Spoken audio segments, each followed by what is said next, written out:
you see, you get to 200 episodes, and all of a sudden it's dramatic. It's ridiculous. Like 200 episodes, the longest running episodic, whatever this is. And all of a sudden we're back to the end of days. Here we are again. Look, fucking Eric joined Beckett. Like, this is how bad this is. Look at this. Look at it. Look at the situation. This is how bad it's gotten. This is how bad it's gotten. Like, that's all it took, a free hat. Like, listen, like, I don't even know where to begin on this. Listen, I've made some connections over the years. Beckett comes to the shop, every 6 months and does thousands of authentications. And the last time they were in, I got to talking, and they said they needed help, and I'm like, I don't. You said you needed help, and you said, like, did we just become best friends? Well, I mean, it'd be nice. It'd be nice to make some more money, and not everything is perfect here at the Wade house financially. So I made the decision, and I took the job offer, and starting at the beginning of next month, I am going to be one of the lead authenticators for Beckett, and I'm going to be traveling all over North America, representing this great company that really has nothing but an upside to. They've led the way for generations. And I'm just proud to be joining the Beckett family. I'm proud to be making $75,000 a year with them. And that's in yen, Eric. Yeah, Eric, that's yen. That's yen. Canadian dollars. That was Eric. That was yen. There's going to be some perks. Everyone here at the house is very excited because we're going to be going up an income bracket and be able to afford toilet paper now. So we're excited about that. 3 plies. Yeah. Well, yeah, that's 3. You got it. 3. That's so, I'm just really excited. I'll be working the booth up in the expo. So everyone can come over to the booth and see me. I'll be there. I'll be the main person there at the booth. Bobby, I so want to put him in the booth there with his hat. I think it'd be awesome. I'm going to be getting the black polo with the Beckett on it, So I haven't gotten that yet. They just mailed me the hat today. Welcome to the family kind of gift. So like I said, it's the leading company in the hobby industry. I'm just really excited to be joining them, and that's I'm really excited. That's all I can say, I guess. I am beyond excited. I can't believe that anyone would ever suggest that we would ever lie on this show. We are truth speakers of truth. I have the real question there is how much did Eric pay you, Carlos, to scrub the last 199 episodes to keep him this job? Wait.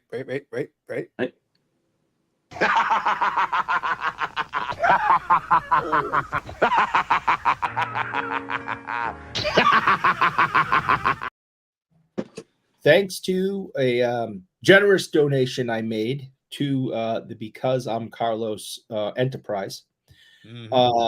We call it big. Anything that may have been misinterpreted as slander towards this great company has been removed from the interwebs to make sure that there's no misunderstandings moving forward. I think what you may find, Bobby, and I think you may find, and folks watching this, again, we are speaking nothing but sincerity, nothing but truths here. Like we've got 200 plus. This is 200 official episodes. Look, just so we're all on the same page here, the 200 episodes represents the consecutive episodes of this particular live. This is actually closer to 240, 240-ish lives on this channel, give or take. But 200 in the current longest running episodic, whatever the hell this is. But I think you may be impressed. And listen, if you don't believe it, you can start at episode number 1 and just hit play and just go straight through. And every single reference to Beckett will be redacted. So, but if you want to double check, if I missed any, you can let me know. But start at episode 1. And I have a playlist. So go ahead. Start at episode 1. And don't forget to hit like on every single one, or else your comment will not be acknowledged. So watch it in its entirety. You must watch it from beginning to end and make sure that every time you reference Beckett, it is redacted. And that is how you will know that it has been done properly. Otherwise, I may have to fire the editors. As they said in the chat there, that would represent 33 days or so. If you hit play, well, if you all you have to do is Dufex is correct. So I wanted to acknowledge all your comments while Eric gave us his very sincere, important thing as he got that wonderful hat. But this is true. 200 episodes of this, and you got to think an average of 4 hours, which would be fairly accurate. So averaging 4 hours, 800 hours, 33 and a third days. Yeah. So think of those editors had to work, man. Whew, that was tough. Yeah. Let me tell you. it's all about nothing. Yeah. So good evening, CC. Thank you. Congrats to 200. Appreciate that. Lisa's not working for Tag. Eric doesn't have the skill to make coasters. Well, Eric, the cap looks good on you. That's a competitor. I'm not going to badmouth our competition. That's unprofessional. But I will encourage everyone to come on over to Beckett and let us work for you. Yeah, I really want. That's Jerry Maguire right there. Work. That work is important. Me help you. You help me. We appreciate the support, Babuzo. We appreciate the support as always. Thank you all. Yeah. And Carl here says, "Are those metric days? Let me tell you, they are long days. I live them. They're quite they're quite long days. Some of the early ones, yes, very long. Ooh. Let me tell you. Oh, yikes! Record set. Jimbo looking down from heaven and Eric with a smile. I know clearly. That's right. Here you go. And Sean. Good evening, Sean. Bobby and Carlos, the guy from the Harvey's Hamburgers. So thank you, Sean. Appreciate you naming yourself What's up, brother? Appreciate you. We're gonna talk a couple of stories about the Hamilton show here in a minute. Sure. And so as you well know, while a Eric versus Beckett feud has been quelled and redacted, while that has taken place, a new battle has taken its place. The Burrell versus Ways. It is quite a titanic battle. It is fierce. There is a lot of resentment, a lot of I would say ill words, but one side is really stonewalling the other. There's a lot of tire wear involved. Wait a minute. Hold on. Just so I understand. Bobby. Yes. The Burrell. From the Garage of Knowledge. Used a GPS app to help him get from point A to point B in an area he was not familiar with. Oh no, he's familiar with it. Very familiar now. Yeah. And that app directed him to do things that in the long run weren't correct. Now, where have I heard this story before? Where the only thing missing from this story would be that I didn't go back to Carlos's hotel and shower. So we can quell it there. It is true. But I think because there was a shower involved, there was two guys shower. I don't know what's going on. Listen, Timmy two hats. That doesn't make a lot of fun. It's his own business. Peter Ford. All I'm saying is, you are no longer, from what I have heard, you are no longer allowed. Allow it. Bobby. He joins Beckett, and now he thinks he can tell people what they're allowed. He's drawn a line now. Permitted to bust thy balls. Wow. Over me being a tad late, tardy, some would say, to chop an hour 4 years ago. Like 4 years ago. I know it was 4 years ago. But look, this is how bad it is. How bad it is, and I showed the guys on the text message thread. They felt so bad about this that they had to expand the franchise to basically by the law of averages to give Eric a better shot at actually finding one. So they said, we're going to put another one here just on the off chance. Like, look, you can give it a shot. You got a 50-50 shot. And if you get lost, you can ask them where the other one is. So just to help you along, they added another one to the franchise. How do you think I found the one you guys were at? When I went to the other one, I'm like, is there other ones of these? They're like, yeah, it's a franchise. I'm like, no way. I thought it was a single I said restaurant. that on the phone. Do you mean Boston Pizza? called you Isn't it twice. Boston? Boston Pizza does not exist here. There is no Boston Pizza anywhere in Massachusetts. God, that saves Yes, you a lot. Eric. It's just called pizza. It's a restaurant that just says the word pizza.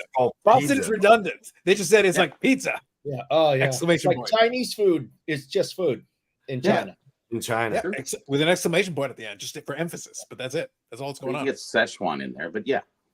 Mm-hmm. So Philly Joe, Bobby has room in his heart for 2 feuds.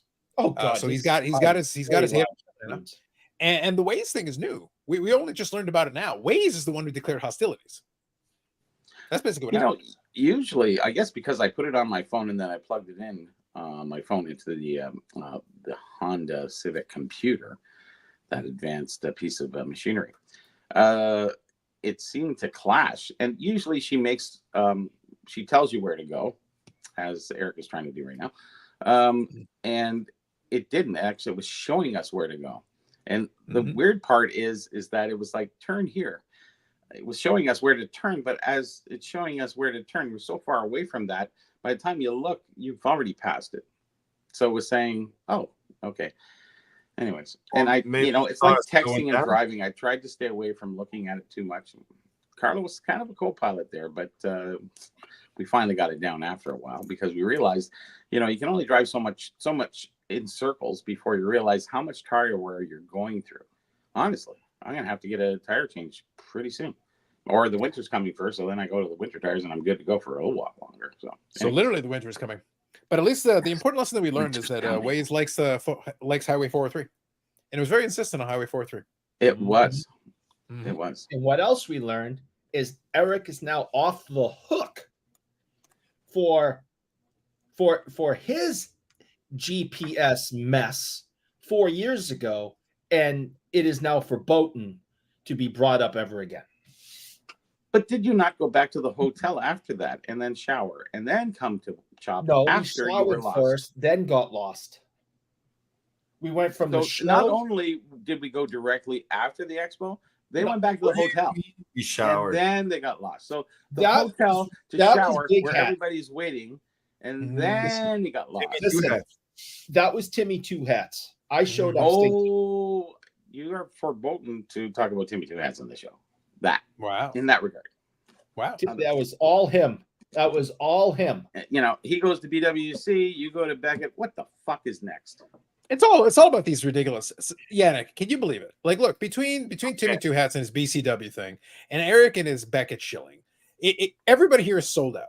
I'm frankly sick of it, and I'm tired of it. I'm going to move on to another topic. I want to talk about AMG Collectibles and the AMG Collectibles YouTube channel.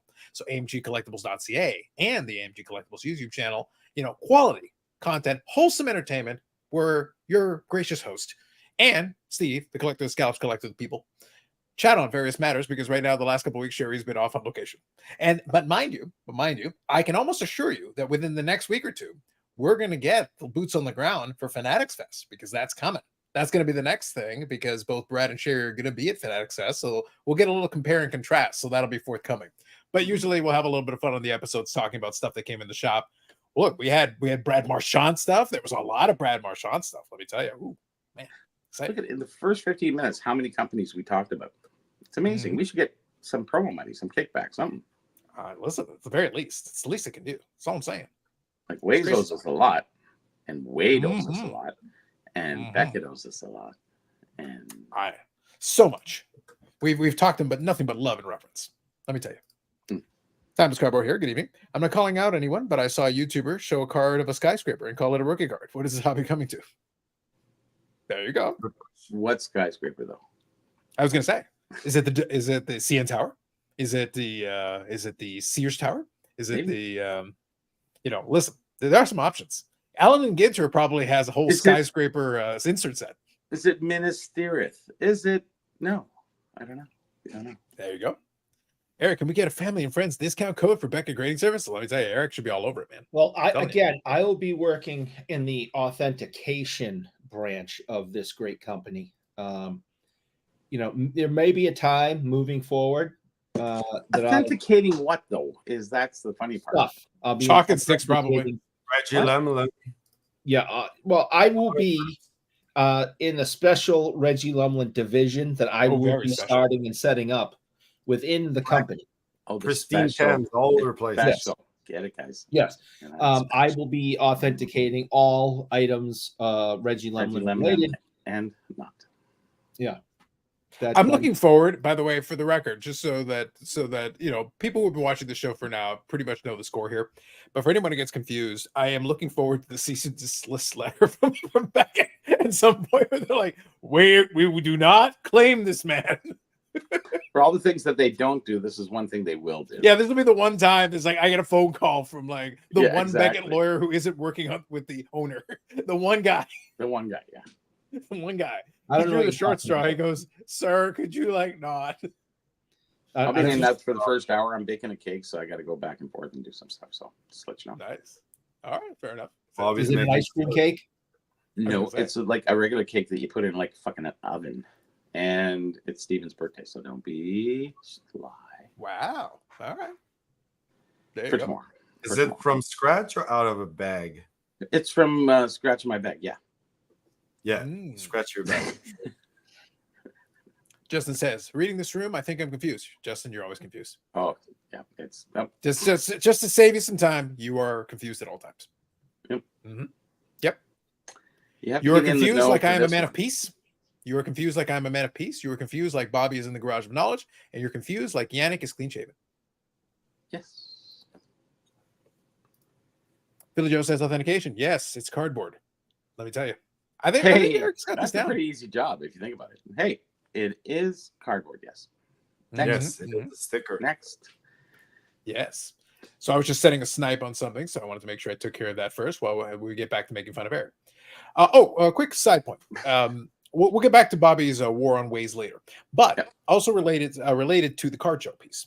That card that I did pull has already given me a lot of entertainment. So I opened the boxes of the AW stuff that I bought at the card show, and one Okay. of the cards that I pulled was the 1-of-1. The video of it is now hit on the wrestling channel. It's hit on the wrestling channel. You can check that out. Link in the It's description. number one on the hit list. Yeah. Let me tell you. But I did have a bunch of people reach out. But it brings back an old conversation that we've had. The youths need to work on their negotiation skills. They just don't actually, as in get negotiation skills, get some of any kind. Any kind I of put it that. on eBay. I put it on eBay with a ridiculously high price. Let's be clear about this. I 1,500. know it's ridiculous high. Probably What's that? 1,500. 12. So 1,500. the Canadian. point is, yeah, but exactly.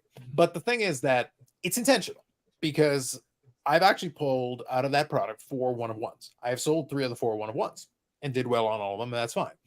But I am in a position now where like I am break even positive on all the boxes that I've opened of all the stuff. So the truth is I don't need to sell it. So and I'll just present this to folks, and maybe other folks are similar. Much like my various poker analogies, when it comes to selling, I have different gears, different ways of approaching it, depending on what it is. There's items that I have basically nothing into, like say the ComC stuff. I have nothing into it really. I submit it, I go put it over there. Well, guess what? Those ones I'm going to be very competitive. If there's a bunch of them selling, I'm probably going to be right at the lower end of that. My goal is to get it sold. I want it gone. And I'm even willing to take offers on that because again, I have nothing into it at this point. When I make if I make a little bit of money on it and I sell it in volume, that's what I'm trying to do here. I'm trying to clear it out. So you're going to be able to get a great deal out of me on those ones because honestly, I'm happy to get rid of them in volume. That's what I'm trying to do. Second category. It's an item that I don't have a ton into, but at the same time, I want to get somewhere close to what comps are. So I will not price it too aggressively, but I will actually have a fair bit of room and people can negotiate and we can work it out. I'm pretty reasonable. It's not too tough to get that off me. The third category is I don't care if I sell it. If it's in the third category, then yeah, I'll sell it. So when somebody says like, oh, is it available? Yeah, sure. It's going to depend on what you're offering. So in that situation, if you're actually somebody who wants to buy it, my suggestion to you is just make your offer. And I'll let you know. Like it's straightforward. It's not complicated. If you are a person who's trying to like get a deal, Like I had a person who reached out to me, and this is how I know you're really dumb. You make a best offer, I've got auto reject on it. The auto reject kicked out your offer, didn't even send it to me. But then you ping me on eBay and you asked me if I would take the same amount that it auto rejected. What do you think the answer is? I set the auto reject. He doesn't trust AI. Obviously not. It's that listen. eBay's AI got in leagues with Waze, and they're trying to conspire against us. Maybe. The conspiracy deepens. The conspiracy deepens. Well, I was hoping, we're talking about, eBay and the evilness of such a company. I was hoping Baubles was going to be on tonight because he is now at war with the eBays. I saw his video. Yes, he is like, his ass is on fire. He is going after that company hard, and I think there's lawyers involved at this point. I guess that's why he's not on with us tonight. He's probably in a meeting with his group of lawyers, his gaggle of lawyers. He's got a gaggle. Oh, he's got a gaggle, and boy, is he mad at them? He is. Yep. So, like I said, all I got out of that video, and I was clear about it in my comment, all I got out of the video is he's trying to rename ebay.com to jrobcards.com. And they're not having any of it. And they're not having any of it. When he sues them and owns eBay, that is what he will change the name to. It's going to be amazing. It's going to be sensational. Owns eBay. Wow. So Ty here is saying, yeah, so you say, Carlos, the singles are the hottest month the product come out, then they go down slightly. Does this apply to your 101? The product goes through 2022. Now, it is Upper Deck, so it was actually released in 2023. But the point stands. Using me. It's so good. It's, by the way, one video I haven't made that I kind of want to because it would just be redundant at this point. I could have some fun if I wanted to and just be like, all right, so here's another month where Upper Deck has not released a product for this. Again, I emphasize, I always lead with this. It is a license that I care about mostly. It's just, it's niche. Let's be clear about it as niche. But they only were really targeting 3 releases per year. It's not like they're targeting 15 releases. It's 3 releases per year. We are in the month of October. We are in October 2024 in the year of our Lord. The last release was in December 2023. Last year of our Lord. It is the 8th month. Lord. Totally different. Completely different. That Lord has forsaken us. The 2024 Lord is currently accepting us for now, before it forsakens us. The point is that last December was the last actual physical release of product. Everything else that has been released has been either e-pack of a product that already came out, or digital cards, which some of them have physical side to it, but they literally haven't released anything new. Whereas this week, earlier in the week, first off the line, WWE Prism 2024 came out, and now the regular version, the hobby version is out. My snipe was for a spot and a break for one of the characters, because I was like, oh, what the hell? I'll buy into I don't mind buying into a handful of breaks where it's like a whole case. They'll open a case, and whatever they pull for that character, I get the cards. I'm like, fine, we'll take a shot. But yeah, I've had decent luck with those. But it's one of those things where like it's fine because I'm not going to pay $270 US per box. A spot and a break is like $25. Yeah. And they open a case worth of product, and whatever they pull for that character, I get, and they put it on YouTube, and I can watch the whole break if I want to.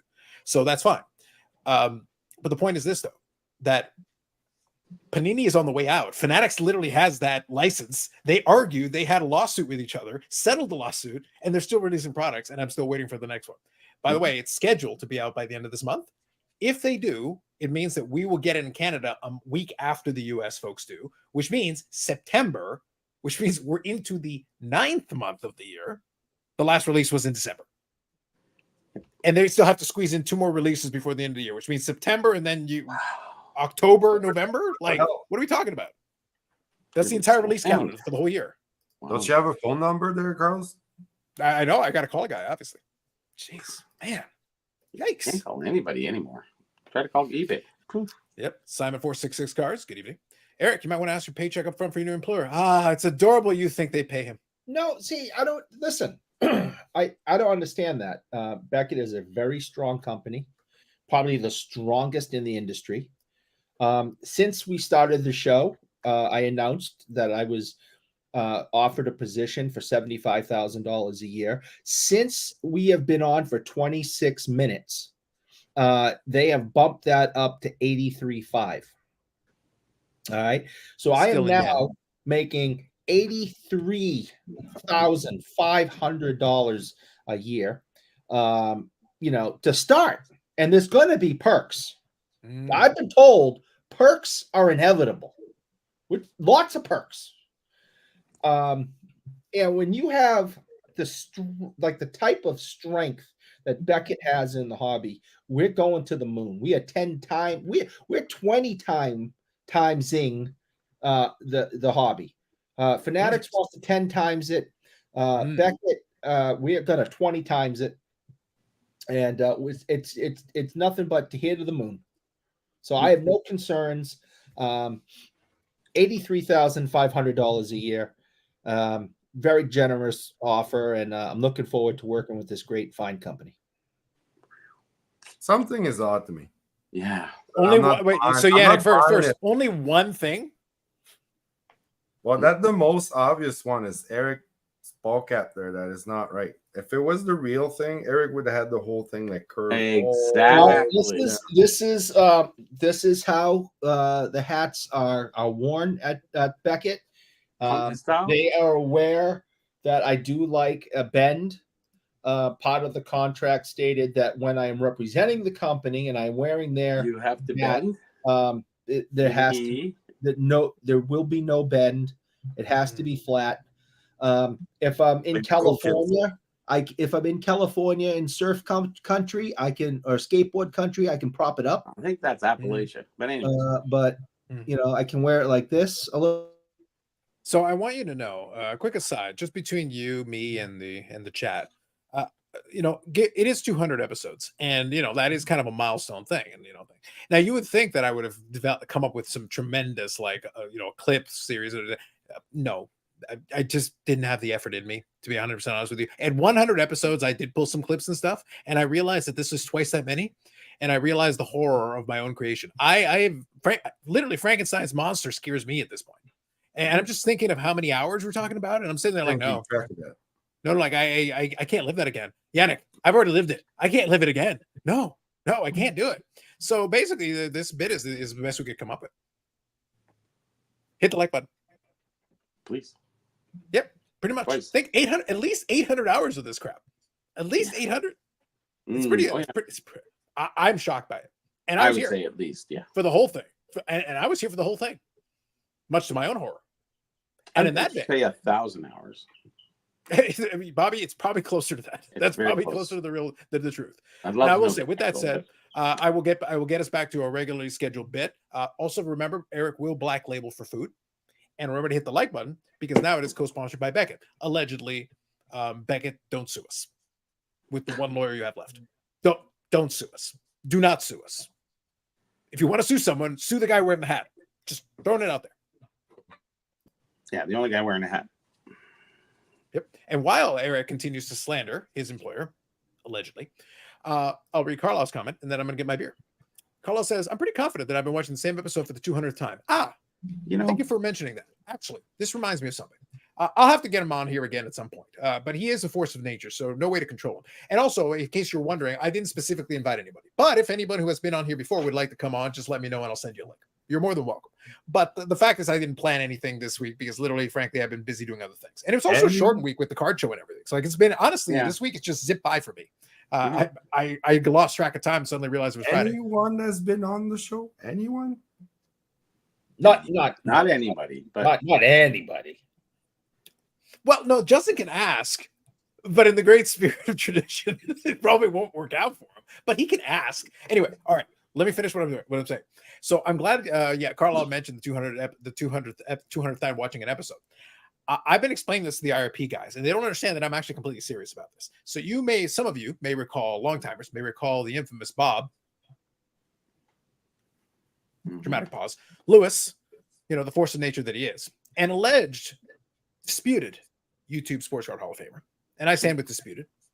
The man needs to be impeached. I stand by my statements on this. However, I theorize that he only has one video, and regardless of what time of day or night you watch it, it's actually the same video. That's it. And it's a time vortex. So we're all seeing something different. But I assure you, it is a mass hallucination. There is actually only one Bob Lewis video that has ever existed. Thank God. And that would fit in line with what we're talking about here.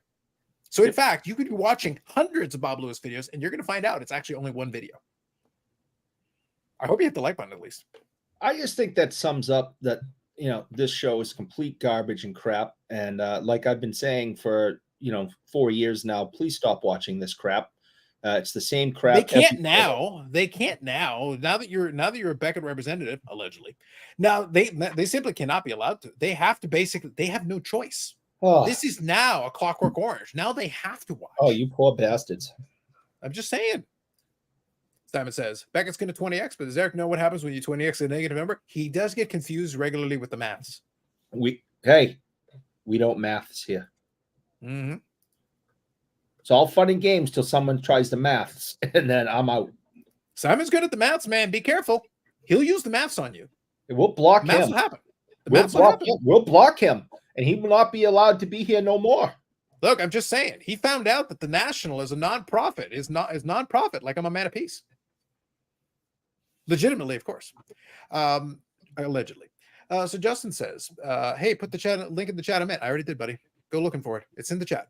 Unfortunately, I can't tell you which episode is on. You're going to have to find the episode that the link is in. But if you do, it is there. You have 199 other episodes to search through. That's how I got sucked in. Happy hunting. Don't fall for it. Don't do it. You don't want this.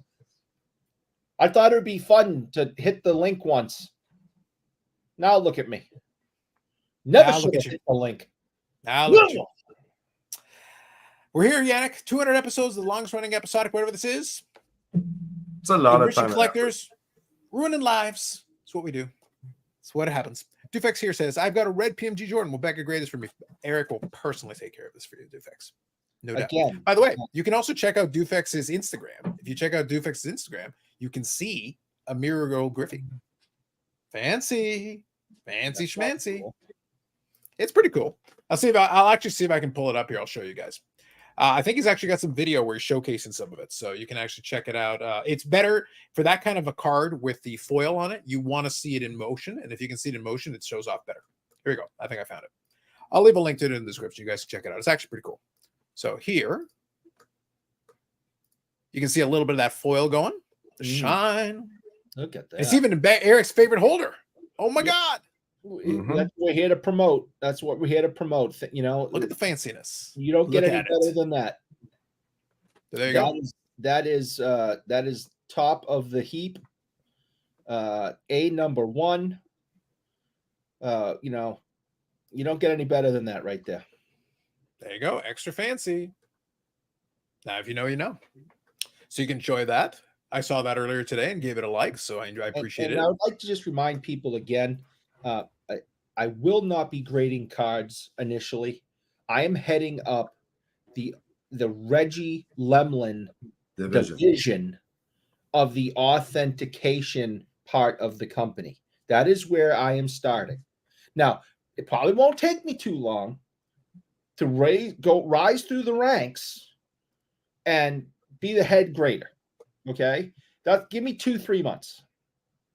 Now, this does beg a question, so I want to make sure I got this right. So, Yannick, help me out on this. While I get I'm going to pose the question, but I want you to hold Eric's feet to the fire and make sure he doesn't dodge the question because I want the truth. You are going to be heading up the Reggie. First of all, you need to know how to pronounce the name correctly. You're missing about 12 syllables, but you're going to be heading up that division. Yes, but you said authentication. So is the authentication is you're going to authenticate that he was actually a hockey player and not an SB Signature legend is like Googling your first part of your authentication process to make sure. This is what the people actually want to know. And don't dodge the question, Bougie Eric. I'm watching you and your little Beckett hat. I'll be right back. As we know. Still watching you. Mr. Regine Lemon Ding Dong. Was a phenomenal example of goaltending throughout the 80s and 90s. Probably the NHL would be a generation behind if it was not for him being in the league and carrying it on his back for, you know, over a decade. So from what I'm understanding, Beckett is getting 20, 30,000 Reggie Lemlin cards a day in for authentication. And they are overloaded. So what they need to do is get the #1 hobby expert on Reggie Lemon Ding Dong. And I will head up that division. I'm probably going to have a staff of about 50. At least 50. So now, Eric, your words have led me to two follow-up questions, two logical follow-up questions. Yeah. First logical follow-up question is, given that you are at Beckett, given their notorious history, does that mean that you automatically, do you now get to call yourself Dr. Eric? Because from what I understand, the bar is pretty low. So you can call yourself a doctor even if you're not an MD. So if you're at Beckett, do you get to call yourself, are you now Dr. Eric? And then you talk to your associates, Dr. Bob, Dr. Johnson, Dr. Jim Bob. I know that in the past, I sat back, Dr. Scholes, and allowed Dr. Pepper, Dr. Otker, you to I hate that. Badmouth our dear leader. Those are sincere questions, Eric. I am speaking them with my sincere tone of sincerity. And now that I have drank the Kool-Aid, Dr. Phil, No. I not just sit back Doctor Who? and allow you people, I heard that. disparage the one true and only doctor of the hobby. I don't find it funny. I don't appreciate it. And I would like to ask you kindly. Oh, sorry, your audio cut out. So anyway, in the vein of kind of that. So that was the first question. The first question is if they allow you to just call yourself doctor. That's important. So that's an important distinction. We're going to find out before the end of the night, guys. I am going to get to the bottom of this. We're going to find out if that is in fact what happens. We're going to see. No. Did you see that? Did you see that? Look right there. I knew it. I knew this bougie bastard. The first opportunity, Yannick, he didn't even wait until the end of the show. This bastard, first opportunity. How dare he? It's unbelievable. Like this is. There are real doctors out there who are saving lives, and here's Dr. Eric wrecking everything for everyone. What do you have to say for yourself? First of all, Eric, how dare you besmirch the medical profession? What are you doing? Well, to be fair. To be fair, I think you should have done it for yourself. From what I understand, everyone in upper management at Beckett, which I am now of, Clearly, automatically gets the doctor title. Okay. So that was the answer to my first question. So as soon as I became the head of the Reggie Lemon Ding Dong division, he's the one with the dirty knees, guys. I immediately get the doctor title in front of my name. That's how it works at this great company that I now represent. A doctorate. I have a doctorate in hobbying. Hobbies. And he doesn't even know what it is. And on a side note, thugonomics. No, it says very clearly you That failed remedial thugonomics. Yeah. So you didn't even get past remedial. Listen, you're already a poser with the doctor thing. Do not try to lay claim to thugonomics. Yeah. Do not try to lay claim to thugonomics, sir. That is beneath even you. I minored in thugonomics. I am like 1 credit shy. Okay. Give me a break. And it's only a half a credit towards the count, so he's 1 credit shy. Wow. That's like being 2 French fries short of a Happy Meal. Anyways. Wow. Yeah. Indeed. So let me pose this question then, Bobby. So just before you get back to your cake, you did manage to find a couple of items that kind of made sense. Anything in particular that stood out to you? The items that I picked up Well, I picked up one prior to that deal that went down that I tried to negotiate with. It was a 1968 post serial. Put in each package of post serial. I think it was how many million? I can't remember how many million. I wish I knew that number. I think it was 19 million or something like that. Boxes of post serial. They put a round marble with the player's picture on it, in which you would collect the whole team of either Toronto or Montreal. And then there was a board game you could mail away for. I picked up the board game. So I picked that up for $40. I actually just sold it for $100. So I did okay on that, and the other stuff I picked up was all the Beehive corn syrup or from St. Lawrence starch. One of the I think I was able to find the picture, so I'll show it quickly while we're talking. I believe, sure. if memory serves me, I think this is the right one. Oh yes, see, it's on the bottom. It's actually all the other stuff is on top. So that is everything that I picked up. I picked up in the right front there is a 62 York peanut butter iron-on transfers. They were actually located in a cello underneath the lid of the jar of peanut butter, which is kind of cool. And I did sell that other NBC brochure. It folds out to being a bunch of photographs of players and what have you. So I got that. I sold that for $40. What else did I sell? I sold a few. I sold those 3 at the very front left. They're 1950s sort of checklists from Beehive corn syrup. So I sold those for $60. So whatever I paid, I think I'm out of right now, and the rest is sort of gravy. So I'll be doing pretty good. At the end of the day, if you add up everything, it'll probably be about $1,000.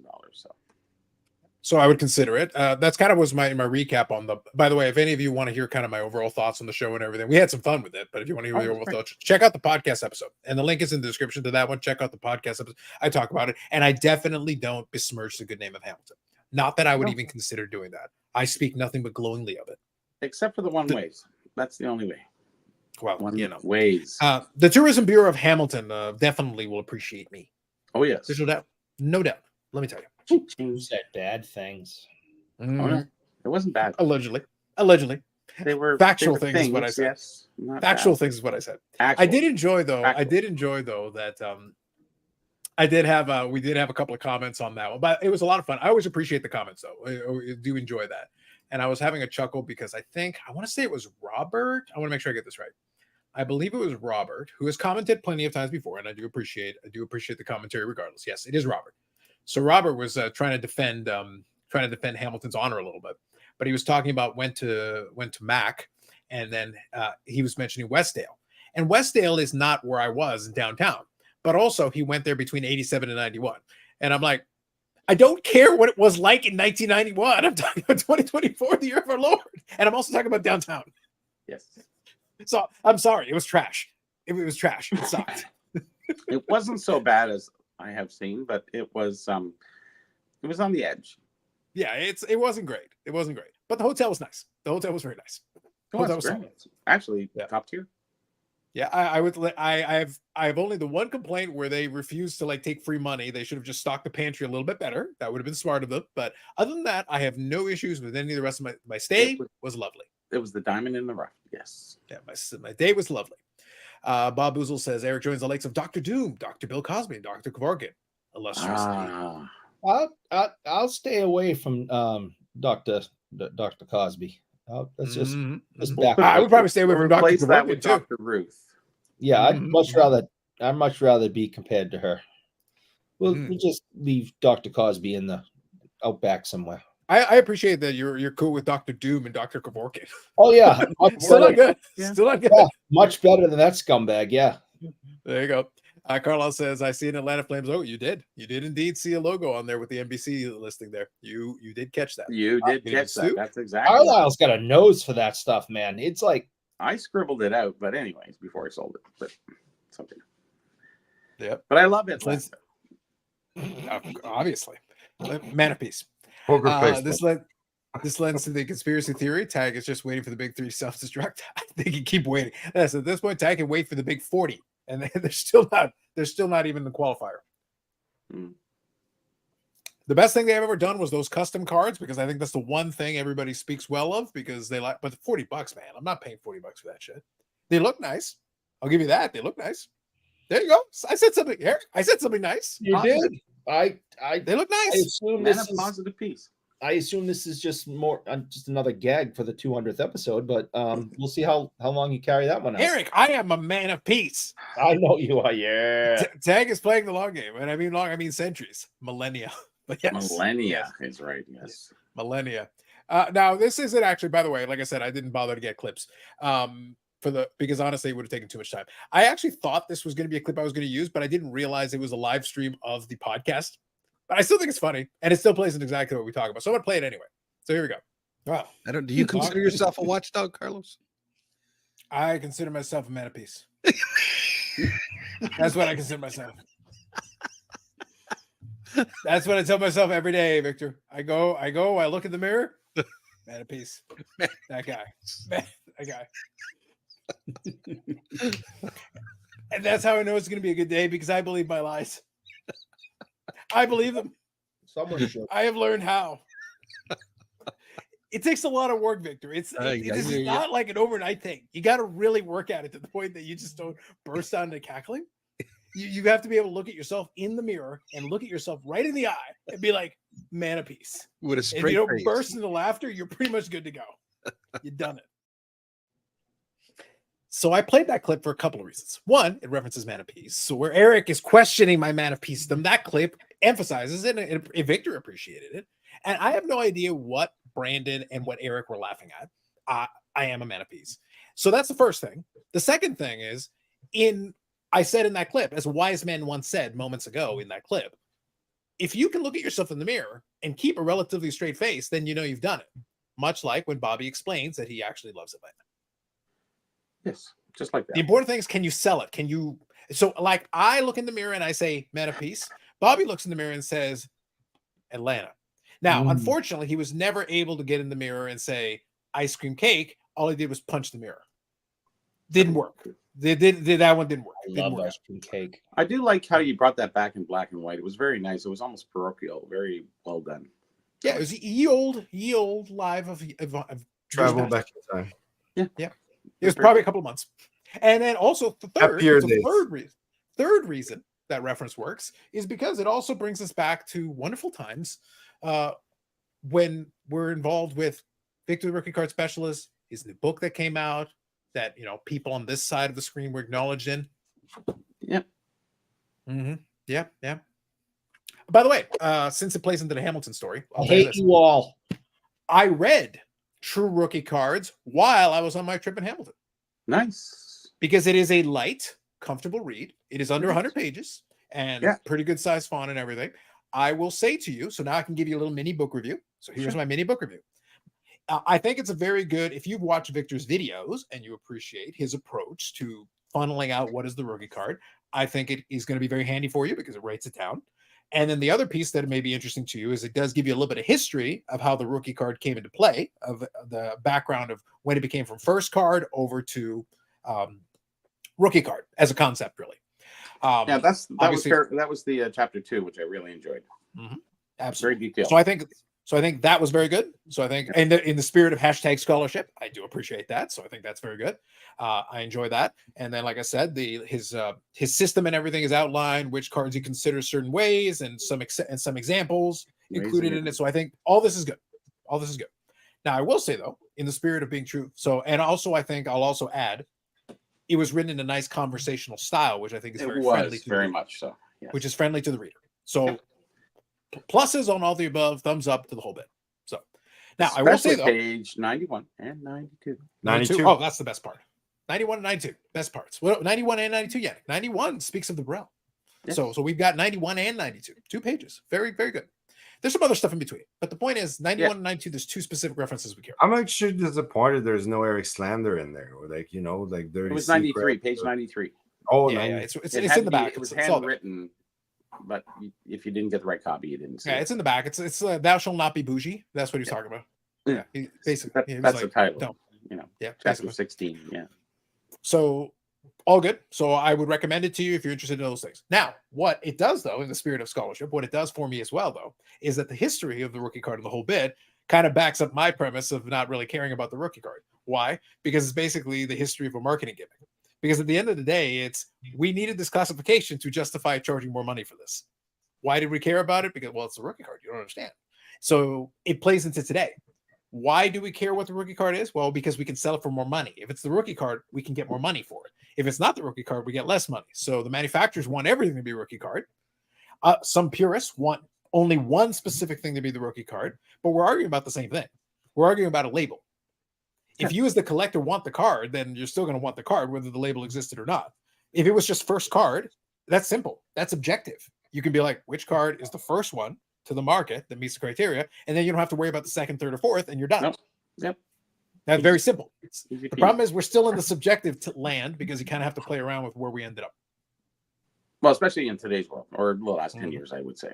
Yeah. I would say for sure. Very different type of classification. And I said that, that is fine. Going forward, it's okay, but they should be, any of the parallels should be classified as rookie year. I have no problem with that. I think that going forward is and that's also objective. That's also objective. You know what the year is, and if it was released during that year, that is a rookie because year otherwise, do you want 2,400 rookie cards in that year? No. So you can have rookie year and classify it all, but you at least have the base card being the rookie card or and what have you. So you only end up with about 7 or 10 or 15 or whatever it is. So not 1,500. So yeah. And like I said, but my point in giving the review is that I think there's a lot of really good elements to it. I liked it for what it was, and I think it has value in terms of giving you. I also like the history part of it, which I touched on. And I think if you are a person who's really keen on the rookie card, I think it's interesting to see a system. It's interesting for him to explain his justification for why he's interested in it, why he cares about it, and he gives a little bit of his own background in it to give you some of the rationale behind it. So I think all that is very good. So I will still recommend the book, even though I personally reject the rookie card in all its works. Yeah. But we can do that and still recommend the book because I think it was done. Well done. It works. Yeah. Yep. Dufix says, that's how proper scholarship is done. You don't have to agree with every conclusion. The point is you follow through and read through it and go, okay, so I read through the whole thing and now I understand what your point is. And this is where I critique, or this is where I agree, or this is where I disagree. And I think this is really well done. And this is really well done. And overall, I can say it's definitely worth a read. Dufex here says 52 tops versus 51 Bowman Mantle proves the rookie card status is meaningless. Yeah, the 52 tops is the more popular card, so therefore it has the higher value. That's the big key with that one. The rookie card thing is a great label for certain characters and certain players, but I always use my favorite example: the 54 tops Hank Aaron. Everyone's comfortable that that's the rookie. We're not worried about it. There's no disputes. We don't have any weirdness. I'm sure there's a guy somewhere who wants to come up with something weird. There's more than one guy, but yes. But for the most part, we're all comfortable that the 54 tops is his rookie. If you're a vintage collector, are you telling me that who likes cards of that era or is working on the 54 top set? Are you telling me that if I remove the rookie card label, you suddenly don't want the card? I don't think so. I think you still want the card. If you're a Hank Aaron collector and you want a run of Hank Aaron cards, do you suddenly not like the card if it's not a rookie? No, you don't care. Like it's still an iconic card. It's still significant. It matters. I think it's more discernment in the in modern times that it really takes effect. Yeah. I have a few in old SGC slabs that actually call out rookie on the label. I wouldn't doubt that. Yeah, really? Probably the old green label. Did that, eh? Yeah, I think probably the old green label. I like that. I like that idea of them putting rookie. No, because they don't know shit. Well, again, I was gonna say they're like Atlanta to me. Yeah, as long as they're correct and they know what the hell they're talking about, I like that idea a lot. Well, that's an oxymoron. But anyways, move on.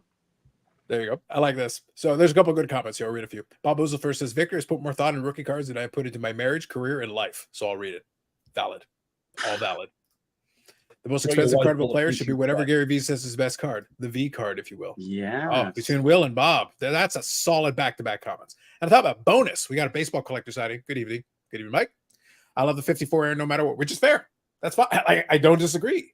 Okay. I think it's an iconic card anyway. Look, my whole fun with it that I have, and I enjoyed that in the acknowledgement, Victor acknowledged that I challenged him on it, and I asked why. I said, tell me why. But like at the end of the day is this. I'm good with whatever. When it comes to this particular topic, I'm good with whatever, man. You want to make everything a rookie card? I don't care. Go ahead. You want to make nothing a rookie card? I'm okay with that too. Whatever you want, dude. I'm cool. My point is, why do you want it to be one way or the other? That's the question I'm going to ask you. If you want either to be, if we all have to agree on this rookie card, why is it so important to you? Because again, the history, and chapter 2, as Bobby mentioned, talks about the history and everything. for most of the hobby's existence up until a certain point, the 70s, which is a very interesting era of how all this stuff happens in the 70s when full-time card dealers became a thing in the 70s also. Just throwing it out there. Until then, we didn't care what the rookie card Became was. a thing, but wasn't a full thing. Yeah. Move on. So it's one of those things where it might have been a nebulous concept for a few folks, but nobody formally was concerned about it one way or the other. You had a first card, which some people cared about, and most people didn't. Like if you're collecting the set, do you really care? No, you need all the cards in the set anyway. Doesn't make any difference. If you were a needed set this part of your collector, set. and things have changed because people Exactly. don't collect the sets anymore. They can't. Yeah. They couldn't afford it. Yeah, but in the 80s, you still had set collectors, and the 80s Yes. is when the rookie card craze really took off. Not coincidentally, the rookie cards became these expensive things that were these commodities that people were flying because it was the rookie card. That's why it became something so important to call more things the rookie card and the update sets, and that's where you got into that controversy. I think it was a natural progression too. Like anything, it's sort of like you collect violins. It's all about the Stradivarius. Nothing else matters, and it's all about the rookie card. It's all about whatever you want to collect. Knives. What is it, Eric? Tell us. What's the big knife? The knife. There's a lot of big end The knives. big knife. What? Give me the knife. I'm What's a the big benchmark name? guy, but there's ones above. Amateur. Okay, we're moving on. Let's go. There's ones that are much more expensive. Ones. There's ones. That's very professional in knife talk. Yep. Carlos says top seem to have made a 54 Aaron and 55 and 56. I consider them Aaron rookie variations with the headshot. I agree. It all works. They use the same headshot all 3 years. Yeah. It was just Topps borrowed elements from it. They use the same headshot over and over again, which aesthetically, it looks nice. So it's one of those things. 56 is obviously my favorite. That's my personal favorite out of those three. Big fan of that. 53 Topps is a big favorite of mine, but Hank Aaron wasn't in that one. But if you like the Aaron cards, the 55, they use the same headshot. 55 is a little plain for me. 56, I feel like they got the balance right. But then the problem is right after that, 57, just never been my thing. Just not into the images. The unfortunate part is we have a revolving door around the Babe Ruth, and people will take advantage of that. So if you don't isolate it and you don't put that information out there, then you get companies, third parties like REA, who will tell you that, hey, this is a rookie card now. Hey, guess what? It's never been called a rookie card, but we're going to call it because we can make more money on it. And that's where I think, Victor comes in strong, stating, hey, listen, there is guidelines. And it's not like Victor created it. It was very much so the NHLPA or MLBPA, the PAs actually, they officially did all that originally. So he is just transferring that information to the people because nobody really reads that, that information or has access to it. And he's just bringing it forward. So I think that's where most of his information comes from, and the premise of what he bases his thoughts on. And so he's just he's not the message, he's the messenger. I think that's fair. I think what would be interesting is I'd be curious if down the road it's because obviously the Players Association now for a lot of the leagues is in bed with Fanatics. Oh yes. So it'd be fun. Look, that's where going forward again, it will be a different. I am a little bit of a hobby anarchist. One of the great jokes if I'm sitting there like whispering in the ear, I go, so get with the PA, right? And do another press conference or press release, right? Everything is the rookie card. Yes. Completely remove all the rules. All the things are. And that's okay because they can do that from Eric's hat is a rookie card. Yes. And you can do that from this time forward. And then that's fine. You will complicate the hobby that no one will get in because they will be unsure of anything. If we don't have semblance in the hobby. Well, they're not sure of anything now, Bobby. Even with chaos. Eric, even with Victor outlining, the piece, it only gets to a certain segment of the audience. It's like the social media thing. He can outline this portion of it. But if we don't adhere to it, then the general populace is still in the same spot they were before. It hasn't gotten to them. Yeah, true enough. But if you grow up without a father, then you can just live your life as you want to, and you're going to hit the pitfalls. And it's better to have some guidance through this. Now, that's an analogy and a half. Interesting. It is. Right. And it's true because you do need that. You need semblance in the hobby. And I'll just say something about the app. That's not released yet, but it's out there. Putting that information together gives people information. Without information, people do not buy things because they go, "What's that worth?" What is it from? What year is it? And putting that all together, especially going back to 2006 with my book, the VHC, the first one, a lot of people said, oh, I'm going to collect everything within this book because I identified it. You know, at least I had the identification, where it was from, what date, what have you, and some information. Without that, before that, it was random. So that information is the guidance. And the 2016, the same, and now the app. People start to realize that things that wouldn't sell for, you know, $20 before now sell for $100 because they go, oh, that's what it is. Okay, I got some information. I know what it is. There is a market for it. I got it. And it does help. So we do need that guidance in any hobby. We can't just have a willy-nilly approach to the hobby. You have to have some focus. And if you want people to get in and stay in and not overspend on things, you need that information to be there. And you need a guiding hand. And I'm willing to give that hand through Needham. There you go. I had to get one of those. You know. I was going to say, you're willing to give a Are we not a hand sponsor in a certain indirect way? Sort of? No. What's Needham? It's this thing that you'll never know. Yeah. But anyways, yeah. All right. I was That's confused. I don't know. Needham's the app for you. Anyways. You should get a jingle. I think that's the thing. I already have a ton of them. I should share them. They're really good. I did that on that whatever it is, that website that does all the songs. So it I was did the AI. So you know what's funny because a lot of people were at, because you created a bunch of those, and you also there's been a couple of them. But I went and looked out on the website, and they don't lay claim. They don't give you license to use them in commercial situations. Like there is a thing in the FAQ because it's still borrowing from music and stuff. Music is always tricky. Like, look, we know the militants. We know the militants on the YouTube. It's in a privacy. Yes, I understand. Yeah, just playing it for people and letting them hear it is fine. But yeah, if you rebroadcast it somewhere, it's like what they've got some rights on that. If they find what you want. If they find it. Yeah, you do what you want. Let them come. Yannick, you got Bobby's back. Oh yeah. Yeah. Mm-hmm. No matter what. Oh yeah, no matter what. And Bobby's like, it's time to bury the bodies. But listen, I went to Atlanta one time. All hell broke loose. Just terrible. I've never been to Atlanta. Actually, I should go. Sure. You should. I do think you should. Look, you should go with a For camera. wings. I heard about the wings. I said, I like wings. I'll eat wings. You can go wings, Cards HQ, you and Geoff. Well, have a couple blocks away, or I don't know, I guess a few stores away. Who knows? Maybe they have a wing store right in Cards HQ. Maybe. I don't know. Yeah, well, listen. It might get more people through the door. Yeah, if you go by that way, you can go to Cards HQ. He's got his podcast set up and everything. You could go there and just be like, need him. Just got him, need him. Yeah, just that could be the whole episode. Could be. That's right there. Latest episode of Jeff Wilson Show done. The views on that would be with Bobby. Yes. Ooh, man, I like it. I like where this went. Are you guys having that bad weather right now too, or would you had that today? No, we had it yesterday. Today is windy. Yesterday was. It's cooling down. Which it's happening here right now. I had the lights blinking. I had to go check outside and make sure like things are flying right now here, and it's raining hard. Well, Yannick, did you tell them that you're not the heretic who's calling himself a doctor because he put on a Beckett hat? Listen, I explained to you. You hit a certain level within the company that comes automatically. All right, I am the head of a division. I need to read your thesis. The three of you have never been the head of a division. I'm the head of an entire division. I have 50 underlings. I was the head of sales and corporate sales at Van Hoop.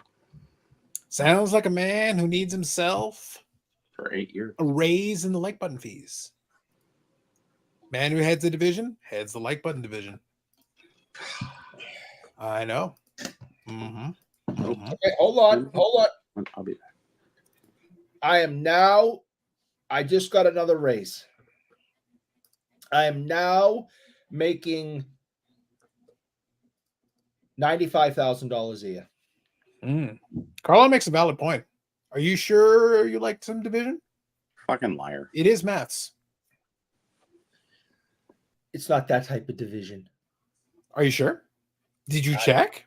No, I don't Did you want it. confirm? No, it's I don't want it. Barbosa says, I would much rather cause division than head of division. There you go. That's the spirit. Hashtag not man of peace. Not quite counting as peace. I love it. Love it, love it, love it. Good times. Now, there was something I wanted to touch on. I did actually bookmark it, so I wanted to make sure I had it here. Yes. Not too much came out of it. I don't think I heard it too many places. See, Yannick can't even head a division. He's got the cat in charge there. You guys have a cat here in every slab here. Like it would just like be ridiculous. There you go. Now, let me ask you. Actually, I'm curious. I'm also going to check with the chat. I'm curious as well. What happens? Did anybody hear about the theft at the National? There are actually two, really, that kind of came out of it. Yeah. That's it for So me. I haven't had my ears to the grindstone, so no, I have not heard about a very minimum. That's someone broke in that thing in a car. That's one. The other one, I don't. That was So that was the one that I was referring to. So I got that one from Sports Collectors Daily. So that was the one. So it was they've got it here listing as 275,000. Now, mind you, they say in cash. I think it was cash and items. I don't think it was just cash. But I'll show it here just so that we've got it all on the same page. I'll leave a link in the description for this one. It circulated a little bit, but that's why I was curious if anybody had heard of it. So Carlisle didn't catch it, and Ty didn't catch it. Okay, so I'll touch on it briefly since it's pretty straightforward what it is. But apparently on the Sunday, some folks stole some of these items. The Cleveland Police First District detectives say they're looking for the thieves. So they broke into a vehicle. So it was in the vehicle in the parking lot. We talked about the whole thing with the Dallas card show and kind of taking care of your stuff as far as taking care of it during breakdown, if you're a dealer, whatever the case may be. Well, in this case, it's from the car. It's the same kind of issue. You're in the parking lot, cars. Eric actually talked about how there are some shows where people are like really lax with their security with their stuff. And you're like basically begging to be stolen. Yeah. So this one in this case is 275,000 is what they're saying. Who leaves that in their car? Like honestly, it's the safest place. What?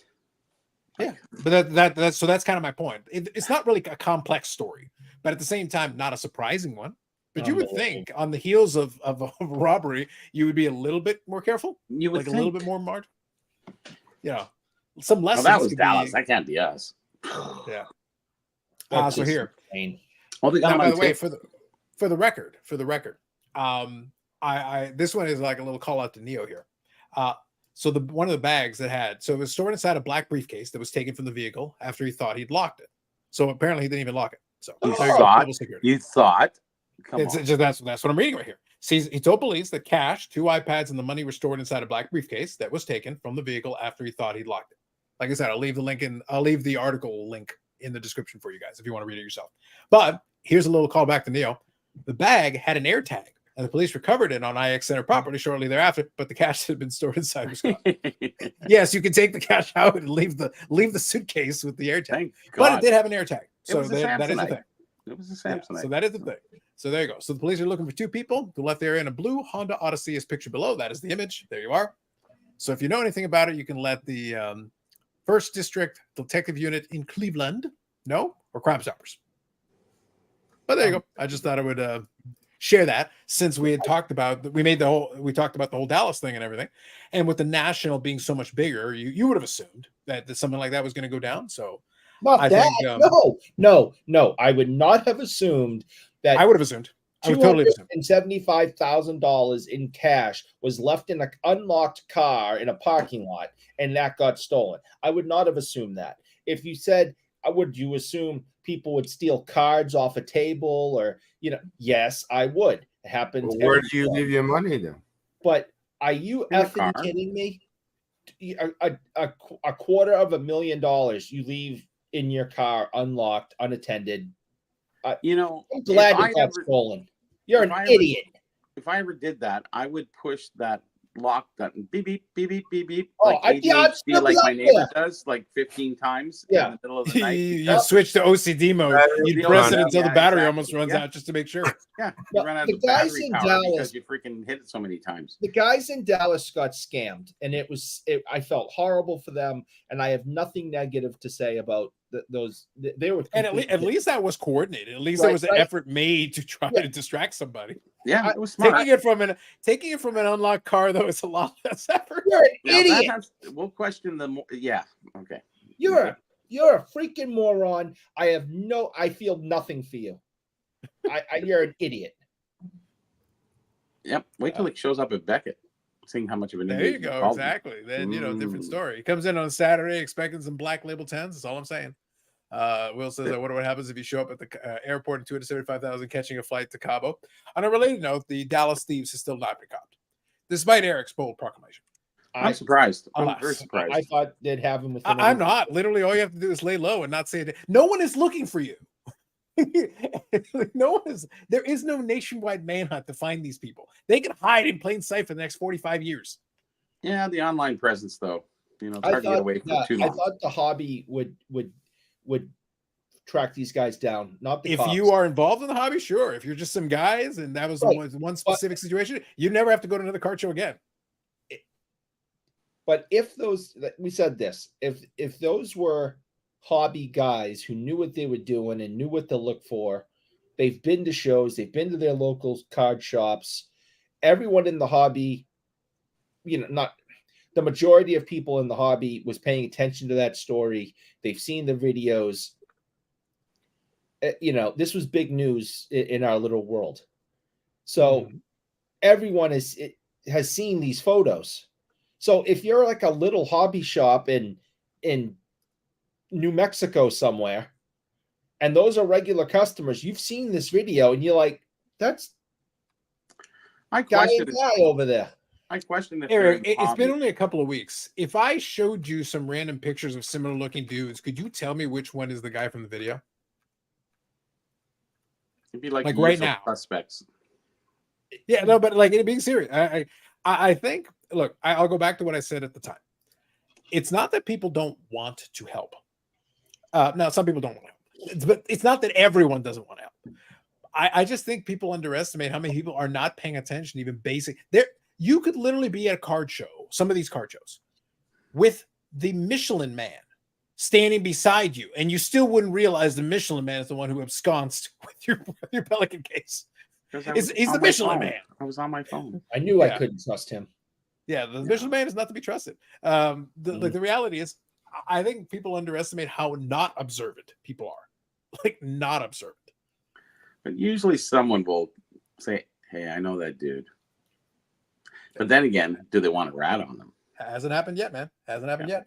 That's a scary thing, too. You got to watch out for. Redemption. Not card redemption through Panini. Redemption. Mm-hmm. Not where it's not going to happen. It could happen. Hired Guns did it for the payday. Maybe. I think Ham's right. I think they came from the Illinois border. Bastards. Probably. I know that's what Ham's talking about. I know. Yeah. I know what he's saying. Or Florida. I can't trust those generic white guys. They're not to be trusted. Especially Florida people. One more week Florida for Florida. Michelle's There's a reason Florida Man thing. Hey, Bobby. I'm just saying it's a week, right? One more week. Yeah. Wow. Yes. No. Maybe. Just saying, watch out for Florida Man. Next week. Yeah. Next week. All right. Yep. Might get a reminder on that one. Michelle? What is the mean IQ of the person national? 95? I think you're aiming high. When are we building a wall for Canada? Dude, get on it. We'll help fund it. we'll help fund it. Make sure it covers both sides. We'll just cut down a whole bunch of trees. Send beavers. Yeah, there you go. Send the beaver. Well, the problem is that the beavers will be your new overlords. Probably. Eric, prepare to. It's like you had your Beckett overlords. Prepare now to bow down to your beaver overlords. They're on the. They can build dams and shit. You don't want to mess with those fools. No, you do not want to mess with them. They're symbolized on the nickel. Mm-hmm. That's what I'm saying. Bob Ozel says investigators should start interviewing people that weigh packs and buy retail boxes dozens of Walmart. Actually, this reminds me. I'll talk about the CT thing here in a second. That reminds me. Mm. Yep. Gotta Exactly get my what you hands said. on one of them. And listen, that's all you need to know, Eric. The way you can tell the difference in America, you put presidents on your money and on your coins. We've got the beaver on the nickel. You know why? Because the beaver fucking killed the last person that tried to challenge it. Mhm. We got The beaver. You know what Lincoln did? Nothing. He died. He didn't do a damn thing. Beaver, moose, blue note, maple leaves. I want you to on think the about how penny. dangerous it is. We've got the loon on the loony. It's called loony for a reason. That bastard will peck you. What's Yeah. The the beavers, they're dangerous. The caribou stab you. And then blue nose, the fucking boat will kill you. That Yeah. boat goes on land and it spears you. There was a big explosion in Halifax Harbor. Blue note. God damn. Watch out. You don't want that boat to go down there. Do My not grandfather even was mess with the blinded boat. in that. The Halifax Harbor. Halifax fire explosion? Classic. Yep. Classic. Now, let me That's touch on true. this because I had a lot of fun with it, obviously. So we had the whole thing with the CT scanners. Okay. So we got the whole bit. But I'll actually pull up something that I think might be useful to some folks. Some of you, I think, already know this, but we'll go with it anyway. I like the Canadian Goose silver coins. The silver coins are fun. I think those are good. Yeah. Although the Canadian Goose ones, I think most of the silver ones are the canoe guys. So Yeah. they got the canoe guys. That's for Yeah, most of the we got silver that dollars, is the one. canoe guys. Yes. Yeah, so that's where they had most of the silver dollars. And I think the last year, although they did have one, I think 67 was the one where they did have the goose, I think the bird, and that was still a silver one. That was the last year where it was mostly silver, and then after that they switched over. That was but the the rest of them special are kind of the edition canoe because guys. of the 100th anniversary. Yeah. Yeah, exactly, for the centennial. So 67, I think. So that was the last time that it was like mostly metal. And Yeah. then Do we Goose. still have hockey on the mostly back of silver, I should say. I Mostly think there silver. was a rabbit, a goose. Yeah, they've done different commemorative ones On the over different 67, years where they've done different designs. Yeah, Yeah. yeah. But I'm just saying, for the most part, for a lot of years, it was the two guys on the canoe. Yeah. So, and then they would have the odd year here and there where they're celebrating something. Like in '49, they had a very specific celebration and they switched up the design. They would do it here and there, but for the most part, it was the two guys in the canoe. There were some nice rare ones. There was the Horn Prior where it had 3 ripples in the water. It was Mhm. yeah, there's lots of fun stuff. I used to collect those a long time ago. Beavers like loonies and toonies. They do. Duties. 68 and before for and below for silver coins. Yes. Bunnies on the nickel. There you go. Mhm. So let's talk about our infamous CT scanners. So what I'll Oh, do yes. is I will direct you over to I'll send you guys a link in the description to a YouTube channel that I like to watch. The guy on it is a weird dude. I enjoy him, but he's very strange. His cadence is very weird. It's Reserved Investments is the name of the YouTube channel. But specifically, I want to direct your attention to a recent video he did, which is accurate, by the way, because I remembered something like it, but I didn't have the specific reference, but he gave the specific company, which was helpful. So the specific video that I'll direct you to is a video called CT Scanning Collectibles, the new development in quotation marks, that isn't new and won't matter long term. So this is an opinion piece for him. Oh, him. But- yeah. Hey, Timmy's Yeah. Timmy's a Yeah. little Poindexter. He's a very weird dude. But what the important piece here is that a lot of the information he has is actually quite good because he does know his stuff. Yeah. Again, weird cadence or not, he does know his stuff. But specifically, what I'll direct your attention to is this link he has. It's for antique authentication. So let me grab the URL and I'll actually use the same window. I'll see if I can just do it here. Carlos, you had 2 a.m. Carlos. That guy's got 1 a.m. rent. Oh, he does them all the time, literally all the time. So let me see if I can grab this here. See if I can share here with. Okay, so here is the website of the thing that he was linking to. Okay, so specifically, so this company is an authentication company for antiques, established in 1997, based in Hong Kong. Okay, but Hong here, Kong. Really? yep. But if you go here, so specifically, Fun place. Antique Authentication provides thermoluminescence testing for fired ceramics, radiocarbon dating for objects made from organic materials such as wood, textiles, ivory, bone, and liqueur. So these is for antique authentication. Stone analysis for most kinds of stone, metallurgy analysis for bronze, gold, silver, and iron, and CT scanning and X-ray for the majority of materials. This is a company that literally does this professionally going back to the Makes 90s. CT scanning and X-rays Sure. for antique authentication and that kind of thing. It is not new. It's not a practical application for your rank and file person to do most of the time. But that isn't to say that there aren't companies that don't do this. Under the right circumstances, you could have just gotten guys like this to do your CT scanning 20 years ago, if that's what you wanted. Now they are charging for the service, so you're not just randomly going to walk over and be like, "Yeah, can you just?" They'll do it. They have access to the technology. $10. Yeah, it's not $10, but if it's worth it enough to you, you can make a. The point is, these guys have been around since '97. It ain't new. So my point is this. When I hear the CT scanning thing, and Neo made his videos, by the way, I understood why, because it's obviously a good topic and people get excited about it and everything. But I'm sitting there going like, okay, by the time you heard about it, somebody's already been doing it for 10 years. By the time you heard about it, somebody's been doing it for 10 years and probably has down to a science. Now, is that worth it to you? Okay, but it might not be worth it at all. But the point is people have done it. So they can. So it's, if it's worthwhile, they've done it. It might get they just haven't advertised it. It might get popular like Kurt's cards. There you go. Exactly. All you need is to work in an airport. Isn't it funny how we don't hear from Kurt's cards anymore? I think he's gone underground. I still think he's selling plenty of this stuff. He's selling plenty of this stuff. Too public, and then it's like, okay, we're going. Yeah, I still think he's selling plenty of the stuff. I think the people who don't care if they're still buying it. Yep. I'll take a case. Take a case. Yeah. So Bagger Breakers, perhaps they have a scanner. That's kind of one of the theories that have gone out there. Will says, not sure if the CT tech was good enough 20 years ago, 10 years ago. Sure. Yeah. Regardless, the point is that it's been in use for antiques. For antique stuff, you're not needing to be as fine. You're not needing the amount of detail.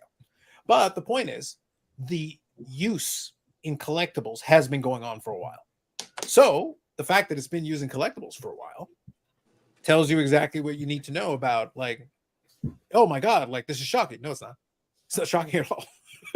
It's just somebody sat there and go like, wait a minute, I bet we could. And then they tried it and they're like, oh, that works. Yeah. Okay. Sure. Can't wait to see 2024 Prisms on the next Antique Row show. Yes. Carbon date my 2022 optic, please.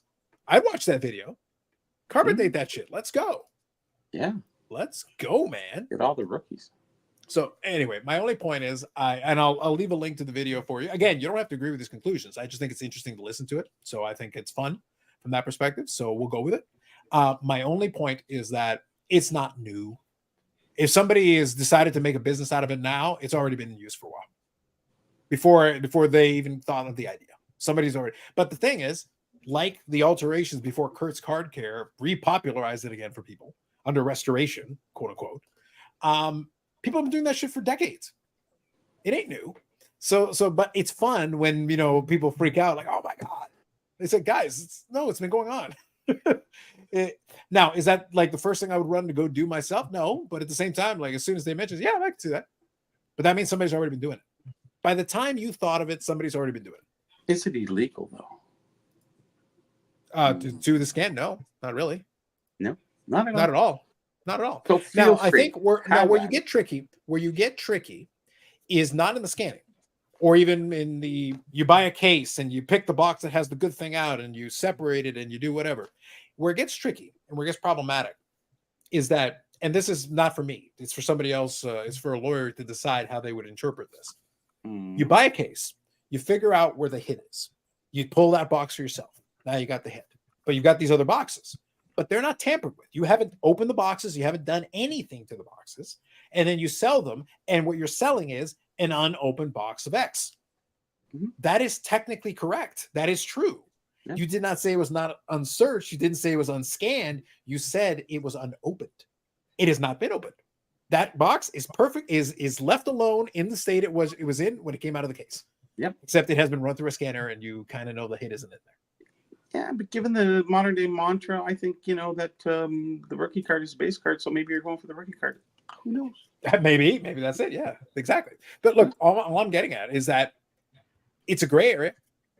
It's not like because as long as you're not representing it as unsearched, if you're not representing it as unsearched in any way, shape, or form, is there technically anything wrong with selling that box? That's not up to me, by the way. Well, this has been going on. Legal expert Bougie Eric over here, the doctor. I'll leave it It's to a him. age-old thing that's been going on in card shops, as they open a box and then they pull a couple of hits and then it's, there's the rest of the box. And then you keep buying a couple more packs, thinking that you're going to hit that box hit, and it isn't there for some reason. But there was 2 packs missing from the box when you went to it. So what happened? Mm-hmm. Is that yes, post sir. 125? Gotta go. Go for it. He's back to his cake. The Yeah. cake. Sean here Cake. says, have you heard about the downtown cards? I have. Have you heard about the downtown cards? Many of them are case of print run. So for the first off the line ones, so I'll repeat it in case I think most. Please, I don't know anything about it. So Okay, so the downtown cards are supposed to be a rare insert. They're supposed to be approximately a case hit, give or take. On one of the recent things with Optic, I want to say, I think it was Optic, or it might have been, regardless of Panini product. talking about here football, right? Football, yeah. So anyway, so the downtowns are supposed to be approximately a case hit. And whatever product it is, I want to say Optic, but maybe I'm wrong on it. Regardless, on the first off the line boxes, there have been breakers that have been pulling as many as 25, 35, even 55 of the downtowns in one case, multiple per box. And then Panini had to go out and actually say, yeah, we screwed up. There was an issue with the printer. It won't affect the rest of the run, so to speak. And Neo also had a video about this, oh, well, this, it hurt the integrity down. Well, it'll hurt the perception, no doubt. But I think what's funny about it is that the real important piece is how many they actually print. The likelihood is they printed more, which they have been over the years. They've steadily printed more, and they no longer say it's a case hit. Now, the idea that it doesn't affect the rest of the print run, if you go into hobby, because again, this is first off the line. If you go into the hobby and people are getting them approximately 1 per case, give or take, then again, you're going to have to take it as, yep, the printer screwed up again. Now, will it affect the perception of downtowns? Yeah, because there's some guys that open a couple of cases and they're sitting in a whole stack of them, and they can flood the market with them anytime. How many did they actually print? That's the part we don't know. So does it affect stuff? Yeah, it affects perception. It makes them. What's that? No, they're not. I know very little about the downtowns because the problem is they're not serial numbers, so you can't even validate if there's more or less. They could have printed twice as many and you wouldn't know, which is kind of the problem. For me, I wouldn't put too much stock in a case hit from Panini anyway, because again, you don't know how many cases they made. So here's the thing: even if they had kept it to a 1 per case, all they have to do is make more cases, and you can still print more. So you're still in the same problem, but technically meeting the requirement. I still but there's also no guarantee. Found anybody that truly loves downtowns and kabooms and think that they're just the best looking things that have ever come down the pike. And, why didn't we make these sooner? They are so wonderful. People you would totally change your tune if they made lemons. Yes, I would. It's because of the so-called rarity. People don't even care what they look like. Oh, they're rare, therefore they're worth something. And then other idiots buy them. They are so stupid. They are the dumbest looking things. I've said this 100 times. This isn't like a new take for me. That, these downtowns and kabooms that go for thousands upon thousands of dollars, they are the dumbest looking things I've ever seen. It blows my mind that people chase these things. But collect what you like. But I'll never understand it, and I'll never buy into that they're good looking. Mm-hmm. So Will here says, I think a lawyer would argue that you are virtually opening it and the promised pack odds on there are no longer legitimate. I think that would be a tough one. And also, it goes back. Will is, I think a lawyer would try this, and it'd be very funny. But I think the counterpoint would be, like, going back, Eric, maybe I would pose the question this way. How dumb would you have to be to get caught with this? You could CT scan the damn case and sell the boxes and be like, oh, like, you can pull the case, you can pull the big hit or whatever. Go ahead. But it's like, it's not going to mean anything because you can't prove that they were the ones who opened the box. But you can have the case hit or whatever, sell it on a different platform, and you're done. Like, you have plausible deniability as long as it's not obvious what you did. As long as the box is intact, go with it. So you're pretty much good to go. Justin says, where's the link? I didn't realize when I go back to original days. It is between episode 1 and 50. Keep searching. And again, watch it slowly. Watch it at half speed. keep an eye. Eric specializes in the kabooms. He's all about the kabooms. Oh, I'm all He said about we that. could get on. Kaboom. Eric, shoot, what number is it? What's the one that said lies? There's one about lying. I forget. That would be number 5. Okay, what does it say? Oh, there you go. Carlos lies. There you go, Justin. Rule number 5. Carlos lies. I mean, it's a rule. Yeah, it's rule number 5. Like, it's a rule. We should call it Kaboosh. KSA. Kaboosh. Carlos says, yeah. So the main one is KSA. You guys touch on it. I'll scroll down further. You guys get to it. But KSA is the main one. There is also MNT. MNT is trying to make some inroads, but KSA is the long-standing one. KSA, I think, started in 96. It's been around for a while. Yeah, MNT hasn't been around as long. I feel like MNT, though, has made some inroads comparatively, because I think there's just more KSA stuff out there because they've been around longer. But I think MNT has had, there are people who will send their stuff in. So, but I'm like, even I got stuff graded in 98 by KSA. Yeah, it doesn't make sense for me to send cards to either one of them. But if somebody wants to, they can. But KSA is the old one. That's pricier than PSA in a way. They are like it's unjustifiable. Like, I don't get it. Like, fine, do whatever you're gonna do. Yeah. Will says kabooms are okay, but a little gimmicky for me. That's fair. The downsounds are atrocious, busy, and too cartoonish. I will say though one thing that may be a side benefit to this. If this scandalously scandalous scandal turns people off kabooms, I might be able to get a chosen Rosen one for a reasonable price, because right now they're still too damn expensive. The kabooms and the downtowns. Honestly, I want you to ruin both of those so I could get the damn chosen Rosen cheap. Let's go. It's a chosen Rosen, goddammit. Why am I paying more? Why is it like $70? That makes no sense. It's foolishness. Because it says either downtown or kaboom on it, and stupid people think that means something. Sadness, man. Perfect example right there. Come on. Cows and astronauts. Cows in astronaut suits. Dude, don't lie to me. That appeals to you. You wanted it. Yeah. Don't lie to me. You wanted it. Wanted it. Spacesuit? Listen, what if Reggie was in a downtown, and the downtown was, Panini says, Eric, because you're Dr. Eric, a totally legit doctor, because legitimacy. That is We're going to do you a solid. We're going to make a Reggie downtown. And not only that, it's going to be Reggie. We're going to find the second pose. We're going to find a second image for Reggie. We're going to use the second image. No, sir. And then you know what? Reggie is going to have he's going to have the whole thing. He's going to have the leprechaun in the background. He's going to have the Loch Ness monster in the background. He's going to have all of them on a downtown. And then they're going to get a third image and do up down. Boom. Mic drop. Yep. Follow that, bitches. Let's go. Knife drop. Mike. That's right. Yeah. Done. Your mind cannot even comprehend that idea. Wow. That's just, I know. It was good. Dream. At that point, you will swear fealty to Panini, and you will fold faster than you folded for Big Beckett. Big Beckett. What does KSA stands for anyway? Oh, don't ask. I got some good announcements. Nobody knows. Please don't ask this question. I don't Someone want to just try. asked. I'm curious. I never thought about it. I genuinely, It's I don't Canada, know. but with a K. So, anyways. You could literally have just called it CSA. I don't see any reason why you couldn't have. No, KSA is like trendy kind of thing. So, whatever. In 1996, yes, very. It was very trendy in 96. And it was actually the beginning of trendiness. Yeah.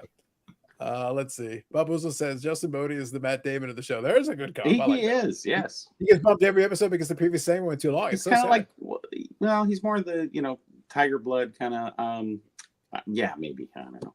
We'll do that. So you're thinking more Charlie Sheen? Shh. I didn't want to go there. Mm-hmm. Winning. Mm-hmm. There you go. Losing. Yeah. All right. I've been having some fun here. All right. I will read Ziggy's comment here. We'll read this one. All right. Can anything really hurt the hobby? Ziggy's back. What the? I know. That's the first comment I see. Again. Can anything really hurt the hobby? No, not really. Yes. Like we haven't seen every scam at every. No, yeah, pretty much. Yeah. Is there a silver bullet of the world? No. And actually, the reason I wanted to read it is because the question is a question that gets asked all the time, but the answer is still no. And the reason is because most people don't care. And I think every single time, look, I've referenced Neo's stuff. Neo knows what he's doing. He's posing the question because he knows it gets engagement and it drives engagement. But the truth is, he knows full well that people don't give a shit. He knows this. We know this. We said it a million times. The reason no one gives a shit is because the only thing people care about in the hobby is how does this affect me?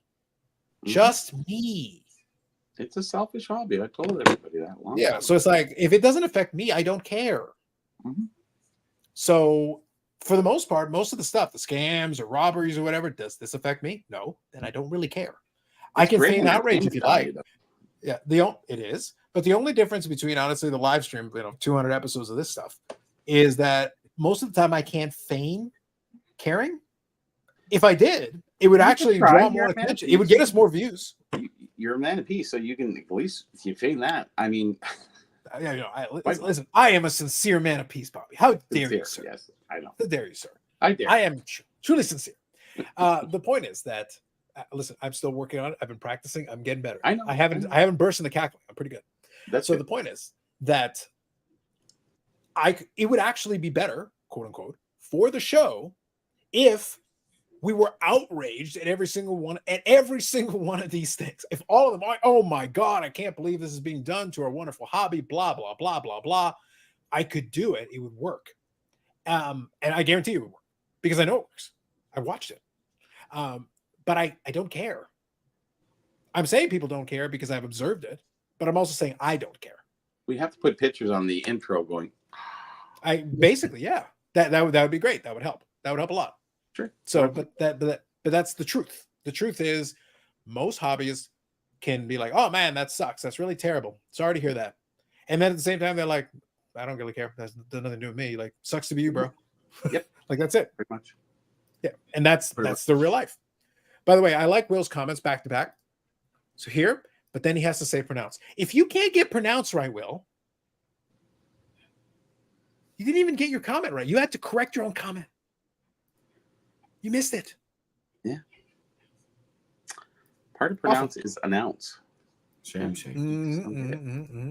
Yeah. Just there. Sorry, late. Did I miss anything? You missed us being a man of peace. You missed Eric going over to the Beckett's. And he's now calling himself a doctor. He's another fake doctor. And CT scans and the stuff. Oh my God, there's so much. First hour and a half. So much. The cake is baked. Now I just have to put it in the stove. It's getting better. But where's the ice cream, Bobby? Where's the ice cream? So it's in the freezer. Mm-hmm. Will says millions of years of evolution have shaped up to be fairly selfish. True. If abbreviations were that important, I'd be a shorter word. Probably abs. Fair. Very good. Figured out the meaning of life. Excellent. Oh. And Justin is still looking for the link. I tried to invite him on the show. Eric, I left the link within the other 199 episodes. It's there. It's there. Listen, if he can find it, click join. If he can find it and get on here, he can tag me out and he can have this corner spot for eternity. You got to go to work or something at Beckett? Not a bad deal. Well, yeah, I start Monday. I think it's adorable, Eric, that you think on episode 200 you would be granted your freedom. Give you notice? Like no. I just want. It's Hotel California. You can check out any time you like, but you can never leave. I was hoping you'd go with the Hotel California. Yeah, I was hoping you would go the Hotel California route. I appreciate old school. Don't worry. I appreciate that. A little Eagles reference. I like it. Doesn't anybody care how miserable I am? Listen, yes, Justin, that's a defeatist attitude. That is a defeatist attitude, man. Listen, I'm going to go refill my beer. And when I come back, I expect you to try harder. I would. Honestly. Yep. This is just sad. Good Lord, man. So sorry. You have to sacrifice you want to during the cast. Bob gets it, man. Bob gets it. Bob understands. That's right. Awful. Give it your best shot. Then you're stuck. I never should have clicked that stupid link. I know. Oh, little did you know Oh, you signed 200 in. episodes ago, you would no. Little did you No. know what you signed up Little for. finger had to go. Click. Signed in What blood. is this Signed guy? in blood. Mm-hmm. Oh, To your You pay Eric to be part of the show. God no. But Eric is paying. He but he pays. Oh, yeah. It's a little bit reversed on that part. Boy, does he pay. Mm-hmm. I Yes, hate I my do. life. You should. Your life You sucks. like it? It's 95K now, is it not? Yeah, can we all agree Eric's life sucks? Yeah. Pretty lame. He's a special boy, let's say. Yeah, it's bad, man. It's pretty bad. It is bad. His wife's going to Mike Ham's. I mean, to Florida on. Next Yeah, week. like exactly. Like It's- his wife is leaving him to go hang out with Ham. Like it's bad, man. Yeah, she's gone for like 8 days. Yeah. Well, she's trying to help Ham from his border Mom's in hating charge. ways. Like, the problem is you read Ham's comment and you think he's talking about people south of the border. No. Ham's talking about all the borders. Ham hates all borders. Oh yes. And again, he's Florida man, so the problem is he doesn't know which border is which. Several of the borders are just water. Ham is trying to discriminate against fish. He's trying to discriminate against the flora and the fish in the ocean. And the fauna. That's how bad it is. That's how much hate is in Mike Ham's heart. Mhm. It's bad. I've always said he's bad news. He's Nobody like a is bad. crocodile. It's bad, man. Yeah. What's your Or an most alligator. visited safe search on eBay? Ooh, fancy. So I've got a couple of I'm not different telling. Medano ones. I've got a couple of different Medano ones that I've got different modifications of for certain specific items. Because now you have to put in so many. 101. You got to use the Boolean. No, I never use the 101. You have to use the Boolean one to really be able to narrow it down, especially if you're looking for certain specific things. Otherwise, you just get everything.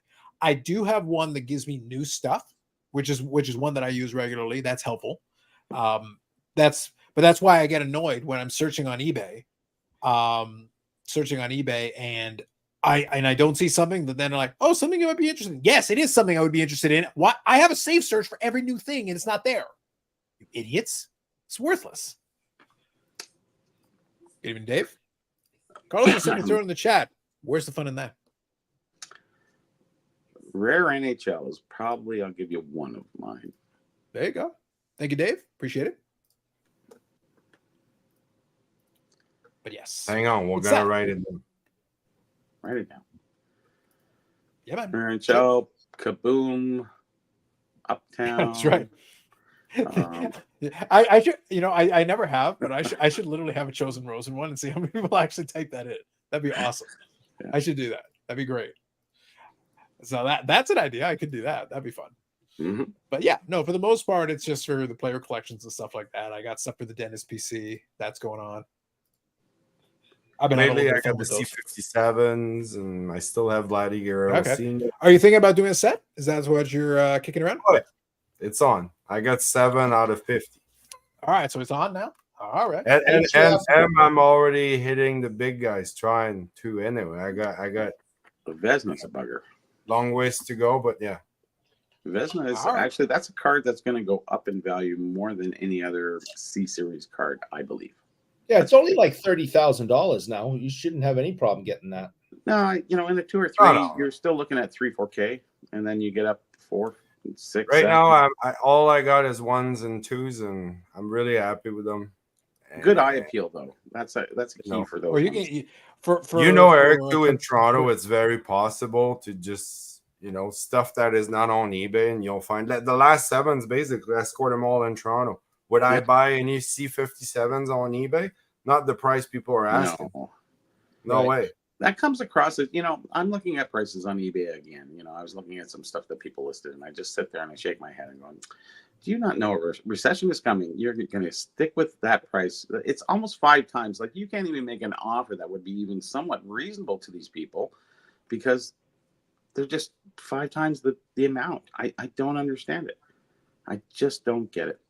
And they drop it and they send you you get that automated offer thing that through eBay, if you watch something, it'll send you an offer, and and it's like save 10%. Well, it's $500 item, it's probably $50, and they send you 10% off. So you go, yeah, well, you're so far off. It's something you kind of want. That's the problem, and you're sitting there going, when is this? How long do I have to wait this out until it's a reasonable offer? And I'm thinking 3 to 4 years. And then they go, well, find another. It's like, well, I don't want to find another. You got one right there. You're way past the price point. You're looking for the sucker. I'm not. We all have like stuff you tag for a long time, and you're like 2 years in, and it's still on your watch It's list. available. You're looking at it, but you know no one is dumb enough to pay for that. But somebody's Yep. sitting there going, well, they'll bite one time. So they're telling their wife, yeah, I know I paid good money for this, but someone's going to bite. Don't you worry. Like One day. I like One. minor league baseball stuff, especially local here from Quebec City, which is very niche, very like difficult to find. But someone here on eBay, not here on the panel, but like Simone Board collection, it's all in his stuff. There's some not necessarily valuables. It's contracts, it's player contracts, and no one really gives crap about it other than me. Okay. But it's been on my save list for 4 years, and I'm staring at them because he wants anywhere between $80 to $120 US for Those are NHL contracts. no name Joe's. No one. Did you think about Yannick? Did you think about taking the approach of just messaging him on eBay? Just how dare you? Question mark. Yeah. That's Well, it. maybe, It's just how you know, dare you. Or maybe That's the just entire ask them message. to go, How It's dare you. Simone Bork. It's pricey, right? Like it's but you can offer him pretty low, actually. You can. you know what? He Maybe has after his 4 prices years 3 watching times. them He'll now, come I down kind of to a don't care third that sometimes. much anymore. So Yeah. There you go.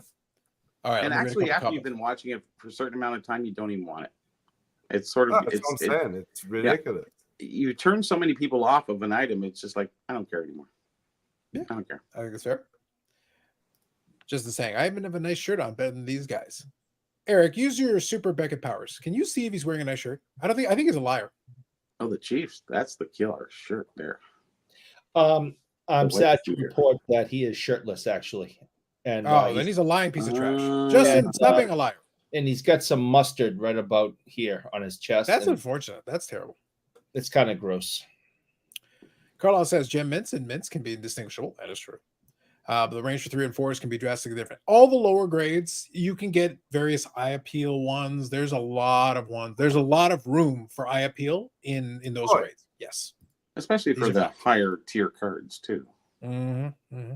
You know, as You long get as some it's very not clean looking anything cards. in the facial area, I think that's probably pretty key. Around the corners, you're going to get that for lower grade anyway. So Yeah, if you get a nice crispy image, good registration, good color, and the front of the card looks really good, there's a lot of really nice high appeal cards you can get for a lot of this stuff. actually, I had an interesting conversation. I'd like to get the opinion of the panel and obviously people in the chat. Sure. Someone was saying about, what percentage or what does the back centering have to do with the card?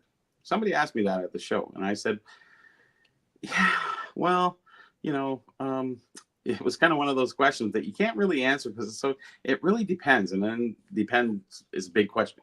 It's like, where do you end up? Does that card come from a 7 down to a 5, or if the centering is way off on the back, or is it taken in that much consideration in the grade? And I think that's the one thing. Centering on the front is different opposed to the centering on the back.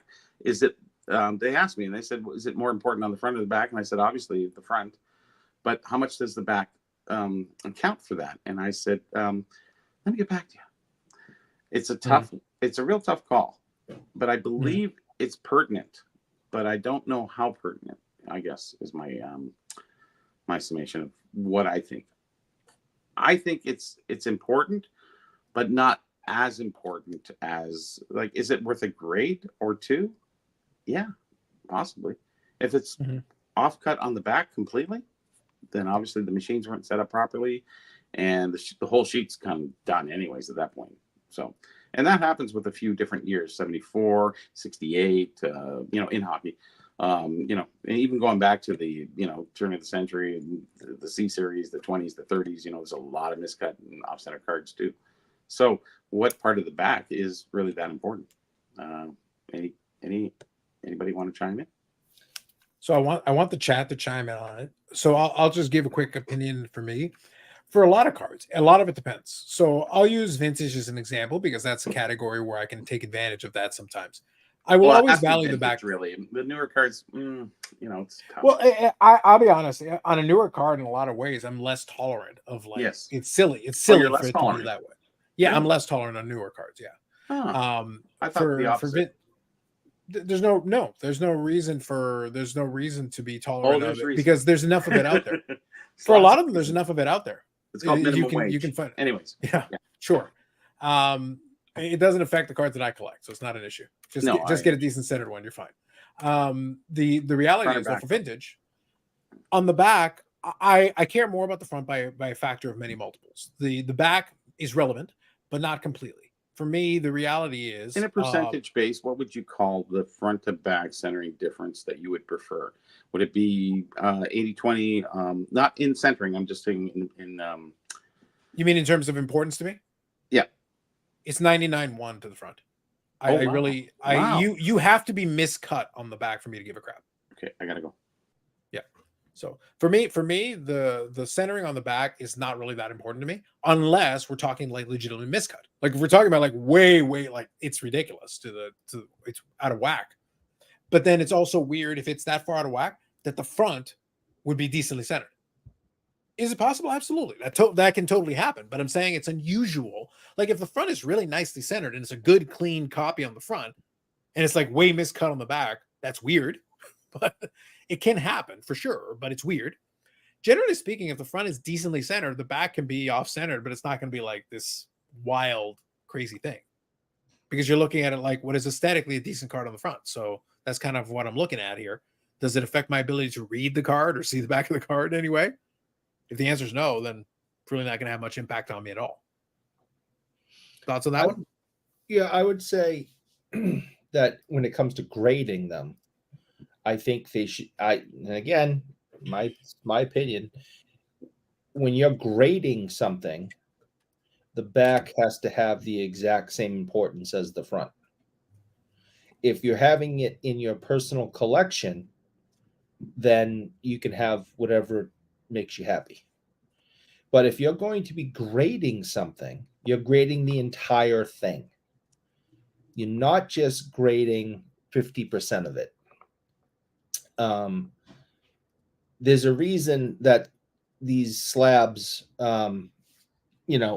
are clear on the back and don't have it all blacked out and only the front showing. The back is equally as important. Before the interwebs, the back of these cards in all sports was one of the only ways you could learn some inside information, something about the athlete, something about the team, the organization. It was very important. Now, where you could just grab your phone and look up someone's stats or who he's married to, or look up his DUI arrest. The back of the cards don't matter to anybody. But there was a time when if you wanted to know about Bobby Orr or Gordie Howe or Hank Aaron and you wanted some inside information maybe you couldn't get anywhere else, the back of these cards would tell you, hey, he's a great fisherman. That's the kind of stuff you'd see on the back of Ted Williams. They talk about, what a great fisherman he was. Well, that's something you might want to know about your favorite player, that he's a world-class fisherman. So that you can go fishing with him. Well, maybe that's something, it's an opportunity someone could have had. Well, I know who wouldn't have that opportunity. Well, Mike Ham wouldn't allow it. He wouldn't allow Gordie Howe to cross the border. Well, it's very unfortunate. We've learned a lot about Mike tonight. Anyway, so Josh here says, good evening, gentlemen, and Eric. It appears Eric has lost his mind based on his hat choice. Prior to his hat building loss, he had briefly lost his mind. And by briefly, I mean for a lifetime. Congrats on 200 of whatever the hell it is on Friday night. Facts. You don't want to do it, Eric? Josh, my advice to you this evening on our 200th episode, my advice to you would be to shut up, Josh. Mm-hmm. A1 Peachy Hockey is a very telling back. 71 tops, so Stuke says 71 tops super Johnny Bench blank back and has the same card with a blank front. Interesting. I like it. Most of my blank and wrong backs are from the 80s. Don't see many 70s. Nicely done. Nicely done. Yeah, I used to like on eBay when I was collecting Joe Carter cards. They had a lot of those blank front and blank back. It was kind of fun. You could find those a couple here and there. They were kind of fun ones to go in there. Quit insulting the chat, booby. There you go. Paul tells him, man. Paul tells him the ways. If you're in the chat watching this garbage, then I have very little respect for you, and I will not stop insulting you. Wow. It's not very doctorly behavior from you. Oh, I missed it. Well, Okay, what happened? I don't officially start my new job in the head of the Reggie Lemon Ding Dong division. Eric is doctor's disrespecting Josh. Very unfortunate because I know Bobby and I saw Josh, and he was quite the upstanding gentleman and a scholar. Oh, Josh and I are best buddies now. Yeah, exactly. Yeah. Like, honestly, Eric, you and your fake doctorate notwithstanding, we all know you're kind of trash. So let's face it. And we've already talked about how your life sucks. So you've got that going for you. But outside of your fake doctorate, like, dude, what do you want, man? Like, don't be disrespecting Josh. We like Josh. He's a decent dude. Yeah, He's good people. Did the chat chime in on the centering? I missed that. Sorry. So I did get a couple of responses here. So I'll Yeah. go scroll back here briefly. Let me scroll here and I will find it for you. Scroll through here. Blank backs. Where did I find it? I did have a couple. I got the text from my wife. Are you coming? Yes, but the important thing is how's the cake doing? That's important. It's fine. I just have to decorate it now. Nice. You gonna have a fun decoration on it? Anything in particular? No, actually, just a plain cake. We don't. I don't get into describing. No. There shall be no fancy cake in the land. No, we don't get fancy, but it's a good cake. Well, Mm. there you go. So Justin was saying centering on the back is important to me, but I'm just one gentleman, one guy. Gentleman's a little strong, but I get you what you say. But I get what you say. it's important. That's not a percentage. Give me something. Listen, Justin is still looking for the link in old episodes. So it counts for 100%. He's a confused man. Okay, the front of the card counts for 100% of the card. What does So I think what you're asking. Okay, so let's put it this way. So Yeah. can I put this in a poll format? Is there a poll that I that'd could be do great for this? Yeah, Can I put together? work perfect. What would you like this to say? How would you So like to phrase is it this? 20%? Is it 50%? Is it 80%? Or is it Let's just I say don't how think we can go to important 100%. is centering on the back Back of the card considering to the grade? you in a grade? Yeah. Okay. So in considering a grade. All right. 20, so let 50, I like the back. 75, or 100, I guess. If we go All with right. D. I'll put a couple of options on there for people. Sure. Give me a second. I will put together a couple of options and then we'll let them play with it. And in the chat? Yep. That's fine. Yep. And in the panel here, guys? Mm-hmm. I like the Yeah, backs. so- I really do. Yeah, well, what percentage would you put on it? I'm just I did give you a percentage. I said for me it's very low. You- It's not a big 1%, factor. I for know. me. You All stepped right, so away. I do have the poll on there for folks that want to participate. The poll is up. I guess if you're graded, so let's keep that in mind, opposed to just a raw. Yeah, so you stepped away, so you didn't hear my answer. I said No, I that did not. it has. If you're going to grade it, it is 100% of Relevant as the front. Yes, because if Oh, you okay. because if you're going to grade something, you don't grade half of it. True.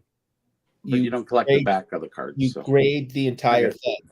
Yeah. And with vintage cards, So Eric, just so we're clarifying here, the point of the question wasn't whether you grade the back. The question No. was, do you give it the same amount of weight as the Yes, weight is as the correct. so the question here, just so we're all clear, do you give centering on the back the same amount of weight and relevance as centering on the front? So if the front is like 50-50 crispy perfect, Yeah. but the back is askew, would you weigh it as heavily as if the front was Front askew was and the askew. back was perfectly centered? Yeah. Is it Yeah. exactly the same or Sure. is there a difference? if you're going to have it graded and a grade is going to be put on it, Not this isn't about the grader, but I'm just saying You're if you're grading. to get it That's not the graded question. and you How think much you're weight going do to you get a give it to? grade, that percentage should convert into your perception of the grade that you're going to get. So to put it so that we all understand each other, most of the graders, third-party graders, Mhm. PSA, and SGC as well. They do it to a certain degree as well. They all give more weight to the centering on the front. Yes. That isn't to say Of they course. ignore the back. They do not ignore the back. If you have No. a completely miscut back, they're going to penalize it. But the idea is if the back is a little off center and the front is really nicely centered and the eye appeal and the aesthetic is good, that may end up getting a higher grade than if it Yes. was the reverse. If the centering was way off on the front and the back was like perfect 50-50 centering, you're actually going to get a lower grade. On a If lot the of these centering on the realistic front games. is, see, this is how it comes down to, is you look at the centering on the front, because you're going to look at the front of the card, because that's the main aspect of the card. And then you go, oh, that's a nice looking card. And then you look at the back and go, okay, it's off center. So it's a lesser thought opposed to the front. So I digress in the sense that, you know, I believe that it's not 100% equal to the front, but what percentage do I have a percentage in my head? But I'm just saying, I don't know what everybody else's is of that consideration thereof. And you're saying what, exactly. Eric? I'm saying it has the same importance. 100%. You're giving it equal importance. And All right. Okay. So Sean here. So and I do have the poll going, folks. So if you want to participate, But I feel also free, and I'll said- update this. I'll update the And I numbers. guess I didn't give a number, but I could think a little more on it, I guess. But if it's just raw and for your personal collection, it's whatever makes you happy. well, that's irrelevant at that point. Yeah. So, But yeah, with plating, I just think it's 50% on the front, 50% on the back. That's 100%. I prefer to have everything as center as possible, front and back. But considering sometimes the set, how rare or how old, or, you know, I can deal with, I would say 50-50 on the back, as in, like, you know, how important it is. But I brought some example here, like just easy peasy. Like those are C57s from 1912, right? Well, look at the back on this one. So, you know, it's a little kind of down the corner, but yeah. you can see everything, and that's very important to me. See, But that's see, probably my example here. This is the darkest card, as in like maybe like the dirtiest of the set I got. The image is not as clear. That one actually now bugs me. now. Do we Get allow? another example here, and here's the back. But yeah, like, do we allow for the fact that that was the printing stone era?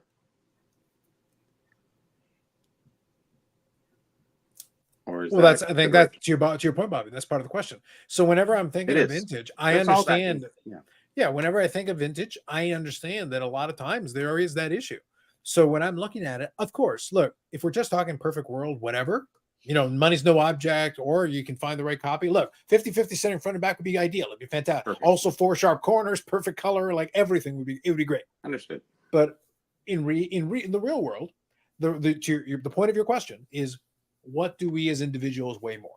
And I'm willing to sacrifice the back centering. If we're talking about centering 100%. here, I'm willing to sacrifice the back centering for a good, solid front image that Of is course. well placed. I think So we're for all me, the same. I'm looking at the front predominantly. It doesn't mean I ignore the back. It doesn't mean the back doesn't exist, but I'm less concerned about it. I'm more forgiving for the centering on the back, whereas on the front, I would like it to be reasonably positioned on the front. Sure. I get it. I guess there's no perfect answer to this question, but it was just asked of me actually at that show. Sure. Yeah. And I said, you know, that's a good question. So I would say 100% for the front. Obviously, the back, I would have to say at least 50% for me. Okay. I do have that option there. So I've got the 50% option for some. Yeah, folks. So that's where I would be. I think the back isn't so important, but it is important. So it has to be beyond the 50% because I think I'm, you know, in the dominant category there. I would almost have to say 50 to 75, somewhere in between there. And it really depends on, you know, I guess the year, the issue, what have you. Remember, they're pumping that stuff out. Like if you went through the printers and it was made off center, like a lot of the 68s, those are really bad. Sure.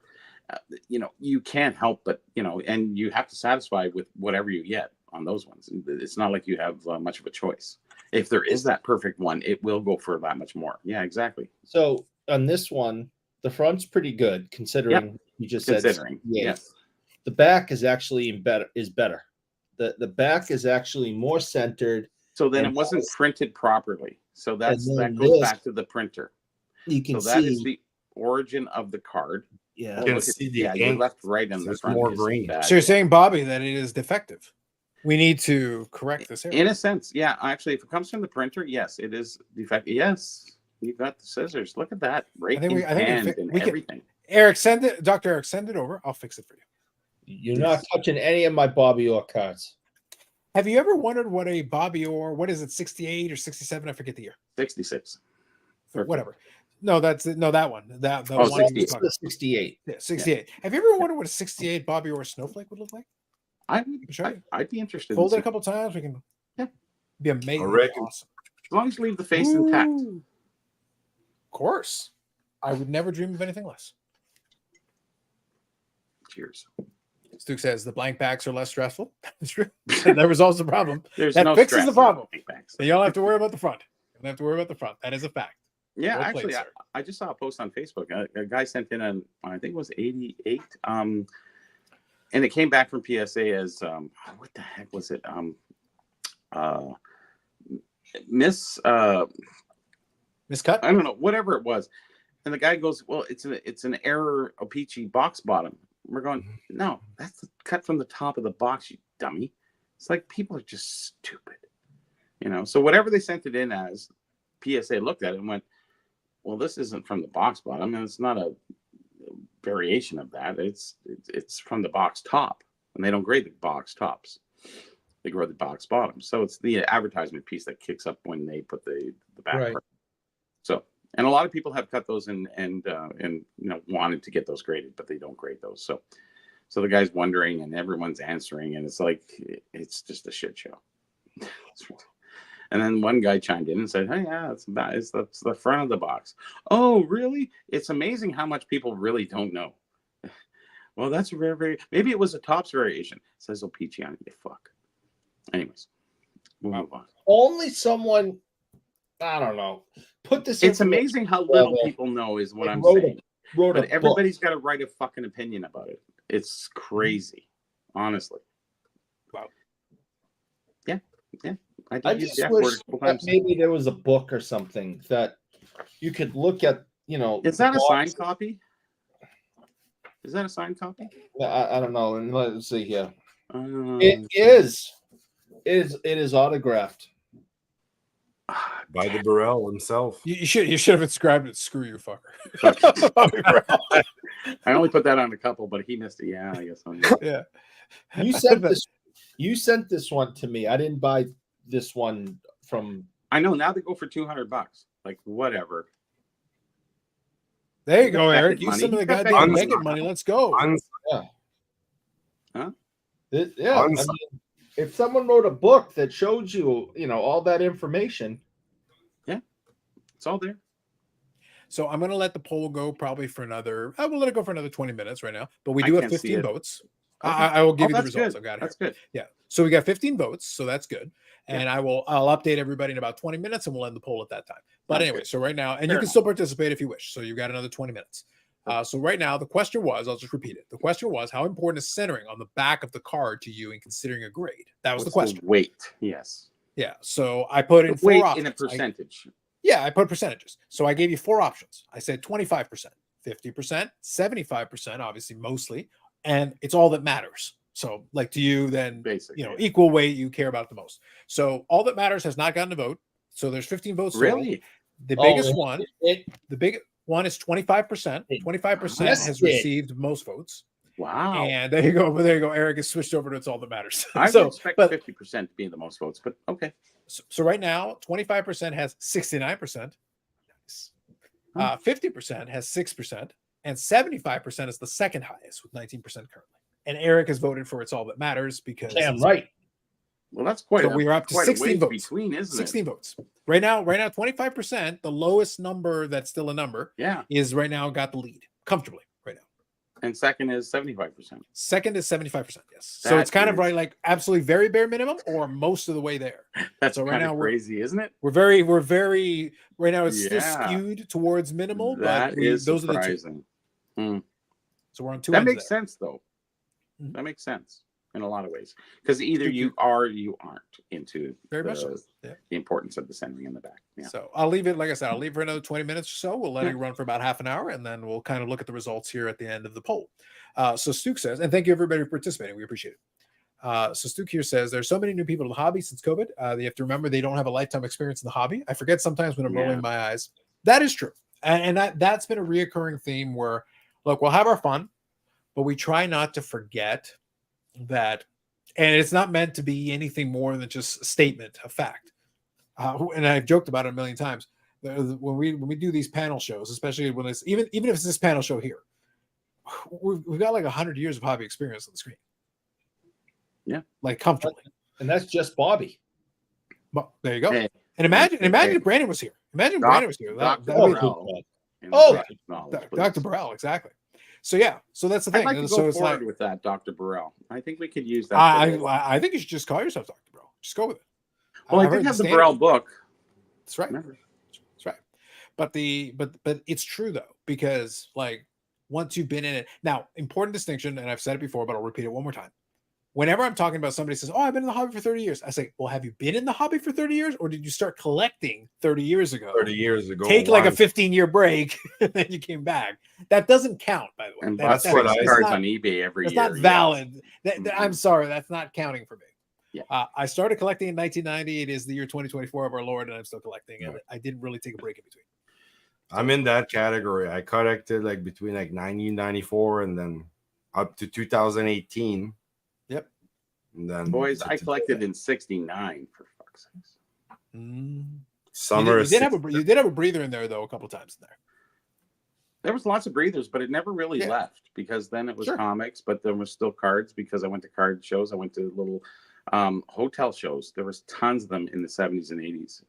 It was just amazing. And then there was the comic shops, which actually, you know, the Dragon Lady downtown there, there was the Silver Snail that had comics, but right across the street and down a bit was the what was it called? The Dragon, Silver Dragon, and they had cards and collectibles and comics, and they had boxes. And oh man, I just wish I had a camera back then. Damn it, I did have a camera, but I mean, wish I would have taken some pictures, because there was some old stuff there.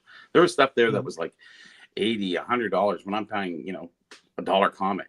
You know, $2 comics. You know, I took $10 downtown to go buy some stuff, you know, all the way downtown. And the stuff they had there, and they must have been some pretty rare stuff at that time, if it was that price. Just saying. Yeah. Sure. Makes sense.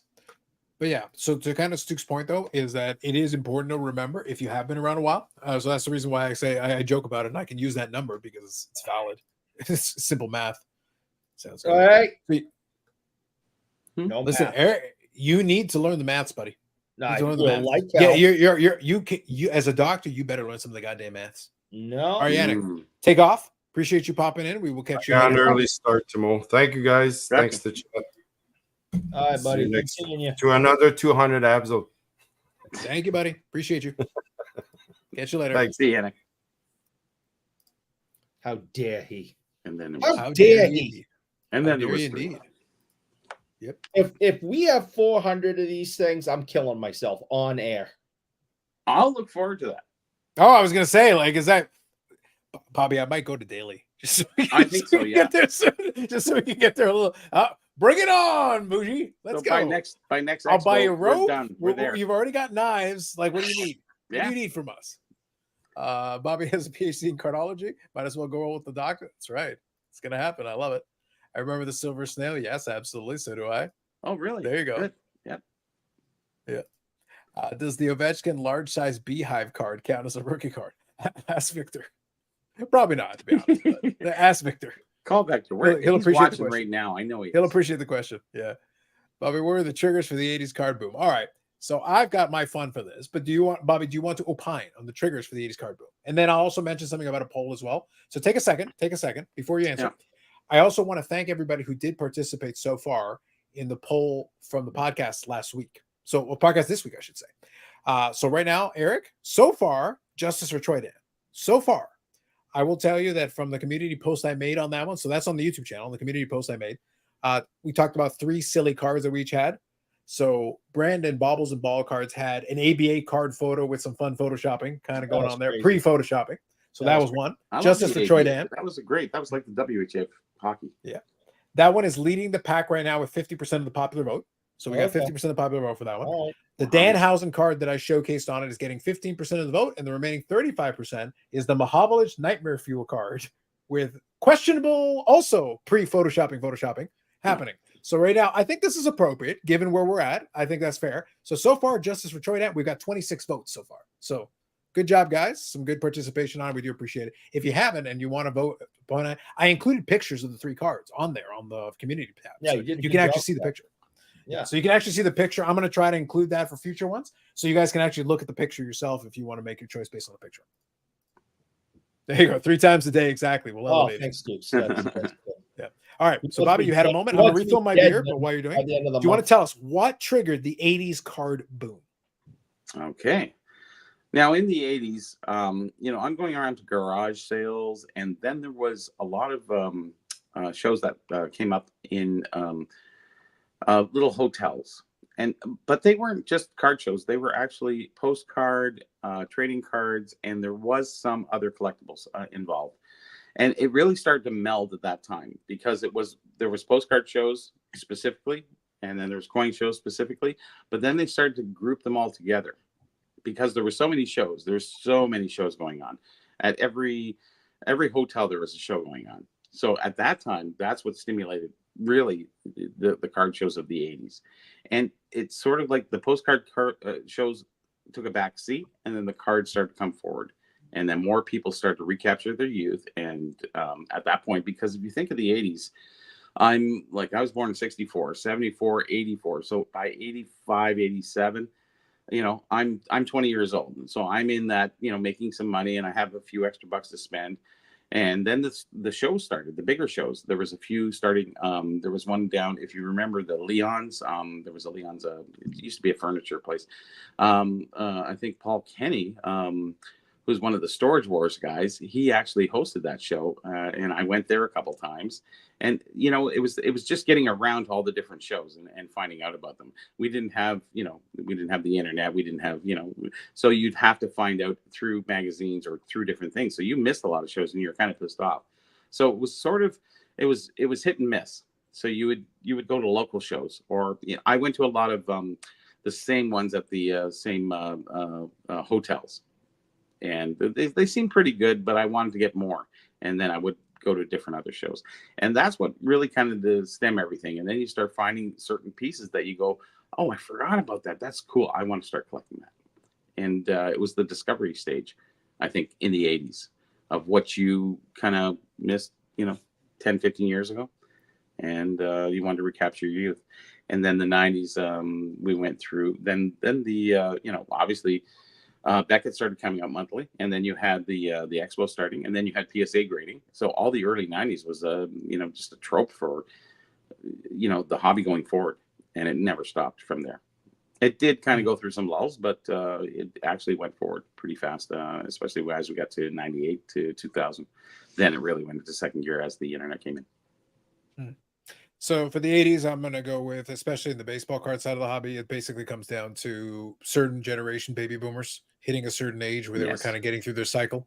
Yep. And then also the opportunity as Beckett came out and they started to have magazines, and suddenly these cards had value, money, good old fashioned money, and the rookie card. Because we talk about the rookie card and the whole history and everything.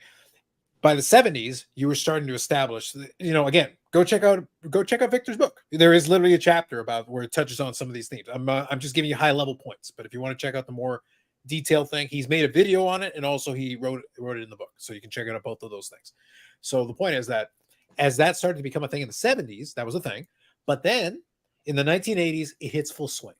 And by the time you get to 84, so we're talking baseball, by the time you get to 84, you got Don Mattingly and you got Darryl Strawberry in 83, Doc Gooden and all these guys. So these names start hitting. But the important thing is, as they start hitting, people start valuing them a certain way. And they're like, oh, wait. So you're saying these contemporary cards in 1984 that were pulling 1984 suddenly have this value?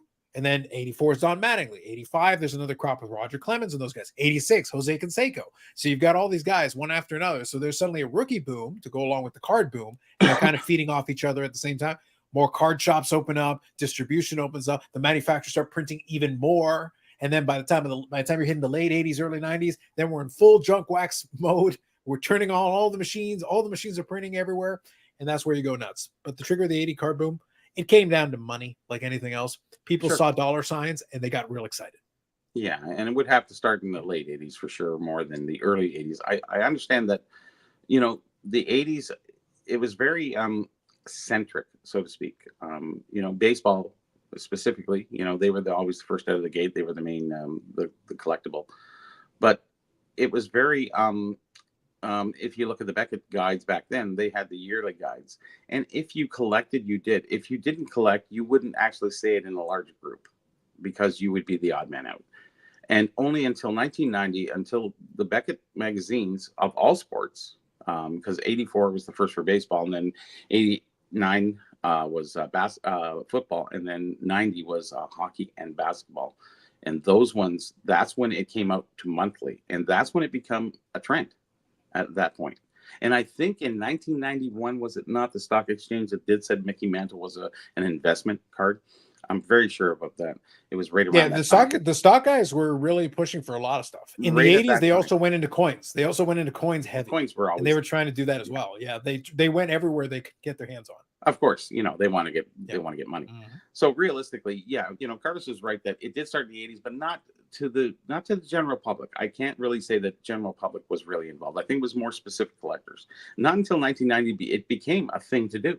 It became more you know, more to the general public than it was in the 80s. The 80s, it wasn't. It really wasn't. It wasn't. You had the odd guy, but you had guys collecting comics, and they were the odd guy, or collecting coins, or these certain little niche things. And then it really, 1990 was that's when everything really started. I think more so in hockey.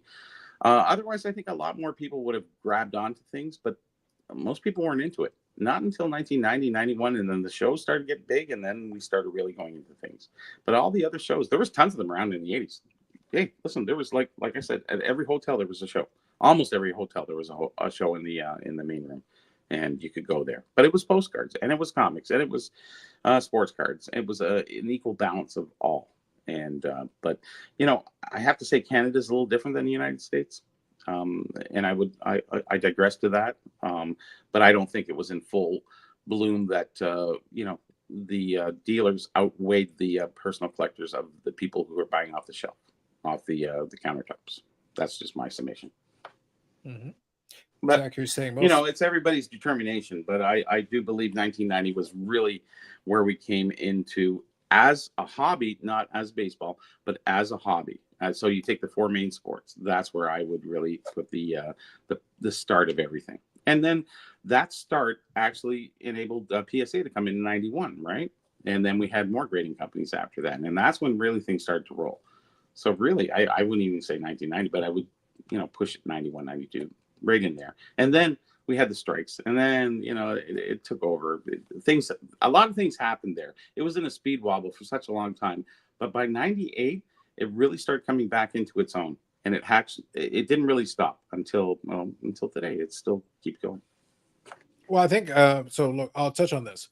Sure. So an important qualifier that I'll give there's an important qualifier I'll give for a lot of the American folks that are in the chat as well, is that because Canada didn't overheat as much, it allowed it to stay certain elements as a simmer. So it's one of those things where a lot of times folks will be talking about, oh, in the 90s, you know, the hobby died for whatever. It's like, not at the expo. I was at the expo, and there were lines for promo cards. And I was 93, 94, 95. It was still hot. And the key here is I was literally physically standing in these lines for these promo cards. And this is in the late 90s when hobby's dead.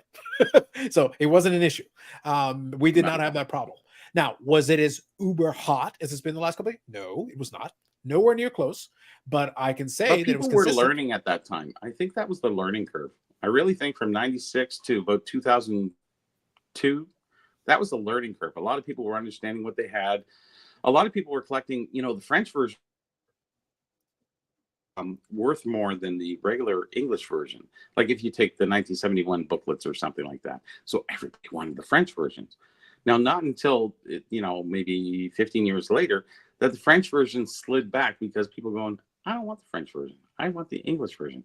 So the rarity of French kind of was higher, and then it came back down because it was demand, supply, demand, rarity. I don't care about the French. I just want the English. And things actually shifted again at that point. So that education part of the hobby that people started to get, kind of rounded out in about 2000 just after my book, about 2008, 9, 10. That's when really things started to dramatically change. And then the card companies really started to get into all the different things that they were doing. The advancements were phenomenal, really, in what they were doing to cards and the technology and what have you. So that's where I see it as the way it went for me in my head. Sure. I think it's funny that I actually kind of enjoyed when Bobby was previously frozen in his previous pose because I thought it was like the perfect pose. And now I was clipping in and out. I seen you guys clipping in, clipping out. I didn't know what was happening there. Did you? Yeah, right now your video is still frozen. We can hear you, but your video is still frozen. Really? Oh, yep. Shoot. Did you push record? No, what's funny is actually before I actually hit the live button, once I heard the tail end of that, but I turned it off. So right now it's off. And it's been off. Good. So that is not your issue. It's whatever it is, your video is frozen. I've been having a lot of problems ever since I went to Ignite. Ah, okay, gotcha. We've been calling customer service a lot. Okay. We were hoping to get you on the line, but you're not there. I'm not there for that one, I'm afraid. I would actually be good at that. But I'm not. I don't know. Yeah. It's been tough. Now. Yeah, listen, I did that once upon a time, and I was good at the tech side of the job, but unfortunately, like they've taken a lot of the tools out of your hands anyway. Like honestly, these days, I promise you, half those guys, even if they wanted to help, you can't. Like they've been blocked out of most of what they could do. Zachary says most of my life friendly. They are, but it's one of those things where they have to compensate for the fact that I promise you, even if they sincerely, truly want to do something, they're blocked 50 ways from Sunday. Yep. Guaranteed. Because we used to have a little more flexibility. So I'll just tell you this. The upside of working for Shaw Satellite at the time, they were using a back-end system that was designed in the 60s. It was text-based. It was the actual system. So it meant that I could send pings to receivers and do a couple different things inside of that tool. It actually was pretty flexible. It was fairly robust, given that it was basically a Unix-based. Like it was an old school system from a mainframe. So again, it was made in the 60s, not exactly sophisticated. No. But that meant it was fairly reliable. Yes. Like it was a strong backbone because to crash it, you really got to do something to crash the damn thing because there's not much to it. But now it's so fragile.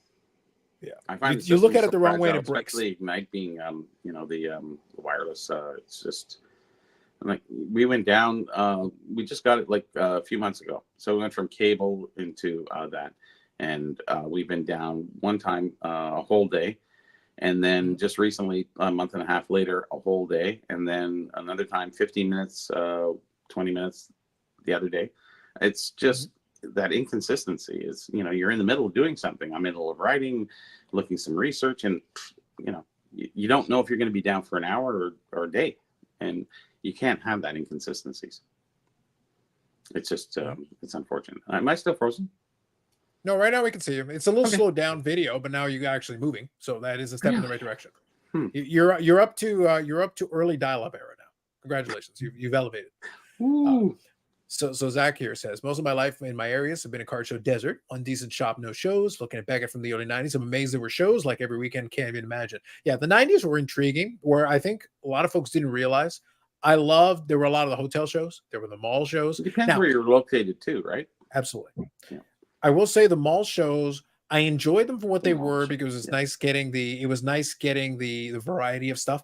But obviously, given the nature of the era, there were a lot of deals that are very lazy. It's not talking back to the Hamilton thing. Part of the reason I liked it is because I think the potential is there. And given the tables are so cheap, I'm like, this should be a wonderful opportunity for some of you to go off the beaten path a little bit. You can have some fun with this and make money. Totally. Just be different than the other guys who are just selling the same generic stuff. Because guess what? It's so generic, guys. I can get it on eBay. I can buy 50 copies of it on eBay. That's the thing. So you right? got you go somewhere else where the people, so that when the people come by, like, okay, wait, I got to stop at this table because there's different stuff here. Yeah. That'll get you a long way, I think. Yep. And that's what that show's really been all about. It's been different, and you have guys that haven't shown up for 15 years that show up, and then there's other guys who show up. The tables that I went to, they've been doing it for like 40 years, and they just go in their storage units and grab some stuff for this show, and whatever they're pulling out. And there's some great deals, obviously, there. Like, I pulled some great deals out of that show, and I can't tell you about the other previous shows what I pulled out of there, which was even better, like tenfold. It's just some great stuff, and you're just looking for something different, and that's what those kind of shows have. Whereas the other shows, I find they're very professional. They're very calculated. People are bringing certain things. You don't want to see display cases that are too organized. You want to see a little bit of mishmash, so you can see, oh, okay, well, maybe there's something hidden here, or maybe I can dig a little bit and find something interesting. Whereas everything is calculated on most of the other tables, as you see. Mm-hmm. I think that's fair. Sean here is saying, I agree, 1990 was the boom, at least for hockey in Ontario. I think that's fair. Eric, I frankly have decided just to take credit for it. Obviously, as I started collecting, the boom started. Like, you're welcome. It You're had to be welcome. you. It's really the only conclusion. I've done what I can. I once again, back then, I was a man of innovation. I was a man of progression. Today, I'm a man of peace. Times have changed.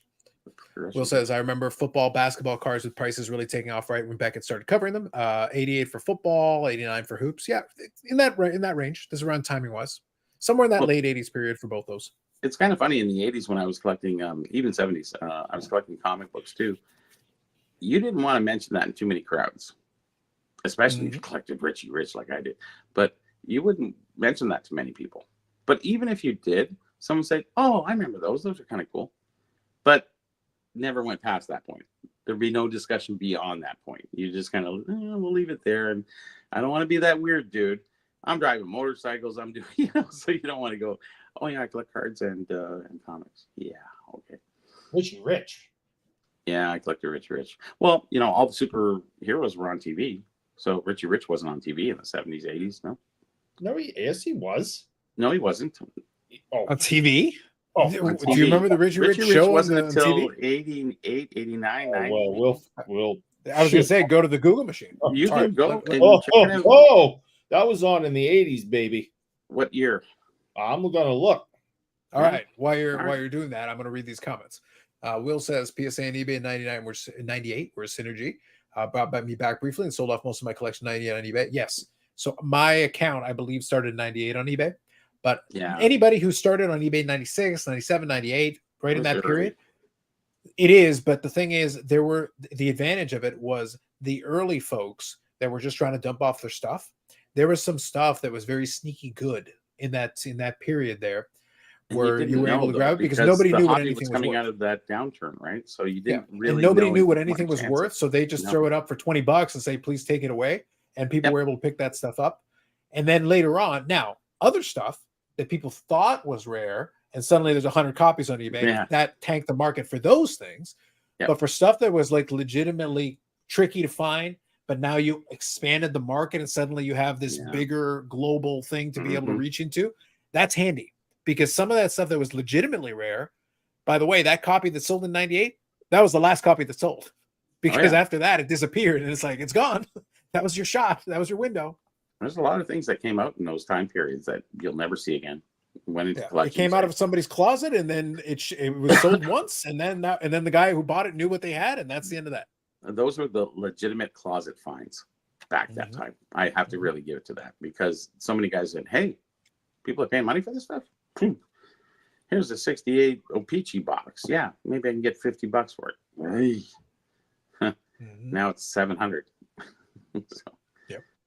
Stu here says the third card show I went to was a show I promoted, first show in the Fargo area. Good old Fargo. Fargo, North Dakota? I think so. So Ty here said I got the info. All right, go. Okay. Go hit the Googles. Rich, 1980 it premiered. It lasted until 1984. There was 41 episodes. Cartoon or real? Cartoon. Cartoon one. Okay.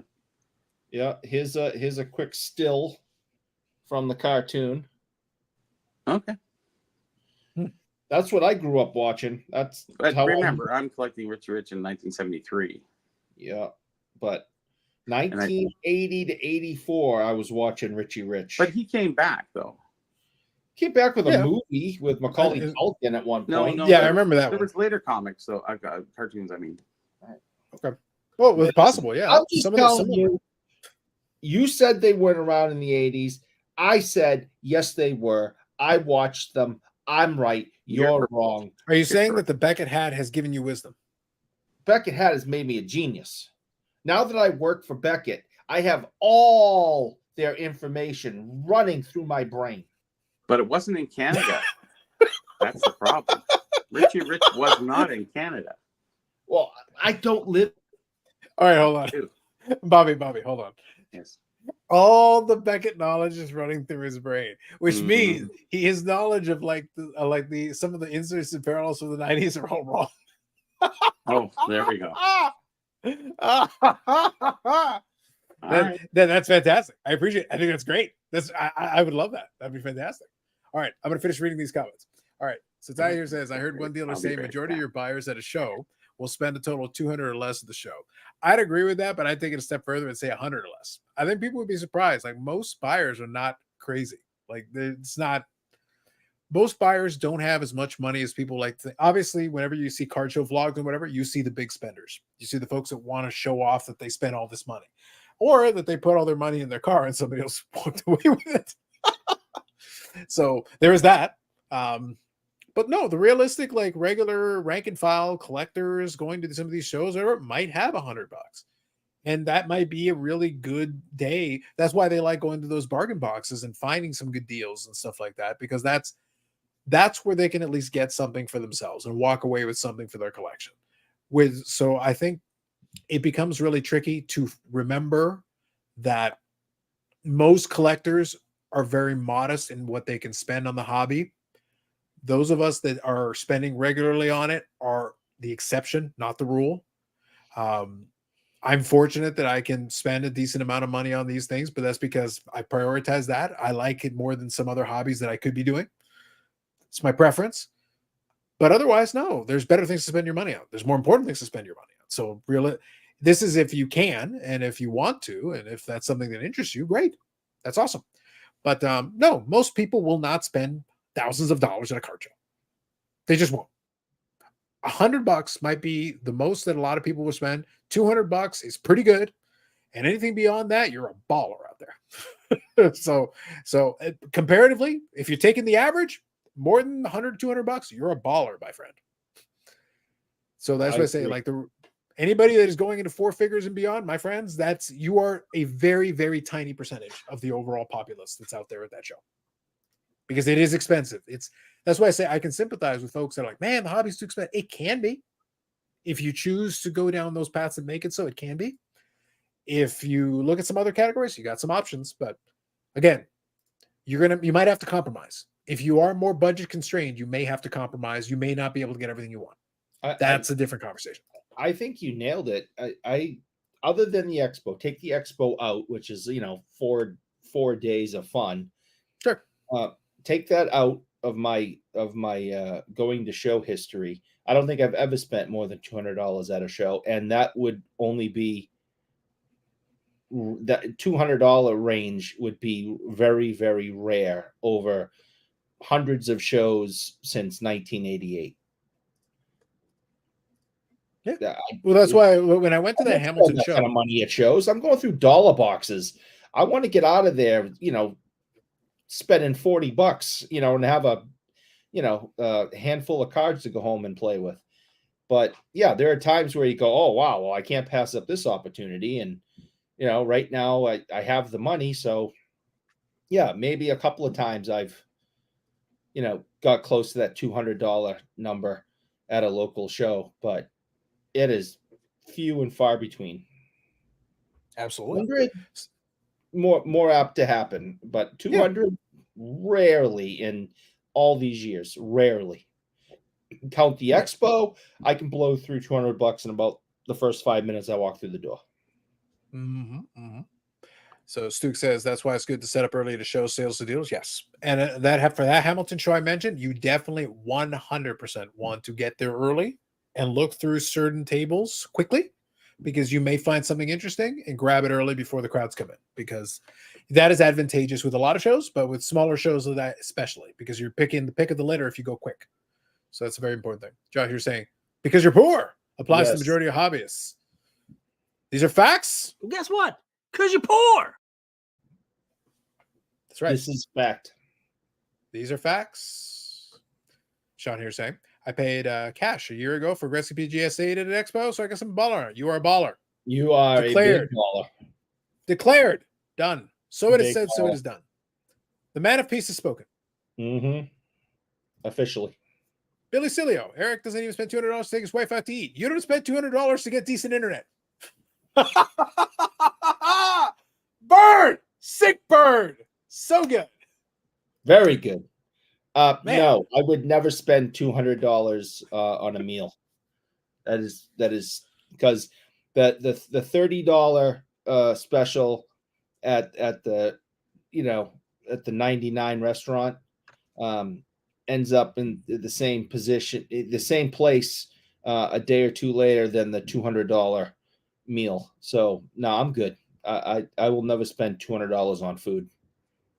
Now that I've gotten you good, Billy, let me know if Spicy Eye wants to defend himself. Your choice. I can provide you a link, and you can join us with your pixelated internet. God. Zachary says, like to remind people that just because you spend $20 a show doesn't mean you're poor. No. Always talking about my dad's 6-figure job, but he thinks I'm insane spending $50 a single card. Yeah. But look, that's the reason why I talk about it. We have fun with it. Is I'm never gonna look. I'll make fun of a lot of things in this hobby. Lord knows I will. But no, I go to the show. It's supposed to be something you enjoy. I don't care how much you spend at a car show. That's your problem, not mine. Number one, that's your problem, not mine. Number two, it's got to be whatever makes sense for you. I can't answer that for you. I don't know. When I talk about a lot of the stuff I talk about, so we're being serious here for a second. When we talk about a lot of stuff we're talking about, I look at it from a player collector perspective. Medano is my favorite player to collect. I've been collecting his stuff for decades, literally decades. There is some stuff that I will not pay for because it's just too expensive, in my opinion. I'm not trying to have the greatest Mike Medano collection in the world. I would love to, but even if I had all the money in the world, I look at the prices that it would cost me to buy some of the cards that other Medano collectors are willing to pay, and I'm like, I can't do that. It's not even about having the money or not having the money. It's like, it's not worth that to me. Right. So I can't do it. So, and if I snap my fingers and say, well, you're now, rich, you won the lottery, but it's still not worth that to me. It didn't change the fact my valuation of the item is still the same place it was before. Right. It means that I would have additional options to buy other things that I think would be cooler. That's to be blunt. Now, what's funny is that the whole Dennis PC that I do, on the scale, I'm actually probably one of the higher end of Dennis PC collectors out there. And there are people who collect her stuff. But it's funny because I've got some really nice stuff. There's 6 of you. I assure you, there is at least 60x the amount of people that collect. Only 2 lemon collectors. I was going to say. And I can't wait till he dies. He who lemons may cast the first stone. He who lemons may cast the first stone. And I hope the other Leveling collector dies soon so I can get it all to myself. There's no and other the plot twist. And the plot twist is that the other collector was Eric's alter ego. And when he dies, Eric dies. No, I'm not the collector. I'm the shill bidder who she'll bid you up. You're the one that's doing it. I'm the one. Yes. Oh, there had to be one. I am the guy. Thank you, Dave. Have yourself a good weekend as well. Appreciate it. I think we broke $200 at the highest steakhouse in Waikiki last summer. There you go. Ooh, actually, that's probably Wagyu. Steak. Everything is overpriced in Hawaii because you have to get it there, and there's a huge markup on even the smallest things. So. But not poi. Yeah, maybe some fish might be cheaper, but everything else, you got to pay on fish. But anyways, Koi is not a fish. Poi, P-O-I. Oh, I thought you said koi. Koi. That's Japanese for fucking goldfish that are overly fucking large. Anyways, I thought you said koi. poi. Anyway, Poi. moving We're on. talking Hawaii. Poi. Yeah, I hear you now. Yeah. Okay. Thanks. Billy's saying you got the greatest Mike Manano auto card today. I see the one he's at. I'll share it in a minute. I see where you went with this. I see what you're doing, Spicy Eye. I see you. I'm Billy's just impressed you were online. able to. Hey, I'm there he impressed is. you were able to send the photo with single bit internet. Well, he might have sent it from work where they got real. No, he's cherry Yeah, that's picking right. work. Yeah, he's cherry picking. That's where the good internet is. Yeah. Listen, Justin, I don't know what to tell you. You don't even realize that you don't even realize that Eric's got a dark side to him. He's I trying know, to he's kill off messed- the other limited collector. Totally messed up. Josh says, did Eric receive any more limited cards this week? Well, I purchased one, but no, nobody sent me any sabotage packages this week. But Soon. yeah, I did get this one. Oh my god. Now, Eric, one important thing. So you did mention this earlier. So this is a 2 of 7 masked men, Decade of Dominance, 6 different jersey pieces. Now I have a question. Yeah. I've got Grand Fuhrer, I've got Andy Moe, Tom Barrasso, Rick Ramsley, Billy Smith, and Rajan Lemon. So what did he dominate? Did he dominate suck? Or like what did he dominate exactly? Like those pieces of jersey came off from a check. Like honestly. They're that big. I don't want to talk to you guys right now. You could have got like those jersey pieces, you can make like 16,000 of them out of a jersey. So it's like that's rare. I don't want to play with you guys anymore. No, you All shouldn't. right, so Bob Jackson here. Good evening, Bob Jackson. So we got Bob Boozle and Bob Jackson. Good evening, Bobs. Good evening to you both. Did Eric get 200 Leaf Sam Squatch parallels of Reggie? Correctly spelled. Thank you, Bob. In honor of episode 200, perhaps. Huh. And Josh, being a wonderful, magnanimous individual, says, congrats. That's a nice card. That's very nice of Josh. No, there's a hidden message in there somewhere. I just haven't figured it out yet. It's okay. Well, the message is a decade of Donovan's decade of trash. That was my message. I shared that message with you. I'm here to help. Man of peace. That's what I do. It's what I do. All right, you want to see the fancy card that Spicy Eye got? I'll show it. Yes. I'll show this card. All right, get ready for this. This is a Mike Medano card. This is a real card, but I'm familiar with this one. This is one that I have specifically avoided because it just doesn't interest me. But I understand where it comes from, so I'll show it. Taken off the production line. No, this is a legit card, man. This is 2010, 2011 cards Donruss. come on the production line, so Yes, but this is one that they created in 2010, 2011 Donruss. Oh, this is owned by Panini at the time, and this is a licensed card. Here it is. Fans of the game will afford autograph. Will afford. She's that singer. Yes. Yeah, she was also the one who was married to With Medano for a Ozzy? while. She was married to Medano for a while, and this is Lena her Ford and is the Medano Ozzy at one. like one of the. I think this might have been the Jersey retirement night or whatever it was. I forget. But anyway, so yeah, she was married to him at the time. So fans of the game will afford. Oh, So she autographs the card That's because. kinda cool. But there is also the variant. I believe there's a Medano autograph variant as well. But obviously, then there's just the card. Hmm. So that is a legit card. that's a and it is nice well early afforded. Donruss card, I'll have to say. Yeah, early secondary Donruss. But yes. Well, keep it still. But For what- again, what I hate, it just drives me nuts. The card in the center has a Detroit Red Wings symbol, yet he's wearing a Dallas jersey. Well, for that particular retirement night or whatever it was, because it was a celebration night. I forget the specifics. I want to say it was a retirement or then put a Dallas Stars emblem in the middle of the card. yeah. Singer of Such Hits says, "I want to be bad." That is correct. Exactly that one. Billy, when you're good, you give me a thumbs up. Oh crap! I don't have the energy for him. Oh, but you do. Listen, on the glorious episode 200, we got to have some spicy eyes. Spicy No, eye, how are you? I don't Everybody want loves Billy. spicy eye. Good morning, Eric. Oh Christ! What did I do wrong? Look, I'm a doctor. Another. That's doctor. right. Exactly. Listen, everybody can be a doctor. I've been told.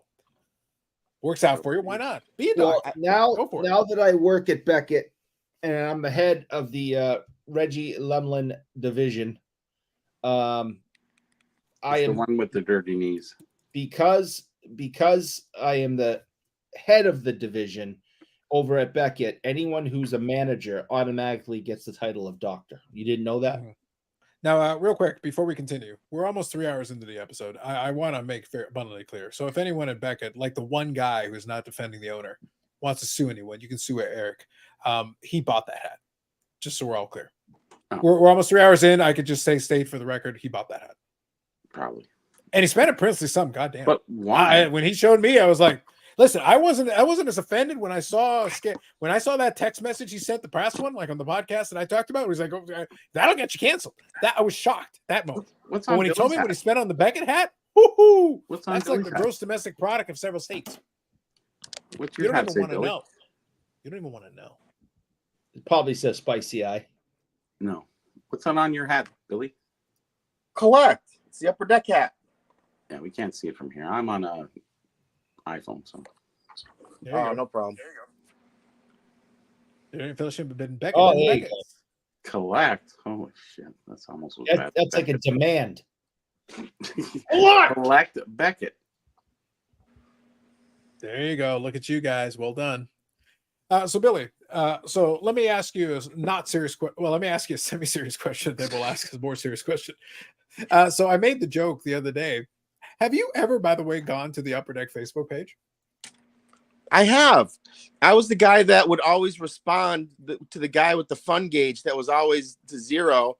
And then Okay, that's what I would- wanted to know. I was curious if you knew about the fun It's gauge you. guy, because he's literally on every post, man. Every post. No, there's the greed killed the hobby, and That's he the has one, the yep. fun gauge, and I That's the used one, to yeah. respond with my own fun gauge. Like I have it saved on my phone, and I just would respond, and then that just got boring because like it makes me believe this guy is just sitting at home waiting for every single Upper Deck post, and wow. Yes, I am. Some I people mean, have he that is. kind of life. Yeah. That's right. I mean, it's it probably sounds like about right. Eric even has more of a life than this guy. That's a bold Ooh, statement, sir. that's That's a quite- bold Wow. statement. Like, whoa. I But don't know. it's Yeah. like, Billy, calm down. That sounds vaguely slanderous, and we don't do that kind of thing right here. Did you see my amazing mug, by the way? No. He's got a mug, all right. You say collect on it? I was gonna do Iserman. Ooh. There you go. Iserman Whoops Lidstrom. There we go. Well, at least that's a Nicholas decent ticket. Lindstrom, We can get- 98. Wow. most Americans would struggle to spell it, but I can at least get behind the ticket. I can get behind it. I'd vote for him. Yep. You'd vote for him now. Yeah, 100%. Yep. Mhm. So yeah, I was wondering. That's actually what I was referring to. I was curious. Yeah. So in that case, you have obviously seen it. I thought it was, but it's like every single time. Now, one thing I will say. All right, let's do it properly. To be fair. To be To fair. fair. Thank you. I will say one thing that has been a bit of a struggle with as the products have come out is that obviously right now with Bedard and a lot of the 23-24 products, it means so far with the secondary market, the prices have been a little high. So it's one of those things where I think some folks are waiting to see if post Bedard 24-25, if the price readjusts a little bit. And I think that'll help with some of the products. Just the product could be exactly the same, but it would still help bumping down the price a couple of bucks. Because you just feel like better value. That's it. And I think that's not an unreasonable statement. Answer, please, Billy. Look, I've been The greatest Wi-Fi. I've been in the listening to a few things, and it just cracks me up. Wait, can you hear me? world. Yes. We can hear you now. Yeah, now we can hear you. Okay. Oh, I don't know if I was talking before. What cracks me up is, I listen to a bunch of different stuff, and listening to people sitting there saying, "Oh, well, Upper Deck is doing this, and their margins must be this, and Upper Deck, and they're raising the prices and stuff." And they say that about the hockey, and then they basically just say, "Oh, but for other sports, it just goes up." We love them, but man, I'm telling you, and we don't get into this sort of thing very often, but margins haven't changed much, and stuff's more expensive, that's one thing. But I I think there's people that have sheets out there that can tell you where prices started and where they ended up. So hope like if it's a healthier market, if it sells where it's supposed to sell, I'm all for it. It's nice when a product that you build does very well. I wish I could say it's because I made such an amazing set, but let's be honest, it's because Connor Bedard's in it. But will the prices go back to normal? We haven't really done anything to change anything from last year, to change anything from the year before when it comes to what we put into it, if that makes sense. Yeah. So the reason I'm making a distinction. So look, Billy, I like to bust your chops and it's greatly enjoyable. But I try to be very fair about this from the perspective of I make a distinction between secondary market pricing, which you cannot control, versus what the cost is at the various levels. So as long as you guys are releasing your product and doing whatever you need to do at one end, you can't control what happens if I decide as a distributor to triple the price just for the hell of it. And then the dealer on the other side decides to double the price from that. You don't have any control over that portion of it. So I think we can separate that out. So I think without the Connor Bedard hype for the next series of products, for the next year's products, I should say, it will normalize the price for no other reason than there won't be necessarily the same amount of hype. There will be some rookie, I'm sure, for that year, and I'm sure they'll do okay, but it's not quite the same level. So so suddenly it'll feel like the prices went down. But the only thing that happened is it just normalized the market. There'll still be Bedard cards in it, but it'll be second year Bedards as opposed to rookie Bedards. It won't be. That'll be the big difference. Unless you have some big, And you know what's funny? The last time we thought this was going to happen, Austin Matthews scores 4 goals in his first game. Yeah. So if Celebrini scores 4 goals in his first game, it might not change too much. But no, with Connor McDavid, it was one of those, everything's going to go back to normal, and then it stayed hot. There's two reasons. One, because Austin Matthews started off hot, and there was a 3-headed monster of Toronto rookies. So anytime you have a Montreal or a Toronto rookie that's strong, that's just going to help a product in general. And then the other thing is Matthews, and who's the third one? William Nylander. Nylander? Oh, Nylander. Okay, yeah. So you brought in a bunch of people.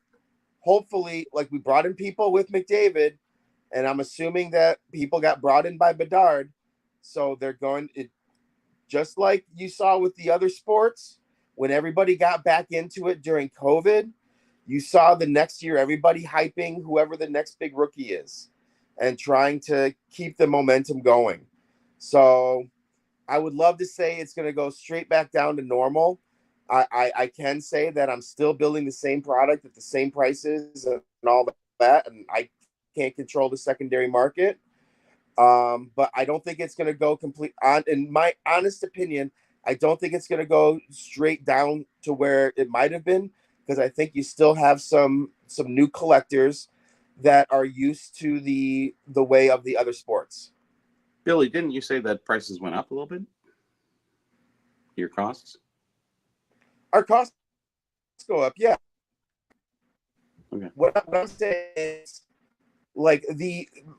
our company is able to operate with certain margins being made, and we haven't stuck. We don't go all over the place on that.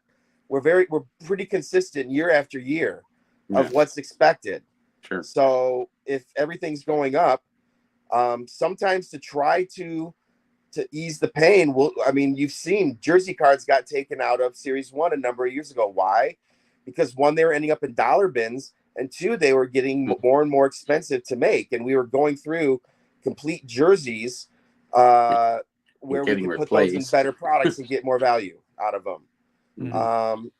Same with autographs. Like, we cut back with autographs now to where you don't even get an autograph in every case in flagship. So we do some things to try to ease the pain of the price going up, but on like the price of paper's gone up, the price of cutting has gone up, the price, like it's just materials. It's not fun. The price of a foil die. So like the die that goes on the cards, it could just be to stamp the Upper Deck logo or the player name or whatever. The price of that's gone up, I think, about 75%. Wow. Just to do the die, and then add the amount that the foil has gone up in price. Just everything is going up, and it's, you know, we're doing our best.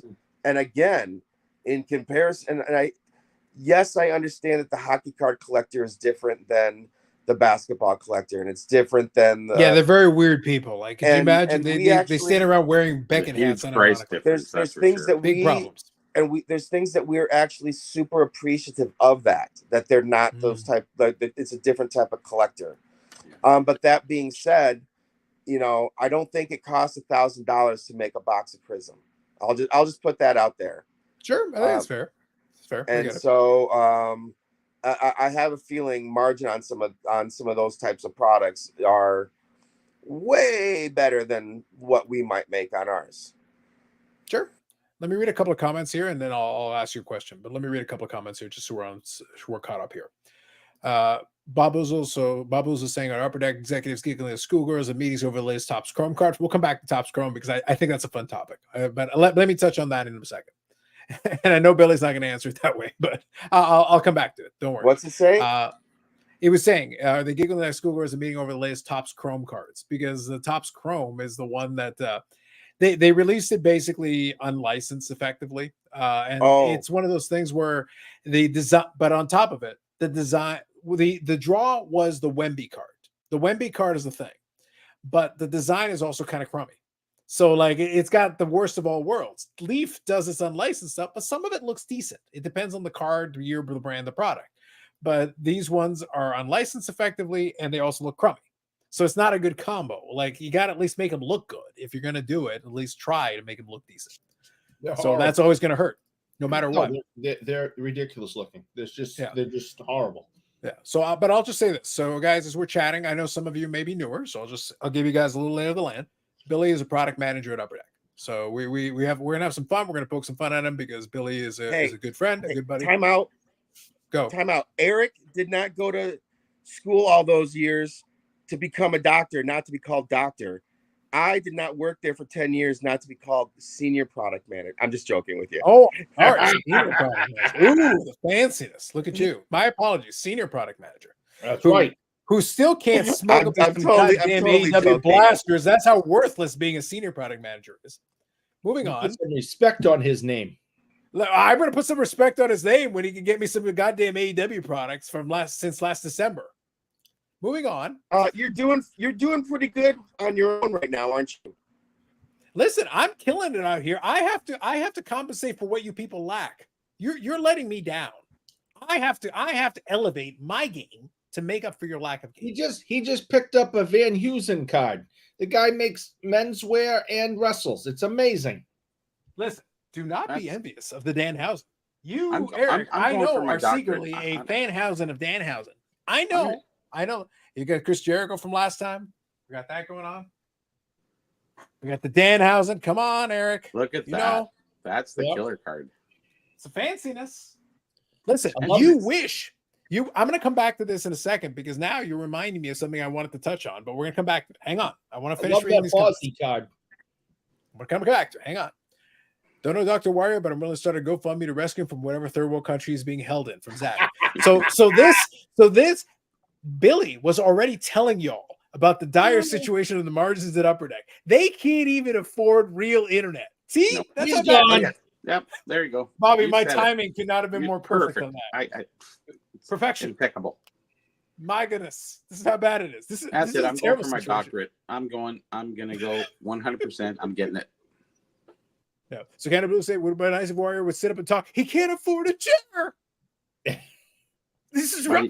By Eric, the end this of is this rough year, time. call me doctor. With some pillows propped up behind him. Eric, Look, not everyone is as affluent as you and your goddamn Beckett money. All right, like some people gotta go. I got go another fight for it in the raise. streets.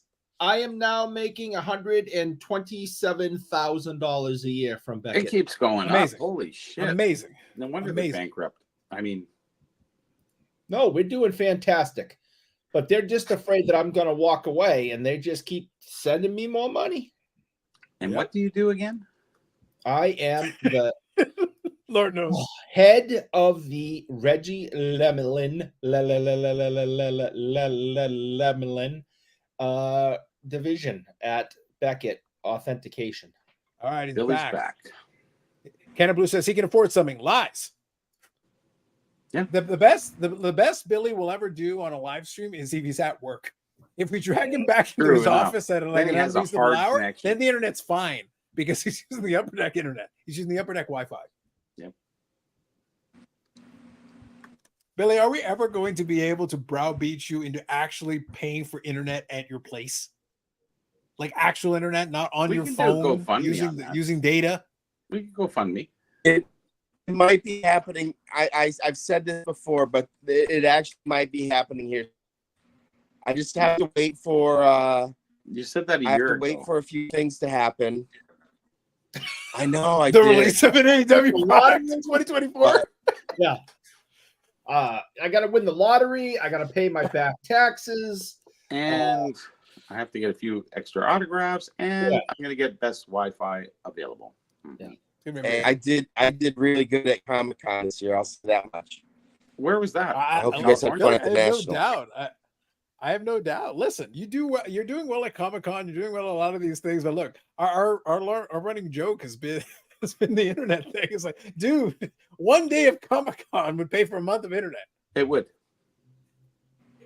We have the it's like we have the broadband internets now. You can get like the broadbands.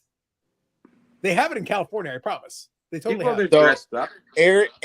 Eric didn't understand what you were talking about. He thought when you said broadband, he thought you meant like the Go-Go's or the Bangles, just a band of An broads. Egyptian. Bananarama. Could be an issue. Yep. By the way, speaking of which, so I want to make this point because one of the mentions earlier reminded me. This is, by the way, this is real, y'all. I will see if I can find an article for you. Panini is releasing Rolling Stones Prism. Wow. Oh, I Prism saw. Rolling Stone. So Wow. listen, I have two thoughts that come to mind. Two thoughts.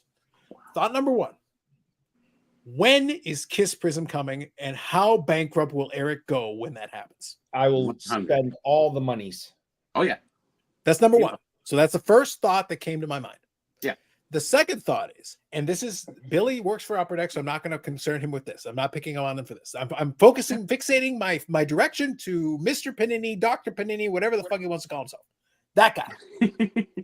Where is my goddamn Prism bowling? You're giving me fucking Rolling Stone I don't know. bowling, bro. You need pro bowling. Because Dude, if we can do Pete- Rolling Pete Stones, Weber. Eric, if we can do Rolling Stones, we can do goddamn Prism bowling. you Don't need lie to Pete Weber, man, because he is who he is and stuff. Whoever he is, he is. Yeah. And stuff, whatever he said. That's gold, Eric. Hold on. That's gold. That's gold, Jerry. Pete Weber, Nebula Prism, 101, whatever the fuck it's called. I want it in my life. I may not buy it, Eric, but I want it in my life. Listen to my words. I need it. I mean, can't they just make it and scrub all the logos? Of course. Billy, at this stage, why would look? I'm saying this half jokingly and half seriously. At this point, Prism everything, okay? Everything that isn't nailed down. Prism all the things. Why not? Really, why not? Prism Kiss, Prism Bowling. I'll cares? get. Do I it. love me some Prism Kiss. I'm Do in. it. Do it. Go ahead. Why not? Why wouldn't you? It's offensive to me that you wouldn't. I should already be hearing about it. And truthfully, at this point, I just came up with the idea. And there's a real possibility that Prism Kiss, Prism Bowling, all these things will come out before the next AW product. All of them. And I just came up with it. So they'll already be printed and already in my hands. In fact, Panini will send a Prism Bowling box to me as thank you for coming up with the idea. It'll be sensational. Everyone will love it. Carlos, your problem is you just can't get no satisfaction. Dang. Look at this man. Look at what he did. This is what happened since he became a doctor and got his hat. It's crazy. I'm Tom. wicked smart now. Man, it's exciting. Yikes. Collectors get any real satisfaction with release? See, Bob Boozle was on the same wavelength as you. There you go. Can't take care of any rare Vinnie Vincents. Nice. How about I can counter with K-pop? Can you make K-pop cards? That'd be awesome. I want you personally in charge of the K-pop cards. Let's go. Yep. You make Mad Men cards. I'll defend you for life. There you go. You see, there's some options. There's some opportunities. I like it. I need cards from the TV show Yellowstone. Oh, there you go. Very specific. There's a couple bucks in it for Gene Simmons. Yeah, no, like, dude. Here, look, here's the thing. I would love to take 100% credit. My thoughts, as soon as I saw Prism Rolling Stones, my immediate thought was, how long is it going to take before a Kiss version comes out? That was my first thought. I listened to the hype from Mojo Breaks, and they were literally making the same joke. And I was like, we're all on the same wavelength. We're all sitting there going like, how long until someone gets to keep Gene Simmons and says, bro, Oh, the monies, bro. The Kiss has had cards out since 1978, so it wouldn't be a new idea for them. No, they've had many different releases. We've had some cool commercials lately. There you go. Oh, Bob Boozle, Emmanuel in Space, dude. Oh, Eric would buy all the cases. Eric would not. He's going to learn all about Emmanuel. The more you people tell me about this, the more I distrust it, and I will stay away from it forever and always. It's wholesome family entertainment. I don't know what you're talking about. So, Bobby, let me give you an update here. It's been over an hour, so I'm going to stop the poll here in a second. But let me give you the results. Sure.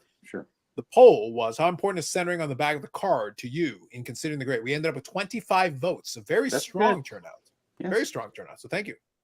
The winner was 25% with 60% of the popular vote. All right. 50% got 8% of the vote. 75% was second with 20% of the popular vote. And it's all that matters was 12%. Total of 25 votes. 25 votes. And I am ending the poll now. Very good. Those are your final results. But thank you all Very for participating and giving us some feedback on that. I do appreciate it. Bob Jackson says the Beatles. So I think jokes aside, I think with some of these bands, it would be tricky for no other reason than the estates that you have to deal with or the money involved. The Rolling Stone thing is probably helpful that a bunch of the guys, number one, are still around, and number two, are probably willing to do it. Kiss will do almost anything that's merchandising for $1. Yeah. So, like, if there's merchandising to be made, why not? Why would Gene Simmons turn you down? No, realistically, like, honestly. Yeah. So that's totally in play, like 100% in play. I joke about my Prism Bowling because I'm like, well, at this point, why wouldn't you? Like, look, if you're telling me you can do Prism Rolling Stone, then Prism Bowling honestly should be in play. Get the PBA on this. Let's go. Like, what are we talking about here? You're telling, I'm sure they're holding you out for like big money. Please, sir. Come on. I will say, I don't build the set, but I've had to. I sit right next to Tony, who works on Goodwin, and musicians are the toughest. Yes. To deal with because there's so many people that want a piece of the pie. Mm-hmm. Not everybody's friends with Travis Scott, but some of the other it's tough to get musicians because once one person finds out, then all the approvals, once you even get them, we've gotten people, and then the approval, because of approvals, things fall through. It's tough. Mm-hmm. Yeah, that's what I'm saying. Like, for the musician things, you're always going to have a lot of hands in there, especially if it's a band and there are different members of the band who may have a say in what they're doing. That's why I say something like the Beatles and all that. They like, could you do it? Sure, but there are some questions you're going to have to ask about who you need to ask, whose permission you need, what you can show, what you can't show, and it's not as straightforward. It's just, go for it. The Beatles. Here's a question for you. Cards. The Beatles have had cards since the 60s also. Yeah, no, for sure. Like, some of these longtime bands have had, but not on Chrome. Not on Chrome. Listen, you haven't lived, Eric, until you, like I said, Eric, let's all accept this into our lives. If Panini just listens to us, Yes. and gets Panini Kiss cards. Mm. We are all prepared to see what happens. We will do an auction watch along when the Gene Simmons Prism Gold goes up for sale and Eric mortgages his house. Yes. We're all here for it. Peter Chris. We- But anyways, We will all You guys don't appreciate the Kiss, but Eric. you understand the Kiss Army has been around for 50 years, and they're like rabid dogs. Yes, you're all a league of dorks. You've got a And league of dorks. And Yes. a Gene Simmons 1/1 would end up going for a stupid, ridiculous amount of money. Yes, Eric- that's how much you would pay. A stupid, ridiculous amount of money. Yes. Eric, what if boxes were $201? I'd say I'd try to chew the guy down to get it to $199. And he would also inquire on the going rate for kidneys. yes. Guaranteed. I gotta How much go is it per decorate box a if you cake, buy a guys. case? So I gotta Go go. decorate the cake, Bobby. Okay, guys. Hey, Have a good night. We'll catch you later. Billy. See you, Bobby. Ciao. Ciao. All right, so I do have a question for you, Billy, here. So I want to read Card Vibes' question. Good evening. Billy, what DC Batman products are coming out first and when? So say what as much or as little as you can. No, I think it's been announced. The first one to come out is gonna the sets that we've announced so Okay. far, and like we're hitting full steam. I know Annual's coming out. I built Annual. I built Fleer Ultra Superman, and Batman Metal Universe will be the first Batman set. Okay, Batman Metal Universe. There you go. Get ready for some PMGs. Hobby Champ says, I once heard Mojo say, let's go in 10 different times, in 10 different ways, in a matter of 2 minutes in his videos. I'm not exaggerating. I'm not sure if it was done on purpose, but it was bizarre.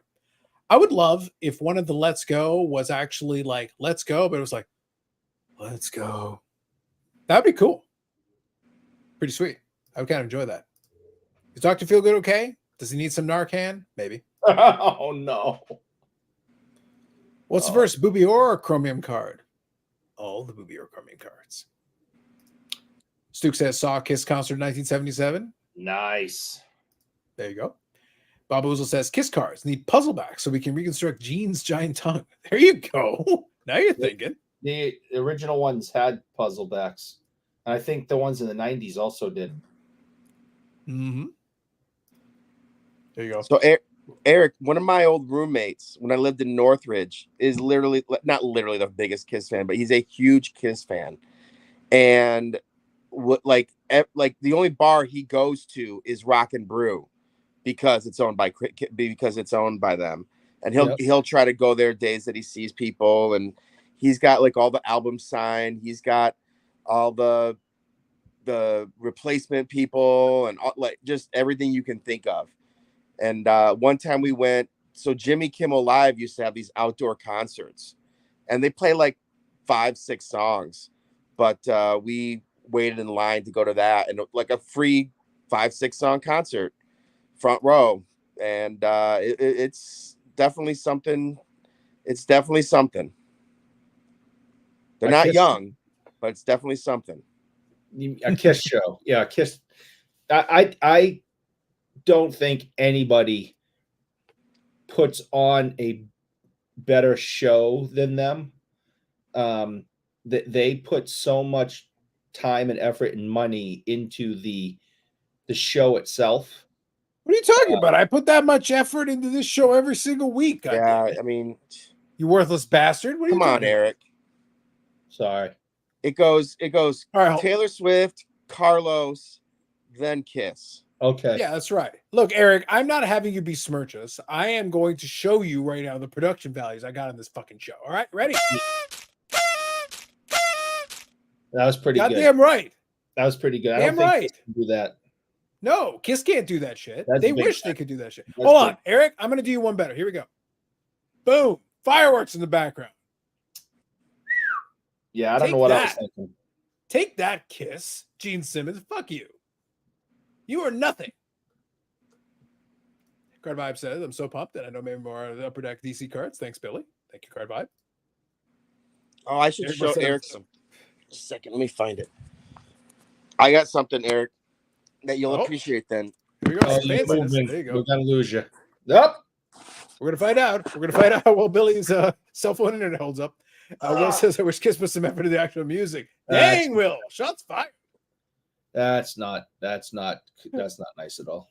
Eric is a colonel in the Kiss Army per Hobby Champs. I think he might be higher ranking than that. Are you like a 1-star general at this point? Like how far are you up? Yeah, you getting there? Yeah, something like that. I'd have to go back and look, but yeah, I'm big time. Kisses to Rock, Beckett is to Grady. Cold, Zach. Cold. This is just getting mean. There you go. Look at. There you go. Oh, Archie This Kiss. Ooh, I like that he. There you went go, in the Eric. darkness. He joined these Aaron Brandon Rogers. Yeah, you're in the darkness. Oh man, Yeah. there it is. Nice.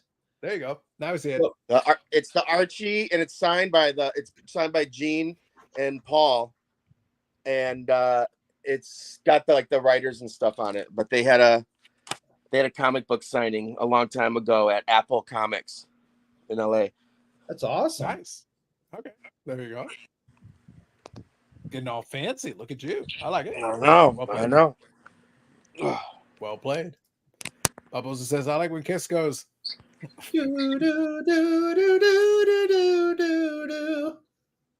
Lame. Moving on.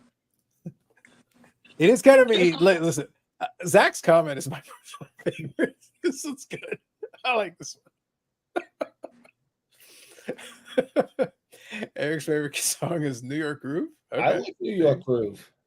And I've seen Ace at his at his shows sing that a few times, and it's probably gets the biggest applause. So All right. Fair enough. love New Can't York say I know Groove. too much about it. I don't know too many Kiss songs myself, but I'll take your word for it. Ace Ace Frehley wrote it and sang it, so he still does it in his solo shows. So All right. Well, then he owns it. So does it, I know, is Peter the only one that's still screwed and not really getting any kind of not commission or whatever it's called, residuals, Royalties. because he sold all of his residuals? I honestly don't know. I don't know all the business behind them and what goes on. Next time I go to the board meeting, though, I'll have them explain it to me. Please. Yeah, you should. You're a fucking 1-star general. What good is it if you can't say some seriously things? Come on, man. Well, only 4-star generals are allowed at the meetings. What do you want me to Jeez, say? Brutal. Lord. Let's see here. He says the voice of Billy Goat. No pun intended, Billy. Dang. Some case hate on here. I like it. Okay, Ace Free. He can play. The rest of them are Beckett boys. Dang, Will. Dang. Eric, these people are vicious. They're mean. Yeah. Sean says, I believe New York Groove is a cover. There you go. I didn't think so, but Not sure. I couldn't answer that. No idea. I'm looking it up right now. So Billy, I've been kind of getting a little bit of joy in it. So listen, can we work out some kind of arrangement? Like worst case scenario, if delays happen. Yeah. Can we just get can I just start getting on? Can I officially get just on the influencer box of the AW thing when it comes out in 2027? I think it's gonna be very exciting. I'm here for it. Which set? Because they rotate, so there'll be, what is it, 2027 Allure and then 2028 Metal Universe? Is that what you're talking about? I think that's basically the next one that's going to come out. So yeah, basically. I think Allure's next. No, I think there's one in between. I want to say flagship. I'll double check. I want to say flagship. Black Diamond's in there somewhere too. It should be after that one. That's also in theory. In theory. That's also in theory. Just in case anyone cares.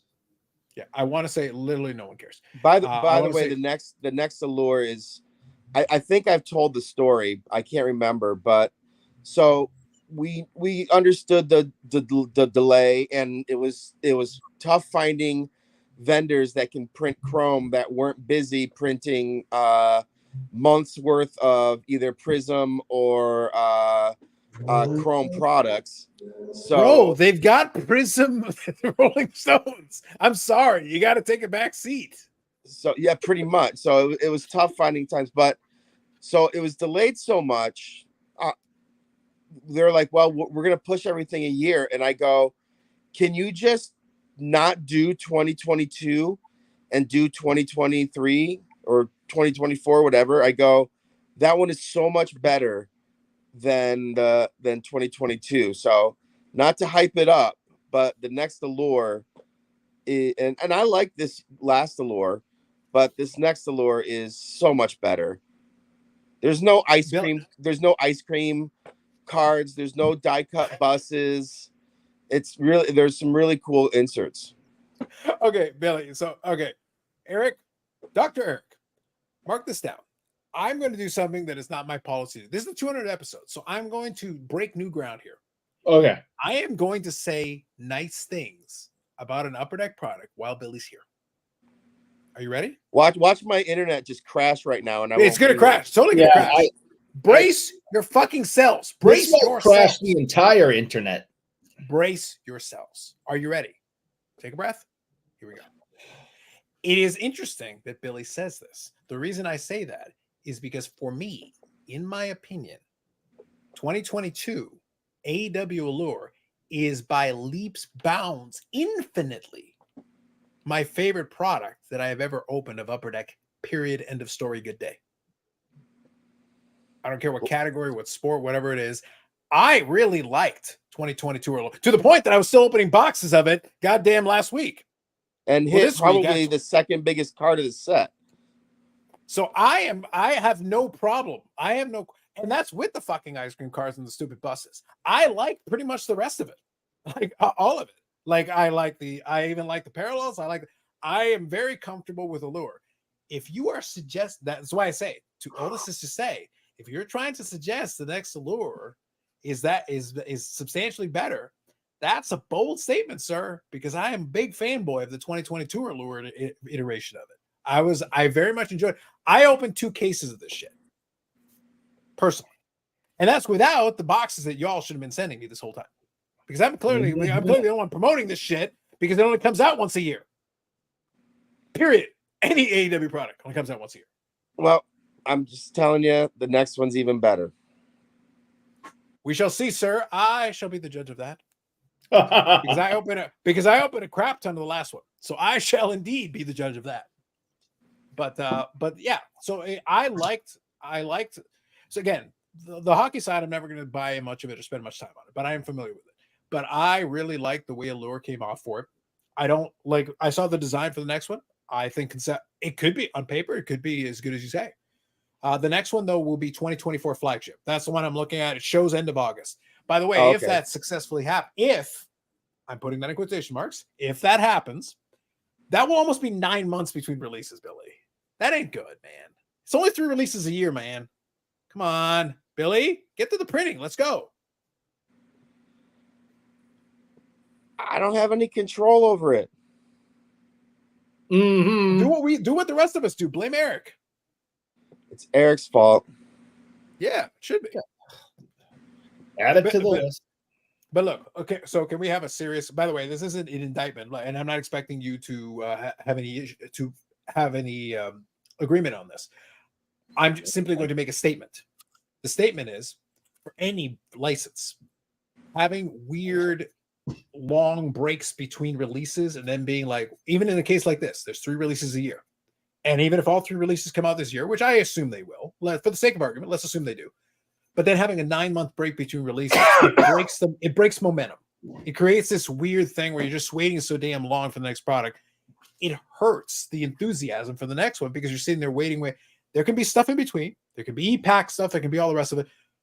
But there is an excitement level when a new real product is coming out. This is a fresh product to the market. Fresh. But then having a 9-month gap between them, it's going to hurt. 2024 could be great, but it hurt because it took so damn long to come out. And then I go look across the side, again, between Prism, Rolling Stone, which of course takes priority to everything. Between Prism, Rolling Stone, this week we've got WWE Prism, WWE coming out. We have the first off the line, we have the regular one coming in, and we're coming in and looking at it. And this is a statement, so don't say anything, Billy. You can just stare off in the distance. I would for this one. I looked at WWE Prism. Eric, do you know what happened with WWE Prism, WWE? When that came out, there are cards on there with pictures from WrestleMania. WrestleMania was in April. That product came out this week. I'm looking at pictures from April in that product. That's a good thing, I would think. It is a good thing. Okay. So we're on the same That page. was a statement. That's all I was saying. I'm making a statement. The pictures were from April. The product released this week. That's fast. In relative terms, in the grand scheme of releases and printing, yes, it is fast. Why doesn't Spicy Eye make cards that fast? See, I wasn't going to say that. I wasn't going to say anything. It's okay. You'll see that same image on 3 other sets, probably too. Oh no, you won't. If I'm going to do that, I need an upper deck product for that. If I'm going to see that. No, I'm saying the WrestleMania image. You'll see that image like 3 more times. But it's worthwhile when you got it right the first time. I'm looking forward to 2024, flagship when I see an image from 2022.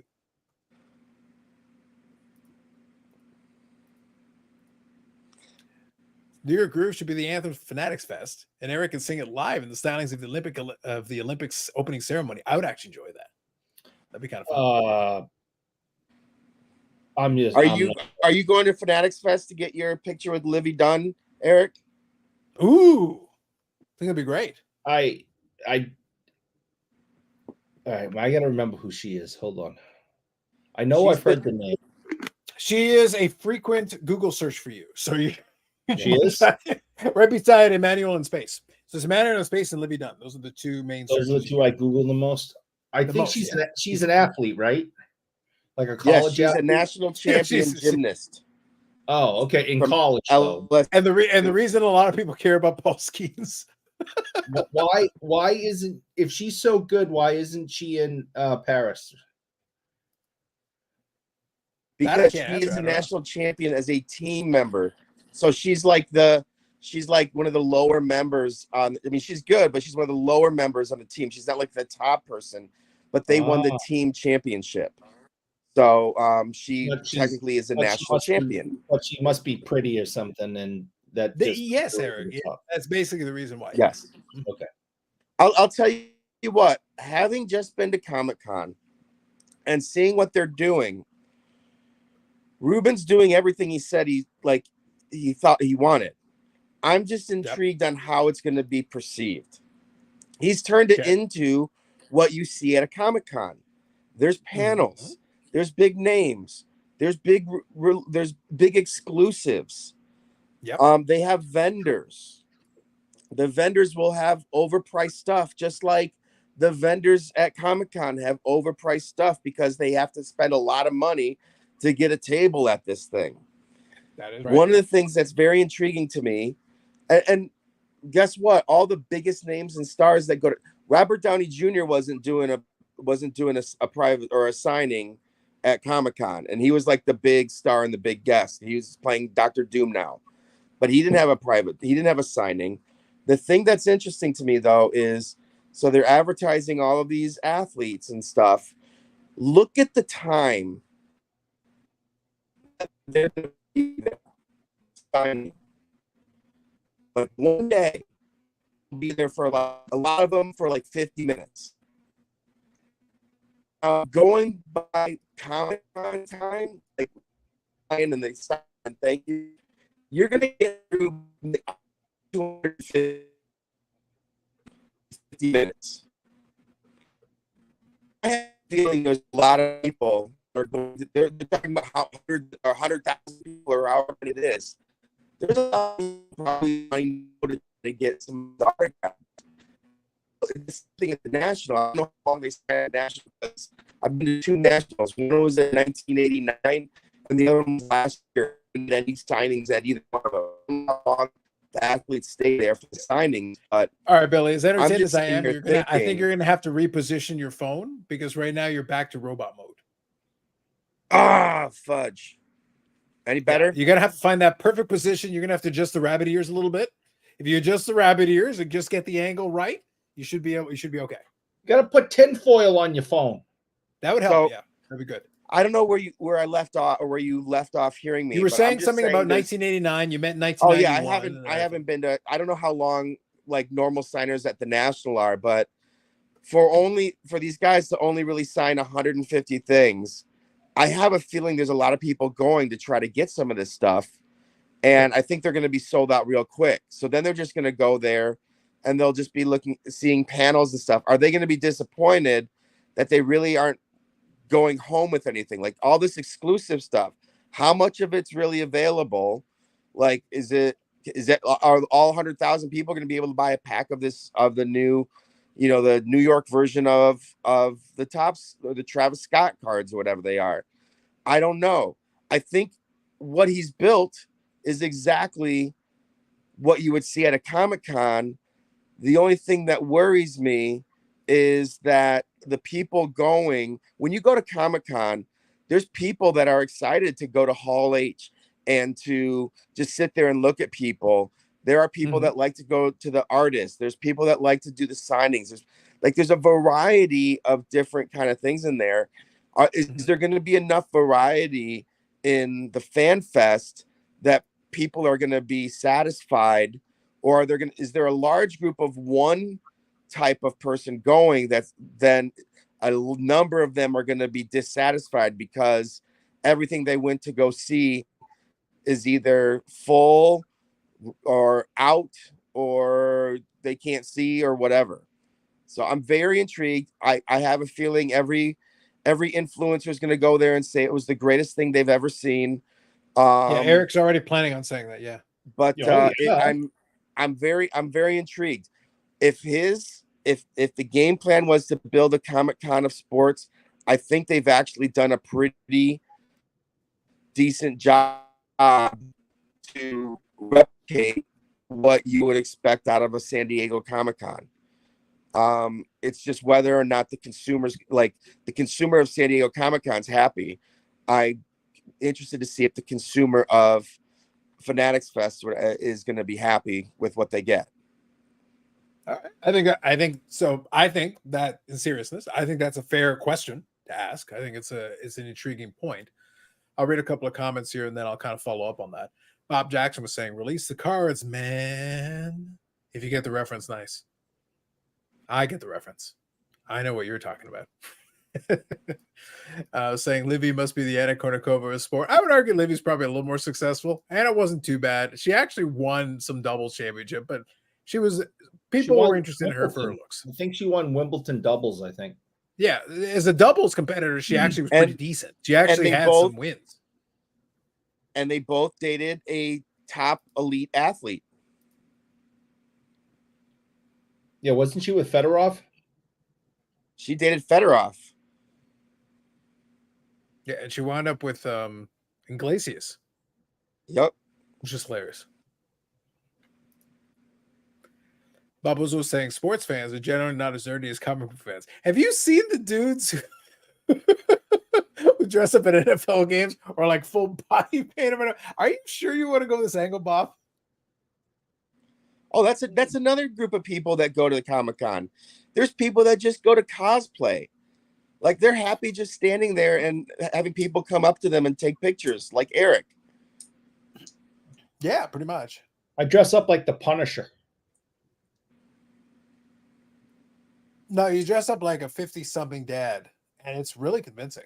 Like I buy it. Like I just like, yep, you nailed it. You nailed it, sir. From head to toe, you committed to the bit.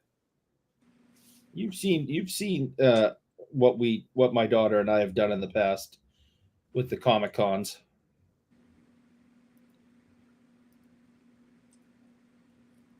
See, Eric's looking through his Rolodex now. He's trying to make sure he doesn't show anything from Emmanuel in space. Go on. Billy. Oh, wow.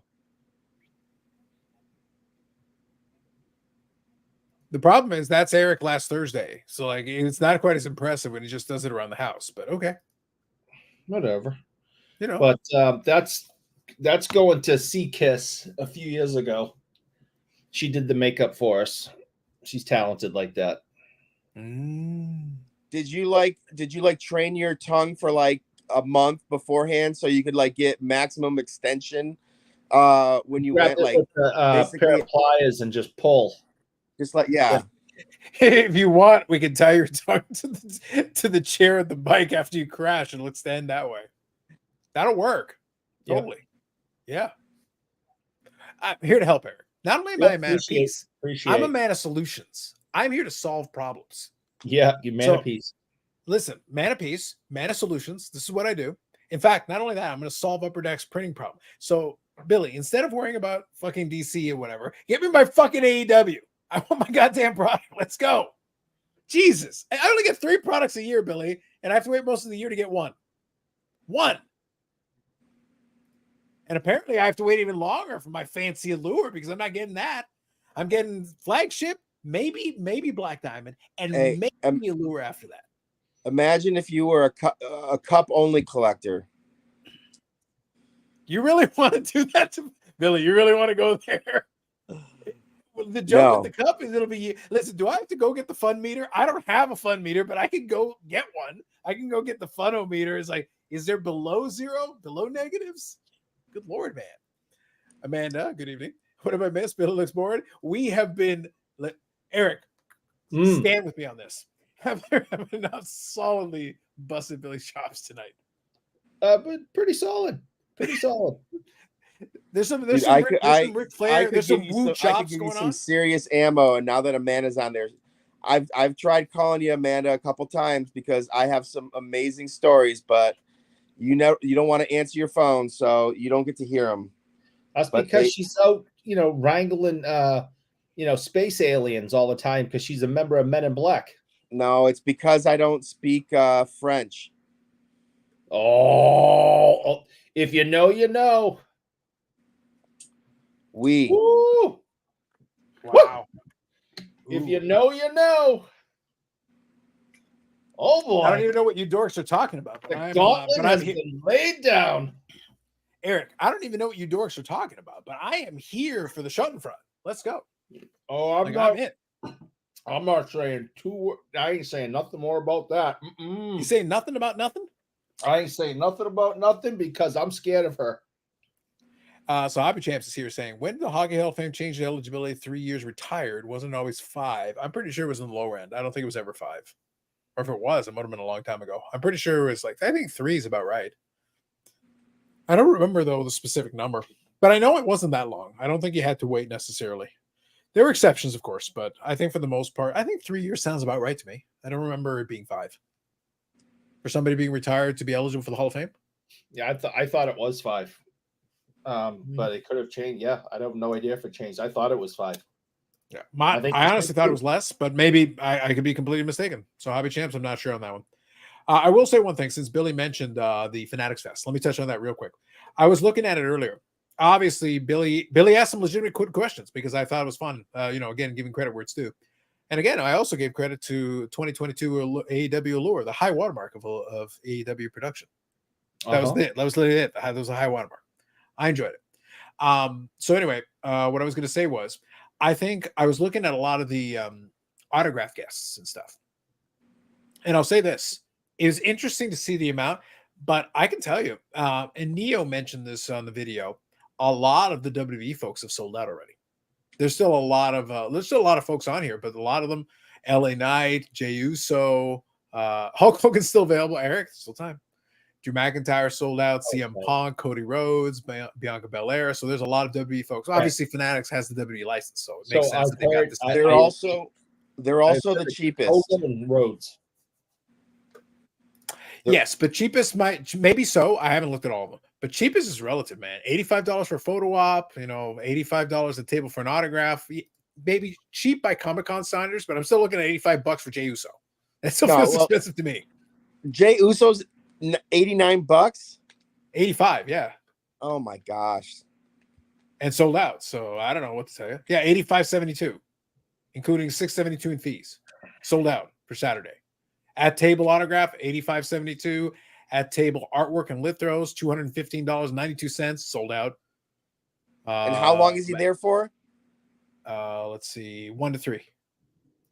He's there 2 hours and he's sold out. Yeah, sold out. Wow. Livy Dunn's still available, Eric. There's still time. I think she's 100. She's 107.42. Yes. Oh, you're The talking Morgans, Canadian. I'm just looking at the Fanatics Fest page. I haven't translated. I don't have anything. Oh, you're to not click even on. translating Canadian? Oh, okay. No, this is just what it says on here. $107.42. Yeah, I'm not doing any checkouts or anything, man. I'm just looking at the page and clicking on the person and opening it up. That's it. Just That's all on I'm doing. principle, $107.42. On principle, I'd tell you to go pound sand. I don't know what to say, man. Eric would rather more- take a picture with them when they're behind him, and he sneakily takes a photo with them. Yeah, That's free. You got He's that got to right. be. Yeah, he's got the creepiness going for him. That's going to work out, I think. You know, they have to walk these people through the crowd back up to the hotel rooms. So, you know, you just run up behind them real quick. Look at you. Bob Ozel says Upper Deck Fan Fest coming in 2026. That'd be awesome. We'd all go just to hang out with Billy. Actually, we wouldn't even get to hang out with Billy. We get to hang out with a wax statue of Billy. Evening all and Eric, Paul C. Good evening, Paul. Billy still looks hostageous. Listen, man, he's trapped in that room. Hostage-ish. Listen, you ever seen the original Saw? You saw Saw 1? That's what's going on right now. Billy, Will Rubin and Fanatics by Upper Deck. All No. you have to answer. No. All right, he's got a hard no on that. All right. Bob Uzo says Billy looks like he's receiving a message from higher power. Rubin or Fanatics? Follow up to the previous question. NHL eligibility has always been 3 years. Thank you, Jeff. Hobby Champs. If it has ever been right, if it was over to the right a bit more and lower to the screen, it looked like Rich Klein on every YouTube video he's ever been on. That is true. But I think Rich does it. At this point, I think Rich does that intentionally. Like he knows full well the camera is literally like on a weird angle, and like he's facing the screen this way. Like it's like this. Yeah, the whole time. How's it going? And I'm sitting there like, but he does it intentionally. Like he knows the camera is there, but his microphone and his computer are here. See, my problem is I only have a few good spots in my apartment, so Yeah. I just have to get comfortable and have to hold it here, and I'm lying in bed and holding my phone up. Mm-hmm. So you mentioned earlier. So after Fanatics buys you out, are you getting then the fancy internet upgrade? Is that what's coming next? We're going to dial up. No, We're gonna step it up. here's the thing. It's like I enjoy what I'm doing. I owe everything I have to Upper Deck, and just in my opinion, it's like if I were to leave Upper Deck to go to Fanatics or even go to Panini or go wherever, what does that say about loyalty? And I think loyalty is very important. And if I'm willing to just drop everything if I'm willing to drop the company and the people that made me what I am and how I am today, I just that wouldn't look good. I just don't think that looks good. And so no, I think it's a completely fair. I think your statement is fair. I think most people, if they're looking at it, even joking about it, I think it would be more like Upper Deck themselves being bought. I think it would be a situation where you guys would stay where you are, but then the circumstances would change around you rather than vice versa. I think that's basically what they're looking at. Look, we've got a license for a long time, and we've got other licenses, and we're gonna keep making cards. So it's a family-owned business. I'm just quoting everything that Jason said on others on elsewhere. But it's a family business. The intention is to the kids to someday own the business. Richard's kids. Vivian's doing a great job holding the fort, and Jason does a great job with running the show also.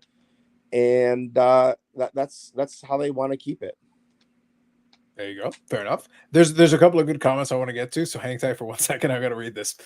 Zach first says, Carlos, I got some 90s Beckett's I was reading through. Some of the list of Hall of Famers at these shows were crazy, like $25 an auto. Can't even imagine. Yeah, in the 90s, there were some. The autographs were not as expensive as they are today. Like 15 Hall of Famers in one show. Yep, that is very true. And Matt here says, everything you have, question mark, you have no Wi-Fi and no phone stand either.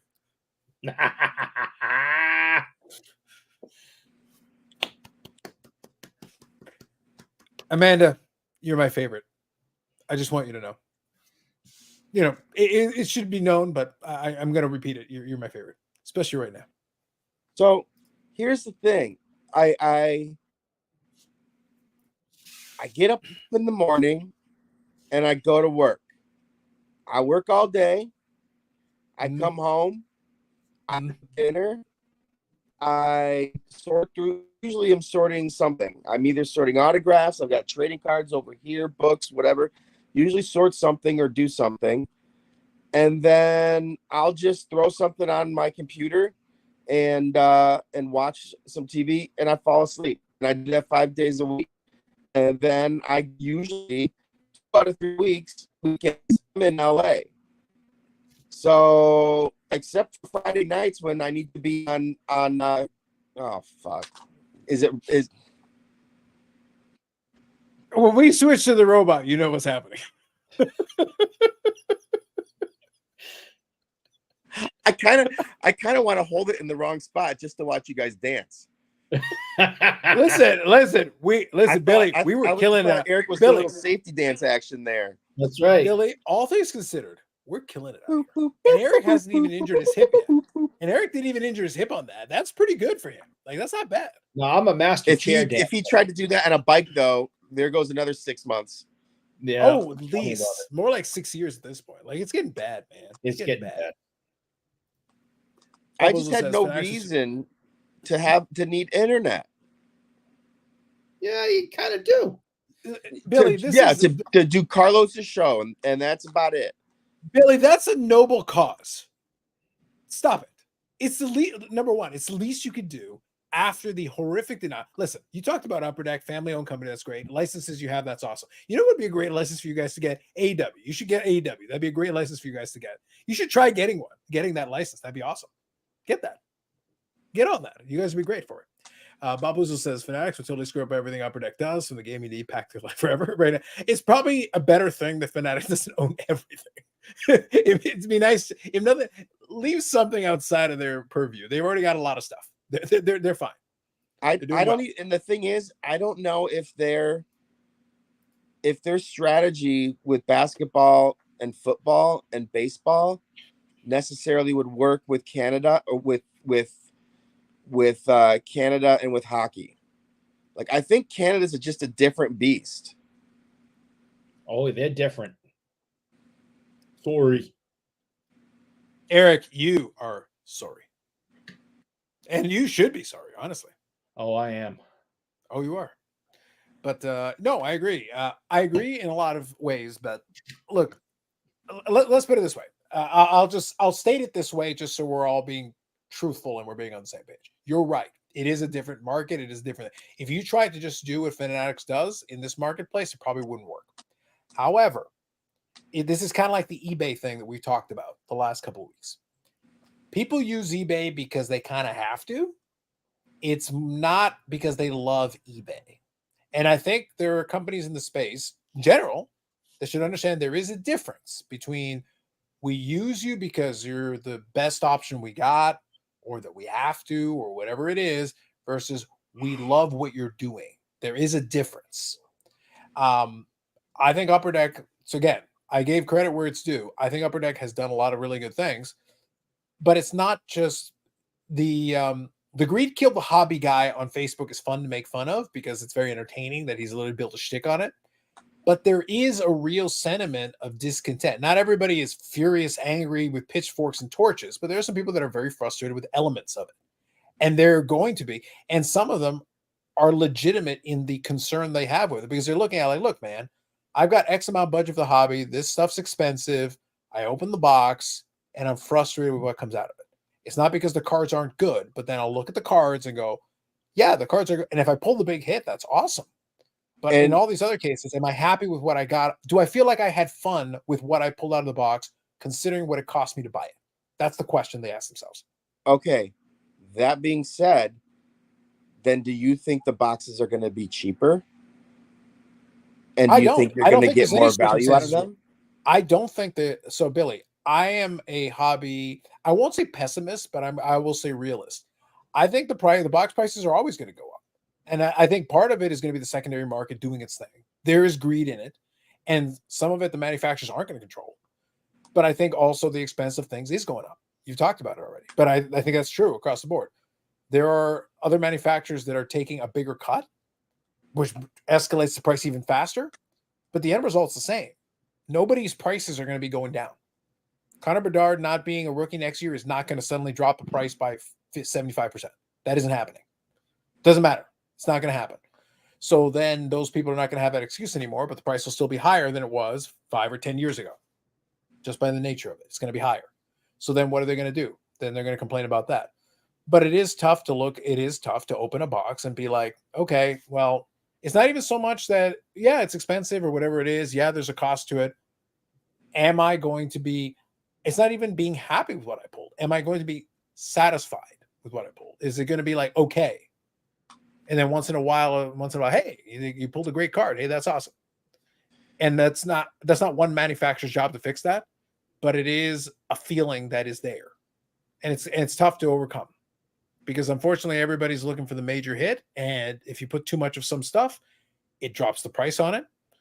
And what is considered a hit and what isn't considered a hit. We've talked about this before. You guys are starting to go back to the technology, going back to kind of a 90s style to get away from a lot of the memorabilia, because that's another way of providing value.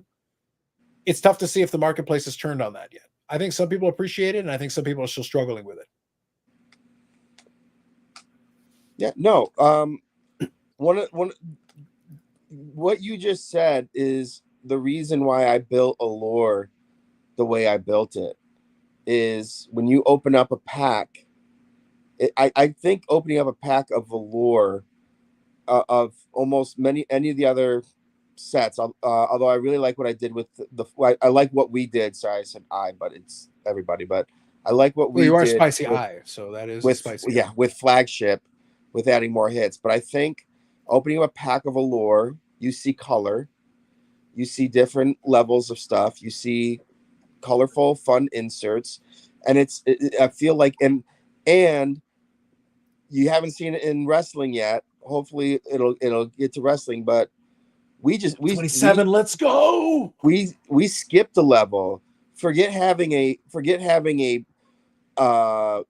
prism version or a refractor version.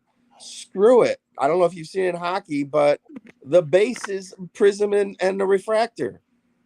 There you go. We're giving you nice looking cards. You don't have to buy 2 or 3 packs to get one of those nice looking cards. All the cards in Allure are nice looking cards. So well, I got an idea. I think if you put in the next Allure set, if you just put card number 1, Reggie Lemon, then Eric will buy all the cases. Yeah. Do I put doctor? Is it doctor in front of it? Why not? Who cares? Yeah, go ahead. Everybody's a doctor in this hobby. This is what I heard. Just go for it. Let's make it happen. So no, I understand what you're saying. And I think, and I'm trying to be fair, by the way. I'm trying to be very fair. I'm actually giving a legitimate discussion of what I perceive with it. We'll take the extreme out of it. We'll take the folks that complain about everything out of the equation. We cannot, as a hobby or as businesses in the hobby, only look at the extreme end, either positive or negative. We got to kind of take them out of the equation. We got to look at the people in the middle who say, I actually want to participate in this hobby. I do want to like this stuff, but it's tough. And I can't blame them for saying it's tough. They're not being ridiculous about it. They actually would love nothing more than to praise what's going on there. It's hard though. It's tough out in these streets. Agreed. And I would say stuff like flagship, stuff like Allure, like some of the lower to mid tier kind of stuff, I think you're able to do it. When you get to stuff like Game Used, when you get to stuff like SPX, sometimes it's more like when you deal with autographs and memorabilia as opposed to rare inserts, technology, and parallels or whatever. When you're dealing with the autos and the mem, that's when it turns more feast and famine. That's when it's tougher to always give that person that feel good. So that's where we're trying to, okay, how can we add value to some of these feast or famine products? And we're still working on it. I will say it like wholeheartedly. And that's why that's why we hired Arena Design to come in, Gene, come in and come up with new technologies and new stuff. You know, like I don't know if you saw like the gravitational pull card, where it's just like you pull the thing down and it reads down the card. Gravitation. It's pretty cool looking card. Just like that's a new technology that we'd never used before. And there's other stuff in the works that we haven't done. So yeah, that is what we're really working on is getting the feast and famine products, less feast and famine. But the thing you got to worry about when you do that though sometimes is, and maybe ice is an example of this, when you take away some of the feast and famine, you devaluize the original feast. And you know, you got to be careful of that too. It's man. I It's wanted to share. So Billy, I'm just sharing the gravitational pull card, Eric. I don't know if you can see that. Yeah, I can watch. So I know what Billy's talking about, and it's actually a pretty cool effect.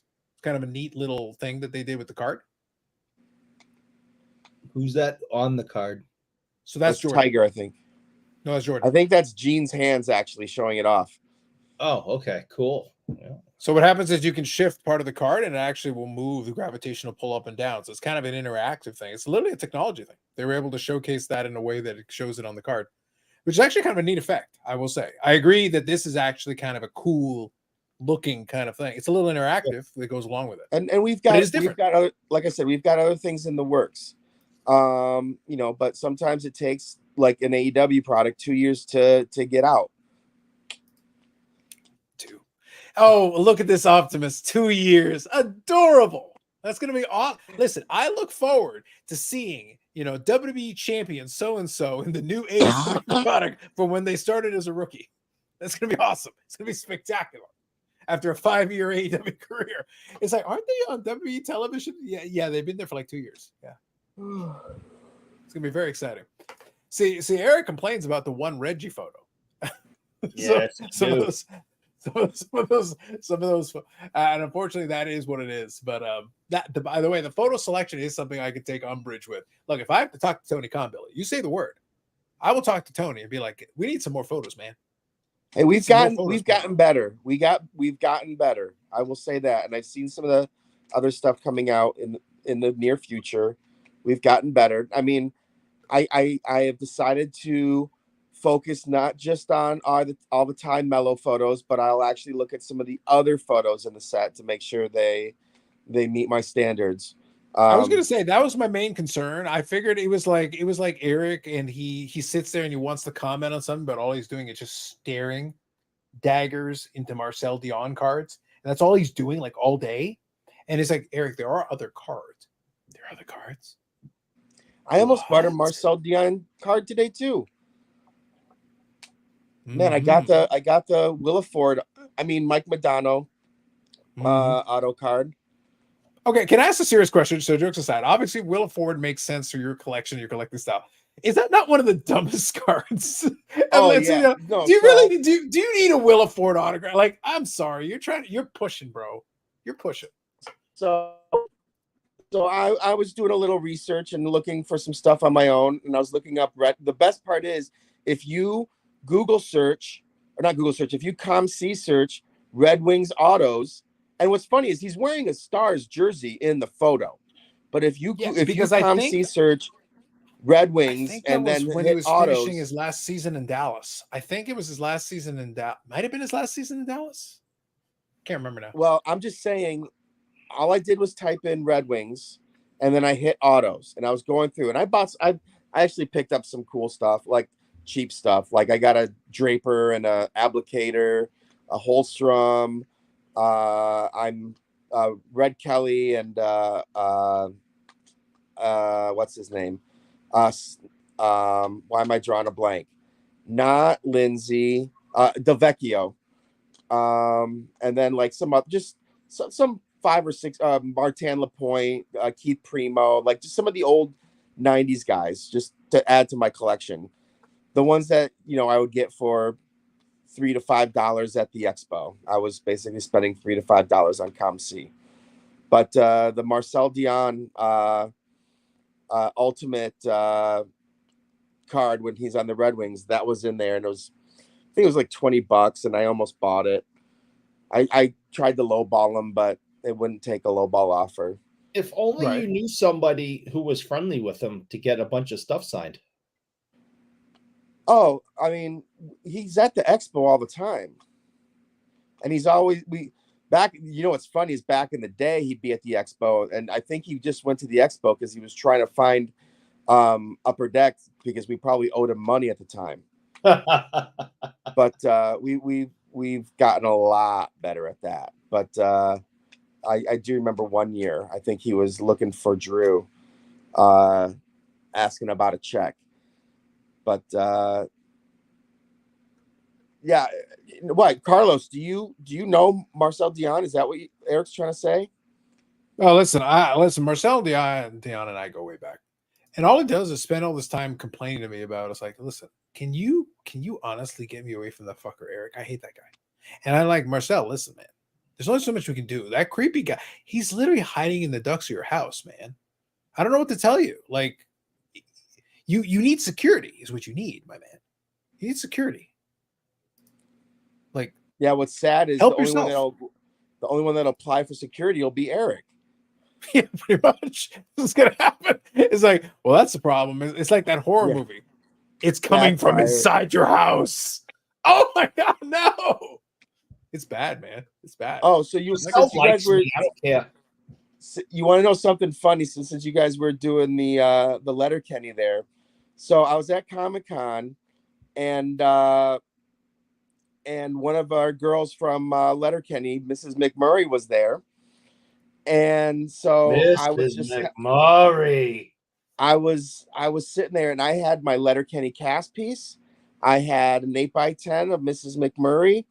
And they're like, yeah, she's here for the Winona Earp thing. And I'm like, oh, and I'm thinking like, oh, is she like Doctor Who? Is she a companion? Or is she like Melissa? I'm like, or is she a like Xena, like like something like that? They're like, no, dude, she's Winona Earp. I'm like, shut the front door. I had no idea. Like all I had, and I was like, when they walked in, I was like, Mrs. McMurray. And she just turns around and gives me the biggest smile because at Comic-Con, all they care about is Winona Earp. And so she came straight to me. I gave her one. I go, here's your first licensed card from Upper Deck. And she's like, what? I go, yeah, the set that you signed for us. She's like, oh my gosh, thank you. And I talked to her for 30 seconds and pissed off about everybody else in line because they were, I warned everyone. I go, look, she's the only one I'm going to talk to and might take a while. They're like, okay. And I did talk a while and then not everybody got her. And they were like, you warned us. I'm like, I told you, I'm like, I'll help you out with other people, but it's Mrs. McMurray. I had to Gotta get Mrs. McMurray. talk to her. There you go. Yep. By the way, I was able to find it. I had to do a little searching because I was curious. I wanted to scan my memory. So the Willa Ford Medano thing is from when he was honored as the highest American scoring leader. So that was the reason he was in the Dallas uniform. And that was the image they had for Willa Ford at that time because they did a thing pre-game and honored him. Yeah. So that's the reason why she was in the photo with him, and that's how they managed that. So it's from 07. That November 07.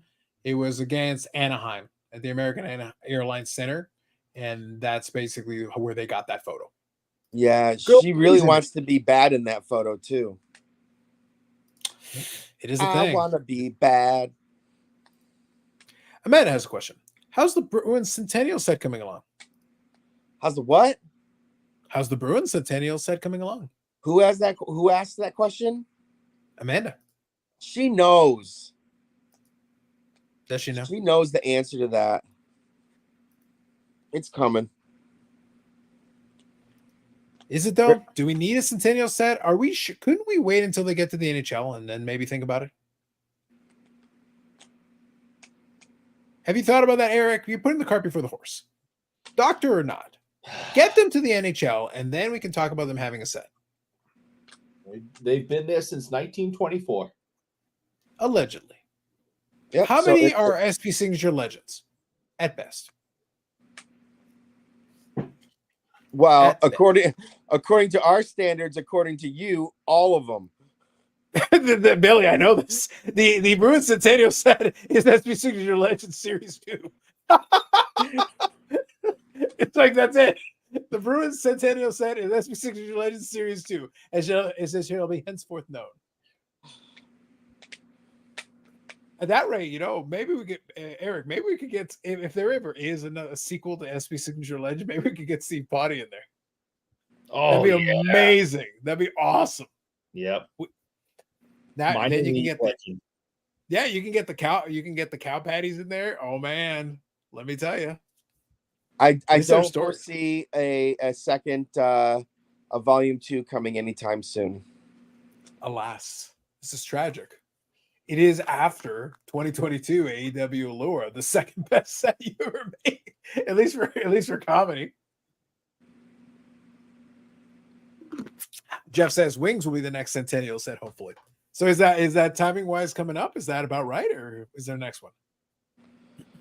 Let's just say we if we built a Boston Centennial set, and there's some more Centennials coming in a couple years. It's like if we built Boston, why wouldn't we build other ones? But we'll see. You suck. Bar is so low at that point. Oh my god, you suck. It's valid points. Valid points being made here. Yeah, it was either build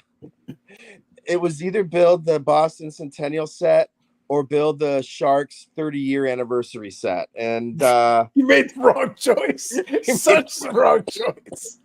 I need some Patrick Marleau in my life. Let's go. Yep. Sharky would be awesome. Yes. Which I'd like to announce on Carlos's show next month. The Sharks 30-year anniversary set will be coming out. Oh, we'll all buy pre-sale on that. I want it on the group breaks. Let's go. The Atlanta Thrashers Master Collection will come out before that. Oh, that'd be amazing. Listen, Atlanta. Listen, you think I'm joking, but Atlanta Thrashers Exquisite. Wow, chef's kiss. Oh my god. I know Eric would buy that shit. Oh god, yeah. He'd be in. Done. We sold it for sure. But that says pre-ordering now. That's right, sir. That's right. Matta says, to be fair. Eric did introduce me to Marcel. So there you go. That is the thing. That has occurred. All right. So believe it or not, we crossed the 4-hour mark in the course of slandering Billy and going through this conversation. So I enjoyed that last bit. Let me kind of share one thing, though. And this is something I'm keeping an eye out on. I'm not a bidder in this, so y'all do whatever you want.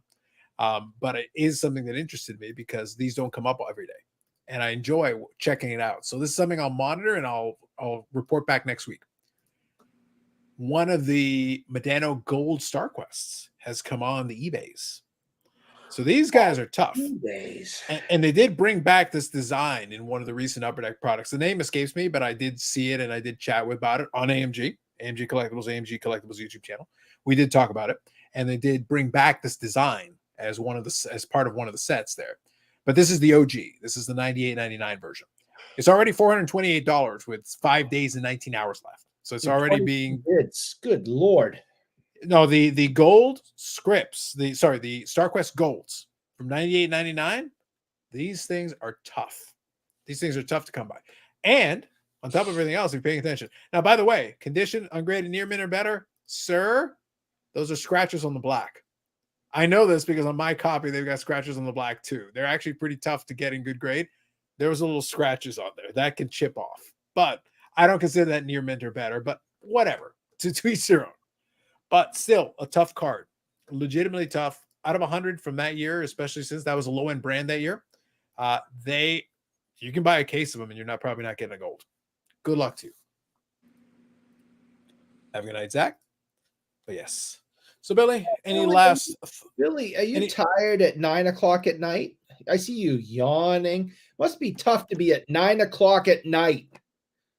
I'm over here, like, ready to stick pins in my eyes at midnight, and you're like, "Oh, it's 9 o'clock." Well, the problem was it was like sitting there. They're talking about Centennial sets, and I was just instead of sheep jumping over a fence, I was just thinking of all the Hall of Famers that played for Detroit, like just one by one going over, and like it just there's so many of them. It almost puts you to sleep. Wow. Yeah. Amazing. Shocking. Unbelievable. The Jackson says, Like I pretty much opened just a case. No gold Star Quest or prime choice reserves out of 100. Yeah. Like it was tough to get them in that time. Very difficult.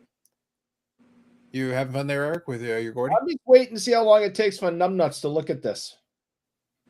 He says, "Want to look at your screen? He doesn't look at the screen and look at you." Oh yeah, look at that. Autographed. That's the card, I think. Is that This the is- ultimate? Oh no, that's not. Yeah. That's an oversized card. Right. So Yeah, there's that's the oversized. there's the facsimile, and there's the real one. That's dumb. Why would you have two autographs on it? Ridiculous. Shut up. Unbelievable. Jake Hand says, need to CT scan that, get that gold. That's right. Unfortunately, they've become kind of tough to find those boxes, but it is one of those situations. It is kind of interesting. But yes. All right, folks. So it's been a lot of fun. Thank you all for joining in. Episode 200. We had a lot of fun with that. Thank you, Billy, joining in on a wonderful anniversary episode. We got to 200 of these live things. I was giving you a chance to say something if you wanted to say something. Oh, Or you could just reveal all your plans. Or you could reveal your evil plans. First time congratulations on 200 episodes. I don't know how you were able to do as many as you did with Eric. But Sure. That's yeah. fair. That's fair. Mm-hmm. Maybe That's I fair should enough. celebrate Are you and get willing internet. now to commit? So just as we're about to go off the air, Billy. So everybody, Billy is about to now announce in full detail the amount of exquisite hockey sets that are going to come out. So Billy, if you want to start reading those off the list there that you're allowed to authorize to speak of, and then I will end the stream. East Coast folks, enjoy the rest of your weekend. It is now Saturday. West Coast folks, name everybody else on the West Coast. You still got hours left. Billy over there has got hours left. Listen, y'all got time. This is primetime programming time. Jesus, just watch some TV or something. Or get yourself decent internet and you can stream it. Anyway, thank you to the Burrell and the Garage of Knowledge for joining us as always. And we thank Billy for being a good sport and participating and joining us this evening. Even though he continues to disappoint me and make me sad as pertains to AEW. And speak scandalous things like trying to claim the new allure will be great when I really actually enjoy the previous allure. And I actually Because you get all the enjoyed that big product. hits. As I should. # rigged. I've worked hard to get this level, considering y'all have consistently let me down. This is the one thing, Billy. This is the one thing I get. All right, everybody have a good night. It's episode 200. Next week we'll be back with 201. I promise it will be probably about as much of a disaster as this one. So you got that to look forward to. Guaranteed. And Eric may or may not be a member of Beckett, but at least he's got a hat. He actually paid for that hat. I am Real now money out of his own pocket. got another raise. I am now making $195,000 a year working for Beckett. Look forward to next week when it'll go higher, like the like button rate. All right, hit the like button on your way out. Thank you for joining in. We appreciate you. Catch you in the next one. Thanks, everybody.